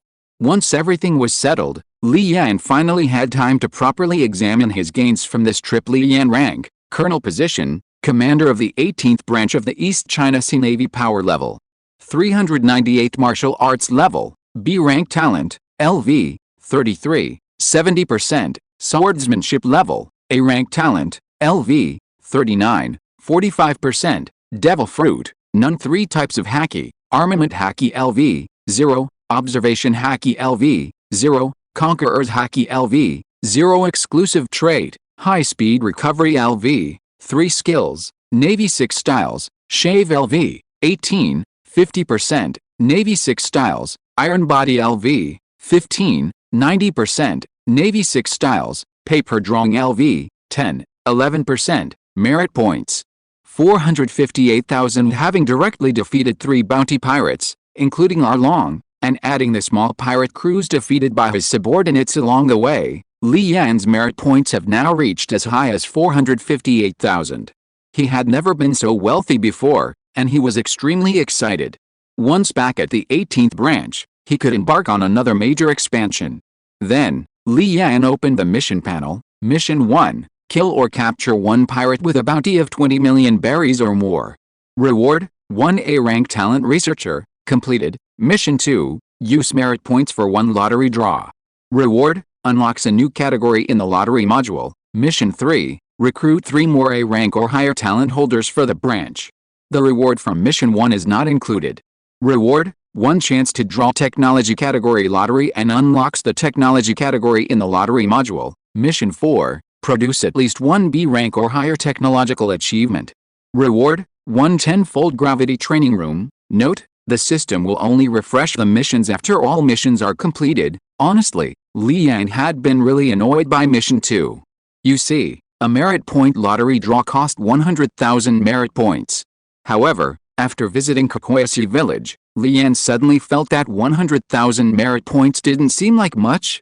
Maybe he should just draw now, since he was going to have to draw sooner or later anyway? Better to die sooner than later. System, use merit points to draw a prize. Talent category, ding. Okay host, would you like to do a normal draw, a high-level draw, or a super draw? There's such a difference? Ding. Yes, host, unless otherwise specified, all system rewarded draws are high level by default. However, if you use merit points, there are 3 levels, normal, high level, and super. Normal is 100,000 merit points, high level is 1 million, and super is 10 million. Upon hearing this, Li Yan was dumbfounded. He had originally wanted to draw once, complete the mission, and maybe even get a talent. But what happened? According to the system, using 100,000 merit points for a draw might be useless? After all, the previous draws were system rewards, categorized as high-level draws. Fine, so be it. New tasks won't appear until the mission is completed, and besides, all I have are a little over 400,000 merit points. Once again, Li Yan shed tears of poverty. Come on, spend 100,000 merit points for a normal lottery draw. Talent category, ding. Lottery in progress, 100,000 merit points deducted from host, ding. Sorry, host didn't draw anything, ding. Host completed mission 2, lottery category unlocked. You're actually thanking me for my patronage? Oh well, consider it spending money to unlock a lottery category. Li Yan sighed, thinking to himself. What else could he do? The next day, at the dock, all the villagers of Kokoyasi village came to see off the 18th branch. At the same time, 2 more people officially joined the 18th branch, Nami and Najiko. Nami was already in Li Yan's plan, but Najiko was quite a surprise. However, if it's offered up, Why not take it? Nami, age 17, birthplace, Kakoasi Village, East Blue, rank, private, power level 28, talents, S rank navigation talent, upgradable, A rank staff skill talent, upgradable, S rank stealing talent, upgradable, skills, navigation LV, 35, 95%, stealing LV, 48, 15%, military merit, 0, loyalty, 100, evaluation, look at this panel, then look at your own. Host, don't you feel ashamed? Okay, although it sounds like a sarcastic comment about the system's evaluation, Nami's panel is indeed quite impressive. 2 S rank talents and 1 A rank talent, and both are upgradable. According to the system, upgradable talents are exclusive to the protagonist or only possessed by special characters. Everyone else has fixed talents. Okay, it seems I'll have to recruit the entire protagonist group. Najiko age 18 birthplace, Kakoasi Village, East Blue rank, private power level 8 talent, X rank devil fruit development talent skills, none military merit, 0 loyalty, 100 evaluation. On the surface, she seems useless, but in reality, she may be the most deeply hidden person in the entire One Piece world. Okay, after seeing Najiko's attributes, Li Yan was completely stunned. X rank talent. The ordinary in the original work was because she hadn't obtained the devil fruit? Just as the system's evaluation said, Najiko might be the most deeply hidden person in the entire One Piece world. No, she should be the person whose talent was most thoroughly buried. Li Yan was extremely satisfied with Nami and Najiko. However, Nami, you have so much luggage? Watching the villagers help Nami and Najiko carry their suitcases, Li Yan couldn't help but twitch his lips several times. Isn't it normal for girls to have a lot of luggage? Nami rolled her eyes at Li Yan and continued directing the villagers to move the luggage. Finally, with the help of the Marines, nearly 20 large boxes were all loaded onto the ship. Chapter 21, Hard Labor or a Feast? Thank you. Goodbye, come again when you have time. Sanders, you have to do a good job. We've accepted the dowry. Nami and Najiko will be members of the 18th branch from now on. Take good care of them. As the warship departed, the villagers shouted and waved goodbye at the dock. At first, nothing seemed amiss, but Li Yan suddenly felt that something strange had crept in. Dowry? What dowry? Wait, could it be? Nami, Najiko. What are those dozen or so boxes of luggage? Turning around abruptly, Li Yan shouted at the 2 women who were carrying luggage with several Marines. Didn't I say? It's a girl's luggage. Stop talking nonsense, open it and let me see. Li Yan, how can you do this? Do you think you can just rummage through a girl's luggage like that? Are you going to open it or not? These are all mine, no one is allowed to touch them. They stood directly in front of the pile of boxes, spreading their arms to block Li Yan while shouting loudly. The 2 women stared at each other, neither willing to back down. The Marines nearby were stunned. Why was their captain asking Nami to open her luggage for him to see? Could it be that he really had that kind of inclination? Alright, Nami, move aside. Najiko, are you helping him too? It's not helping, it's just that these things were decided by the whole village to be given to the captain. Seeing Nami reverting to her old habits, Najiko said seriously. Najiko, why are the villagers' money here? Don't you have to give me an explanation?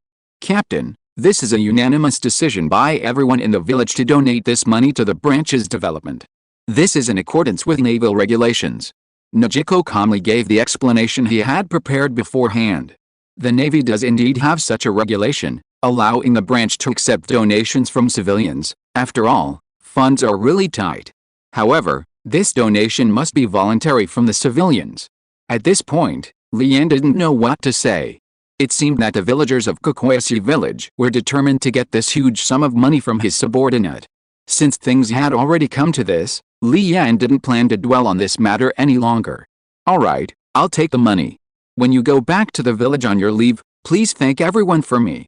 Yes, Colonel. Najiko saluted while smiling. However, Nami's occupational habit seemed to be kicking in. Even though Li Yan had a group of Marines come to help carry it, she still clung to one of the boxes like an octopus, looking reluctant to let go. Knowing Nami's personality well, Li Yan could only smile wryly and then return to the captain's cabin. After all, this matter wasn't over yet. Burp burp burp burp hello, this is Garp. Old man, it's me. Ah, Li Yan, kid, phew. Looking at the Den Den Mushi simulating Garp suddenly falling asleep and blowing bubbles, Li Yan was furious. Old man Garp, your grandson has already gone to sea to become a pirate. What? This brat has already become a pirate? The person who was just dozing off was directly woken up by Li Yan's words. Alright, I was just kidding. Li Yan, don't scare me like that, this old man can't take this much. Alright, old man, stop fooling around, I have something serious to tell you. Go ahead, as long as it's not Luffy becoming a pirate, everything else is fine. PFFT the matter of Kokoyashi village. Hearing someone's signature laugh, Li Yan had to add a sentence. Go ahead, I'm listening. The expression of Garp simulated by the Den Den Mushi immediately became serious. Although this old guy is usually unreliable, he still knows what's important at crucial moments. Okay, I arrived at Kokoyashi village yesterday, and the basic situation is similar to what I told you before. Even when I arrived, the base commander of the 16th branch, Colonel Rat, was collecting money in the Arlong pirate's lair, and he even sent a warship to prevent me from landing on the grounds that I violated the rules by crossing the jurisdiction, and then. It took Li Yan almost 10 minutes to finish explaining everything in detail. Throughout this process, Garp remained silent, simply listening. However, the expression simulated by the Den Den Mushi, snail phone, told Li Yan that the old man was furious, unusually furious. Li Yan, what about Drat and the Marines from the 16th branch? They've been captured and imprisoned, but I don't plan to send them to Smoker yet. It's best if headquarters sends a trusted person to secretly receive them and interrogate them to uncover their network of connections. Otherwise, I don't believe Rat alone could have concealed the Arlong pirates' evil deeds for 6 whole years. I understand. I'll discuss this with Sengoku. Now, as Vice Admiral of Headquarters, I order you to immediately lead the Marines to the 16th branch, take control of all the remaining Marines there, and await further instructions. Okay, I understand. That's all for now, bye. After hanging up, Li Yan immediately summoned Larnus, instructing him to inform Nami that the fleet's route should be changed to the 16th branch. Why fleet? Because Li Yan currently possessed 3 ships, his own large warship, the 16th branch's medium-sized warship, and the Shark Spab of the Arlong pirates. Speaking of the Shark Spab, it was a fine ship. Not only was it large, but it was also constructed with extremely high-grade materials. Once back at the branch, it would likely fetch tens of millions when sold to Roland Construction Company. Therefore, Li Yan naturally intended to take it with him. However, regarding the Arlong pirates, Li Yan remembered there should be a Sea King among them, so why hadn't he seen it this time? Colonel, something bad has happened. Just as Li Yan was lost in thought, Larnus, who had just left, suddenly rushed back into the captain's cabin. What happened? A Sea King. About 1 kilometer ahead of the fleet, a Sea King at least 50 meters long has appeared and is charging towards us. Good grief, was his mouth blessed? Hearing Larnus's report, Li Yan was speechless. However, Li Yan was still very curious about Sea Kings. After all, he had only been in training at headquarters for a short time after transmigrating, and then, after that incident, he was sent to the East Blue to retire. He had never seen a Sea King, the most distinctive animal in the pirate world, before, so he picked up Rango with great interest and walked out. At this moment, the deck of the warship was in chaos. These East Blue natives, who had just been holding off the Marines, had never seen such a behemoth as a Sea King. Li Yan, a Sea King. That's a Sea King. We need to turn around quickly, maybe we can still make it. Just then, Nami ran over and said in a panic. It's just a Sea King. So, do you want a laborer to pull the ship, or a Sea King feast? If you are listening to this novel on a channel other than Fanfic World, it means it was downloaded and re-uploaded without effort. We warmly invite you to visit our channel, Fanfic World. There you will find the original version of this story and many other novels of various genres. We look forward to seeing you dive into a world of incredible novels. Chapter 22 Kizaru, who almost became an apprentice. Labor or a feast? That's a rather profound question. Is it better to have another laborer or a feast? Oh, is this the time to be thinking about such questions? However, by the time Nami came to her senses, Li Yan had already reached the bow of the ship. Holy crap, it really is that manatee. I think its name is Mumu. Looking at the strange-looking Sea King in front of him, Li Yan was speechless. Just like in the pirates he watched in his previous life, everyone looked so bizarre. Moreover, in Li Yan's memory, this guy's fighting power should be extremely weak. He was knocked out by Sanji's kick. Keeping him as a pet wouldn't make much sense. Maybe he should try a Sea King feast? Resting his chin on his hand, Li Yan seriously considered this question, completely ignoring the manatee that was getting closer and closer. Until Colonel, watch out. Huh? Snapping out of his reverie over the profound question, Li Yan saw that the cow-shaped Sea King was less than 10 meters away, already standing upright, about to launch an attack. I heard that Sea King meat is very valuable? Li Yan didn't make a move, but instead suddenly asked a question that left all the Marines somewhat bewildered. However, at that moment, an orange-haired girl swiftly darted to the bow of the ship and leaped into the air, her speed almost as fast as Li Yan's. The girl, suspended in midair, pulled out a folding stick from somewhere, quickly assembled it, and then lashed out at Moo Moo. Tisk tisk, no wonder Nami's fighting power increases 100-fold whenever she's associated with Belly. I've truly witnessed something new. Speaking of which, why doesn't Nami have this trait in her attributes? Is it a hidden attribute? Looking at the scene before him, Li Yan commented, resting his chin on his hand. Boom. Moo Moo, knocked unconscious by a blow, crashed into the sea, splashing water more than 10 meters high. Li Yan, how much is this worth? As soon as she landed, Nami turned around excitedly, her eyes flashing with a series of belly symbols. Worthless. Up, didn't you just say? Just saying. I'll bite you to death. Realizing she'd been tricked, Nami immediately pretended to bite Li Yan. However, when she remembered how Li Yan had withstood Crooked's 1000 punch with his bare hands in Arlong Park, she could only purse her lips and give up. No way, she couldn't bite through it, one bite and all her teeth would probably shatter. Larnus, take some men and kill this Sea King. Cut off the edible parts and preserve them. Notify Zixun, we're having a Sea King feast tonight. Yes, Colonel. Hearing the order, Larnus and the surrounding Marines were very excited. This was a Sea King. They'd only ever heard of it, never actually eaten it, and then there was Miss Zixun's culinary skill in its special effects. Thinking of this, tears welled up in the eyes of the Marines. After a full hour of effort from over 100 Marines, they finally finished processing the Sea King. It has to be said, dealing with a creature tens of meters long was incredibly tiring. Luckily, they had 3 ships, otherwise, one warship wouldn't have been able to hold so much meat.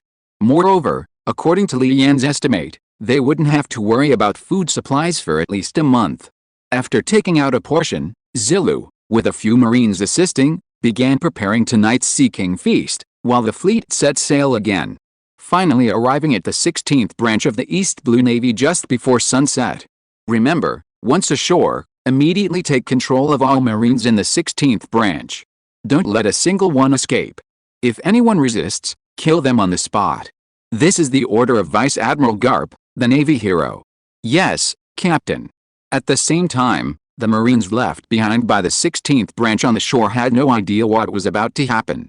After all, they recognized 2 of the 3 ships that arrived. One was Captain Rat's warship, and the other was the ship of the 16th branch's partner, the Arlong Pirates.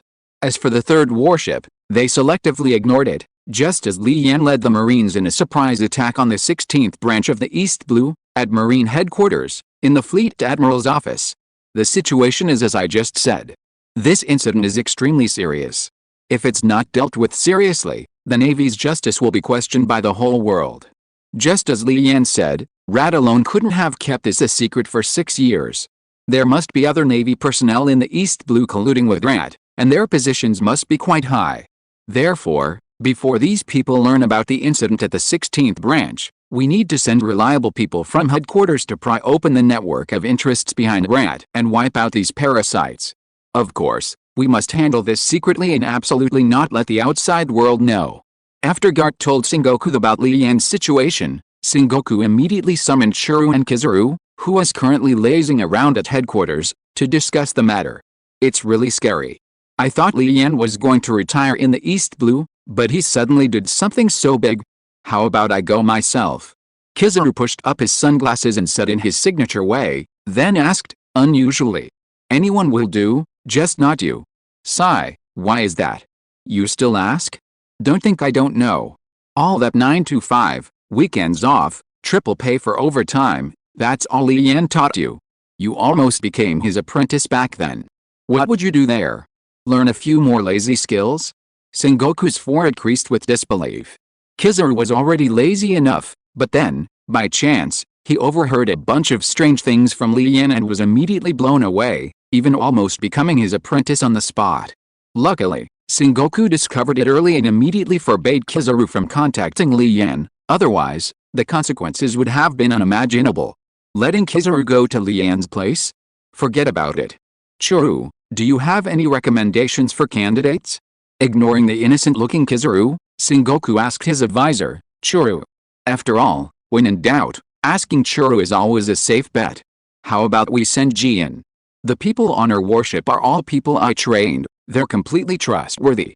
Alright, let her go then. After she finishes dealing with the matters of the 16th branch, let her inspect the 18th branch. I read Smoker's report and I'm a little curious about the situation there. Sengoku pushed up his glasses and said. Just as he said, more than a month ago, after Li Yan began his major construction at the 18th branch and recruited many Marines, Sengoku had already taken notice of him.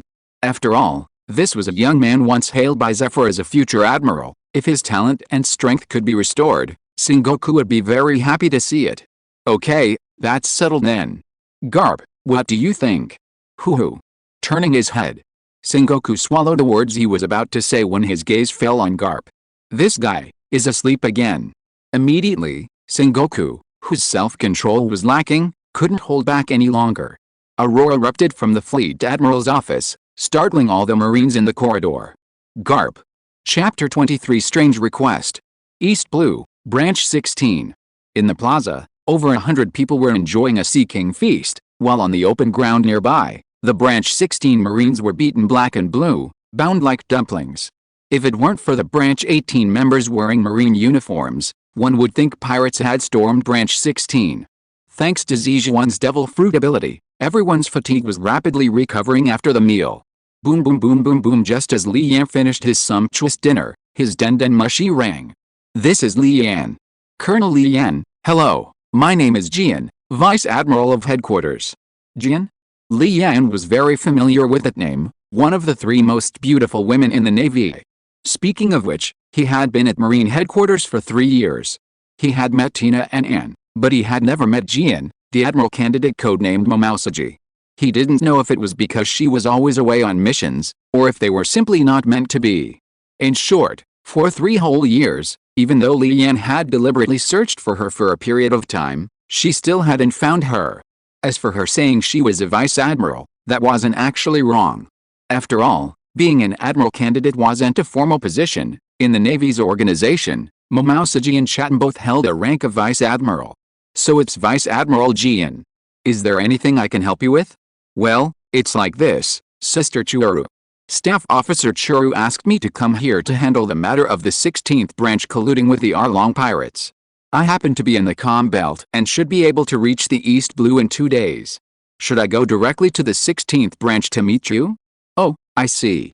I wonder if Vice Admiral Jian could meet me at Windmill Village? Windmill Village? Jian naturally knew where Windmill Village was, and in fact, most Navy personnel did as well. After all, it was the hometown of the Navy hero, Garp. In terms of distance, going to Windmill Village would only add 1 day to the voyage, but Jian didn't understand why Li Yan had chosen Windmill Village as the meeting point. Yes, I've been entrusted by Vice Admiral Garp to handle some matters in Windmill Village. I'll bring all the Marines from the 16th branch and all the evidence seized from the branch. Okay, no problem. I expect to arrive in Windmill Village in 4 days. Jian nodded in agreement. As for what Garp had entrusted Li Yan with, she had no question and no need to ask. She didn't say anything more after that, since they were still strangers and there wasn't much to talk about. After confirming the fortifications, she hung up the den mushi. The next day, after taking all the evidence seized from the 16th branch and the Marines to the warship and detaining them, they set off for Windmill Village. Windmill Village was actually very close from the 16th branch, only about a day's voyage. On the way, Li Yan called Noki to the captain's cabin. Najiko, do you know what a devil fruit is? Yes, I heard from others yesterday that Chef Jiang Zhuan is a devil fruit user. Come to think of it, I always thought devil fruits were just legends. Najiko nodded. Actually, not only Najiko, but most ordinary people in the East Blue had only heard of the legends of devil fruits, and very few had actually seen one. Therefore, for them, devil fruits were just things that appeared in various stories and rumors. Actually, I've observed you. Unlike Nami, you don't have much talent in conventional areas. But you might have a talent far exceeding others in the development of devil fruits. The development of devil fruits? Najiko wasn't upset that Li Yan said she had no talent in any other areas, because it was true. Besides growing orange trees, she really didn't know anything else. However, what surprised her was Li Yan saying she had a talent for developing devil fruits. Although she didn't quite understand what development meant, she keenly caught the word Li Yan used, far exceeding others. Yes, the strength of a devil fruit's power isn't fixed after it's eaten. No, it should be said that any devil fruit is weak at first. You need to develop the power step by step to gradually become stronger. For example, it's like swordsmanship. You don't become a swordsman just by being given a sword, you need to constantly practice swordsmanship. Do you understand now? Hearing this, Najiko immediately nodded. Since it was explained so clearly, of course she understood. However, did she really possess the so-called talent for developing devil fruits? Najiko wasn't very confident about that. Well, I called you here today to give you a basic introduction to devil fruits, and then see which type you want. I'll try my best to find one for you in the future. First of all, devil fruits are roughly divided into 3 types, Logia, Paramecia, and Zoan, among which Li Yan went on for half an hour, explaining everything he knew about devil fruits to Najiko in detail. This was Najiko's first exposure to this kind of knowledge, and she listened intently, as if to a story. Alright, think carefully about what kind of devil fruit you want. If I have the chance in the future, I'll get you one. Yes, Colonel. After Najiko left the captain's cabin, Li Yan began to think about Luffy again. After all, they would be arriving at Windmill Village in half a day. He needed to figure out how to deal with Luffy. This guy was no pushover. Li Yan wasn't confident he could persuade this hothead by simply reasoning with him. Thinking about this, Li Yan suddenly realized he understood Garp a little better. Reasoning was useless, so the only option was to use his fists? Or put on a show?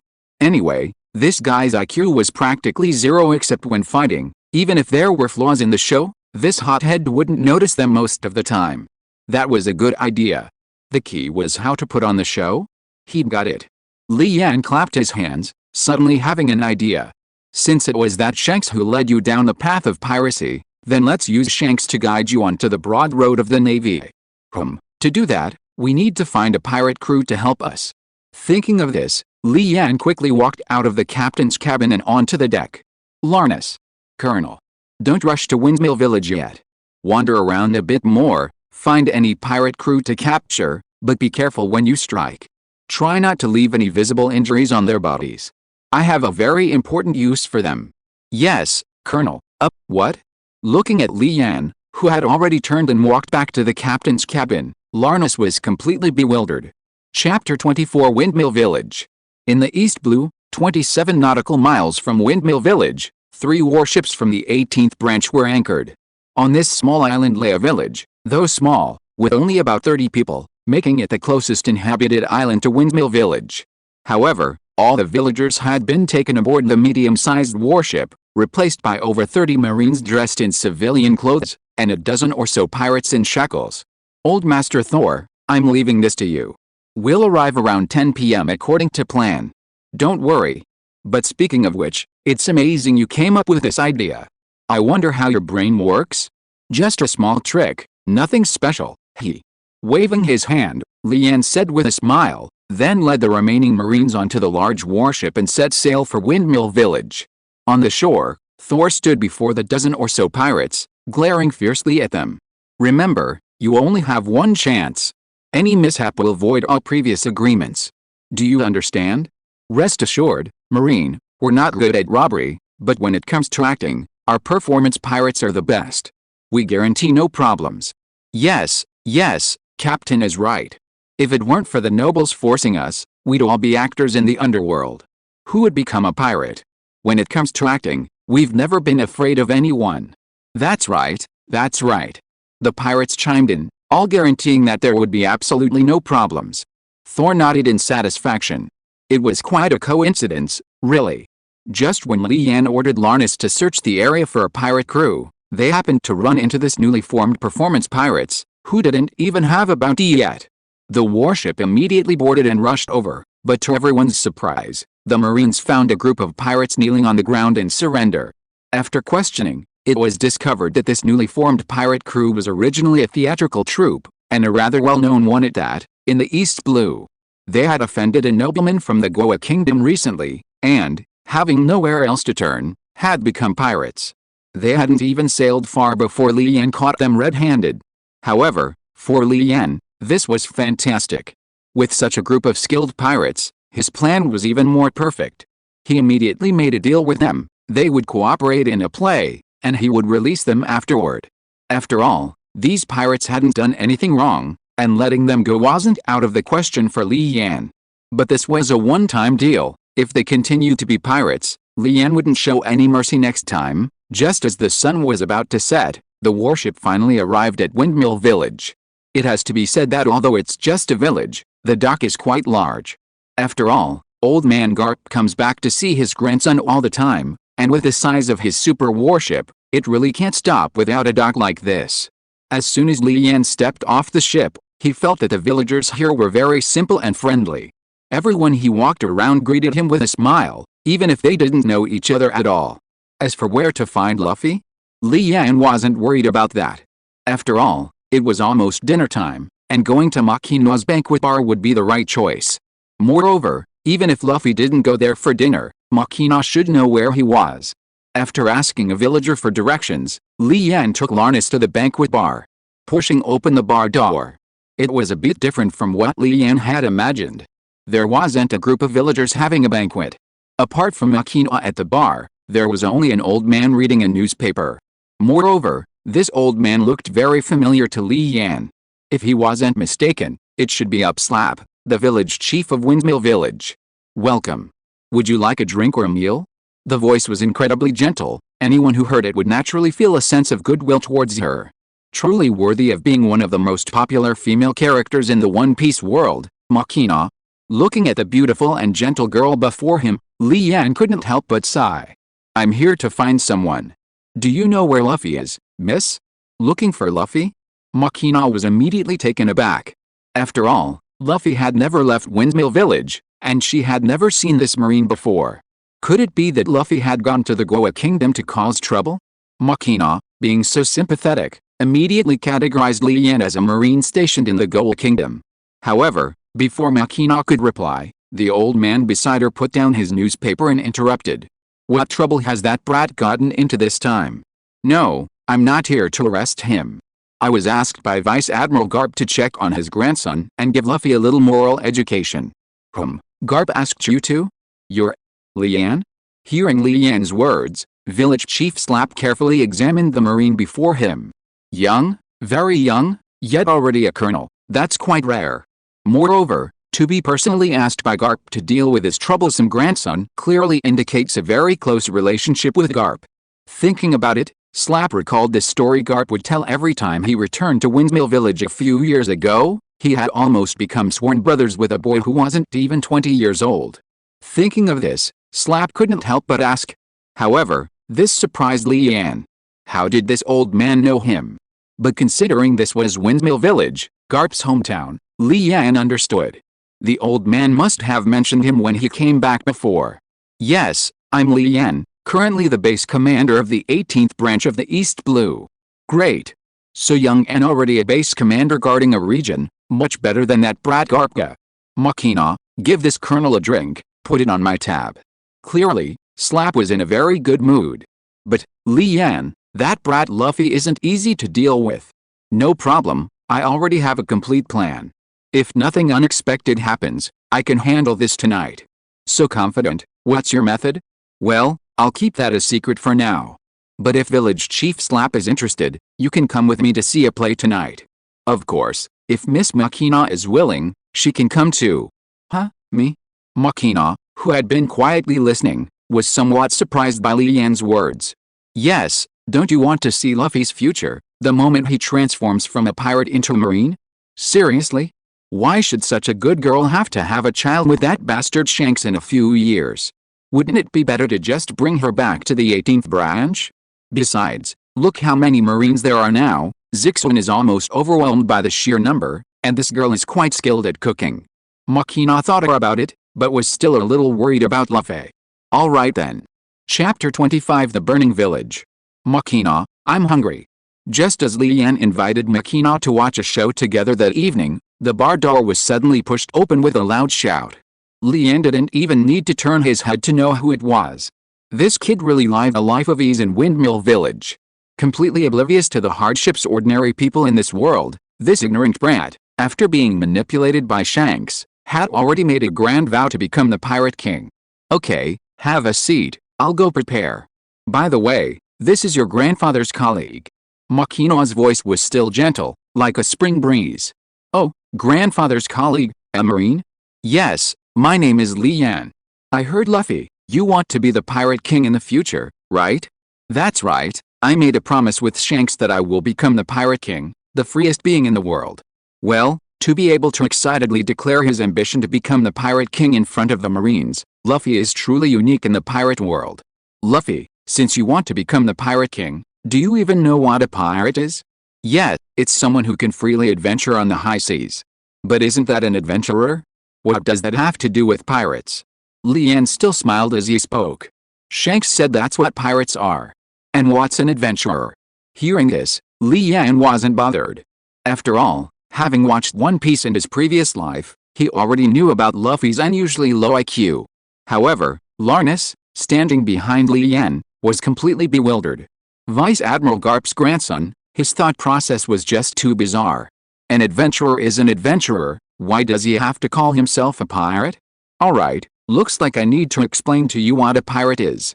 A pirate is someone who doesn't produce anything, only destroys. For them, they rob when they're hungry, they rob when they're broke, and even if they have everything, they still rob, because burning, killing, and looting are the original attributes of a pirate. As for your talk about sailing the seas freely and adventuring, that's for adventurers, not pirates. Although he didn't have high hopes, Li Yan still tried to persuade him. However, sigh, is that so? But it's okay, I'll just become an adventurous pirate, he. Well, in short, what Luffy wanted to express was that no matter what I do in the future, I'll be a pirate. This novel logic left everyone dumbfounded. Even the village chief Slap was so angry that his beard stood on end, and then he looked at Li Yan, as if to say, see? I told you this kid would be hard to deal with. But Li Yan didn't care. Anyway, this outcome was already expected, and judging by the time, it should be about time. Bang! Just then, the bar door was pushed open again, and a Marine rushed in, his face full of anxiety. Colonel, something bad has happened. We just received a report that Del Village, 27 nautical miles from Windmill Village, is under attack by a pirate crew. Notify all Marines to assemble on the warship immediately and prepare for departure. I'll be there shortly. Yes, Colonel. The Marine responded and hurriedly left. So, Luffy, want to come with me to see what these so-called pirates are like? Pirates like Shanks? I want to go. I want to go. The village chief and Miss Makina should come too. Slap, who had just been extremely anxious because of the Marine's report, suddenly had a strange expression.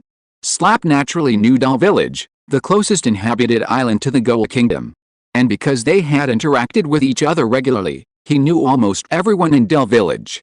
That's why his expression changed drastically after hearing the Marine's report. But when Li Yan invited him and Makina to go together, he realized that this must be the play Li Yan had mentioned earlier. However, he still couldn't figure out what Li Yan wanted to do. If it was just to let Luffy witness the evil of pirates, it probably still wouldn't convince him. He didn't think too much about it at the moment, he would just have to go and see for himself. So, under Li Yan's leadership, Luffy and the other two quickly arrived at the warship. Colonel, departure preparations are complete. Good, set sail immediately. Destination, Del Village. Yes, Colonel. 3 hours later, Luffy, who had been in a state of excitement since boarding the ship, suddenly jumped to the bow and looked into the distance. It's so bright over there, is there a banquet? We can join in, he. Yes, in a sense, for pirates, this is indeed a feast. Li Yan said meaningfully on the aft deck. As for Slap and Makina standing to the side, their expressions were somewhat off. Luffy might be a little naive, but they knew this wasn't some bonfire party, it was a village burned after being plundered by pirates. Li Yan, aren't you going a bit too far? Slap, unable to contain himself any longer, whispered to Li Yan. Don't worry, I've arranged everything. The 18th branch will compensate double for anything damaged. Everyone in Del Village is very happy, they even almost fought over the right to have their houses burned down. Hearing this, Slap was speechless. So that's how it is? Okay, that's true. If someone in Windmill Village said they wanted to burn down a few houses and then paid double, everyone would probably be eager to let them do it, right? However, even so, judging from the extent of the fire he'd seen, most of the houses in the village were probably on fire, right? Could they afford to pay that in less than tens of millions of berries? I've prepared a staggering 100 million berries for this show. Seeing Slap and Makina's expressions, Li Yan naturally guessed what they were thinking and said with a smile. He then ignored their shock at hearing 100 million berries and immediately ordered all the marines to prepare for landing. Finally, after more than 10 minutes, the warship approached the island. Even Luffy had realized that it wasn't a village holding a banquet, the entire village was on fire, and he could even faintly hear cries and disgusting laughter. Not far from the island, a pirate ship about the same size as Li Yan's warship was anchored. Let's go, Luffy, let's see what pirates are all about. Luffy didn't reply. At this moment, even with his intelligence seemingly off, he sensed something was wrong and silently followed Li Yan ashore. Slap and Makina quickly followed. Del Village wasn't far from the shore, only 2 or 3 meters away. The group quickly reached the village entrance, where they were met with a pirate laughing as he swung his sword, felling a teenage girl to the ground. The girl soon lay motionless in a pool of blood, clearly lifeless.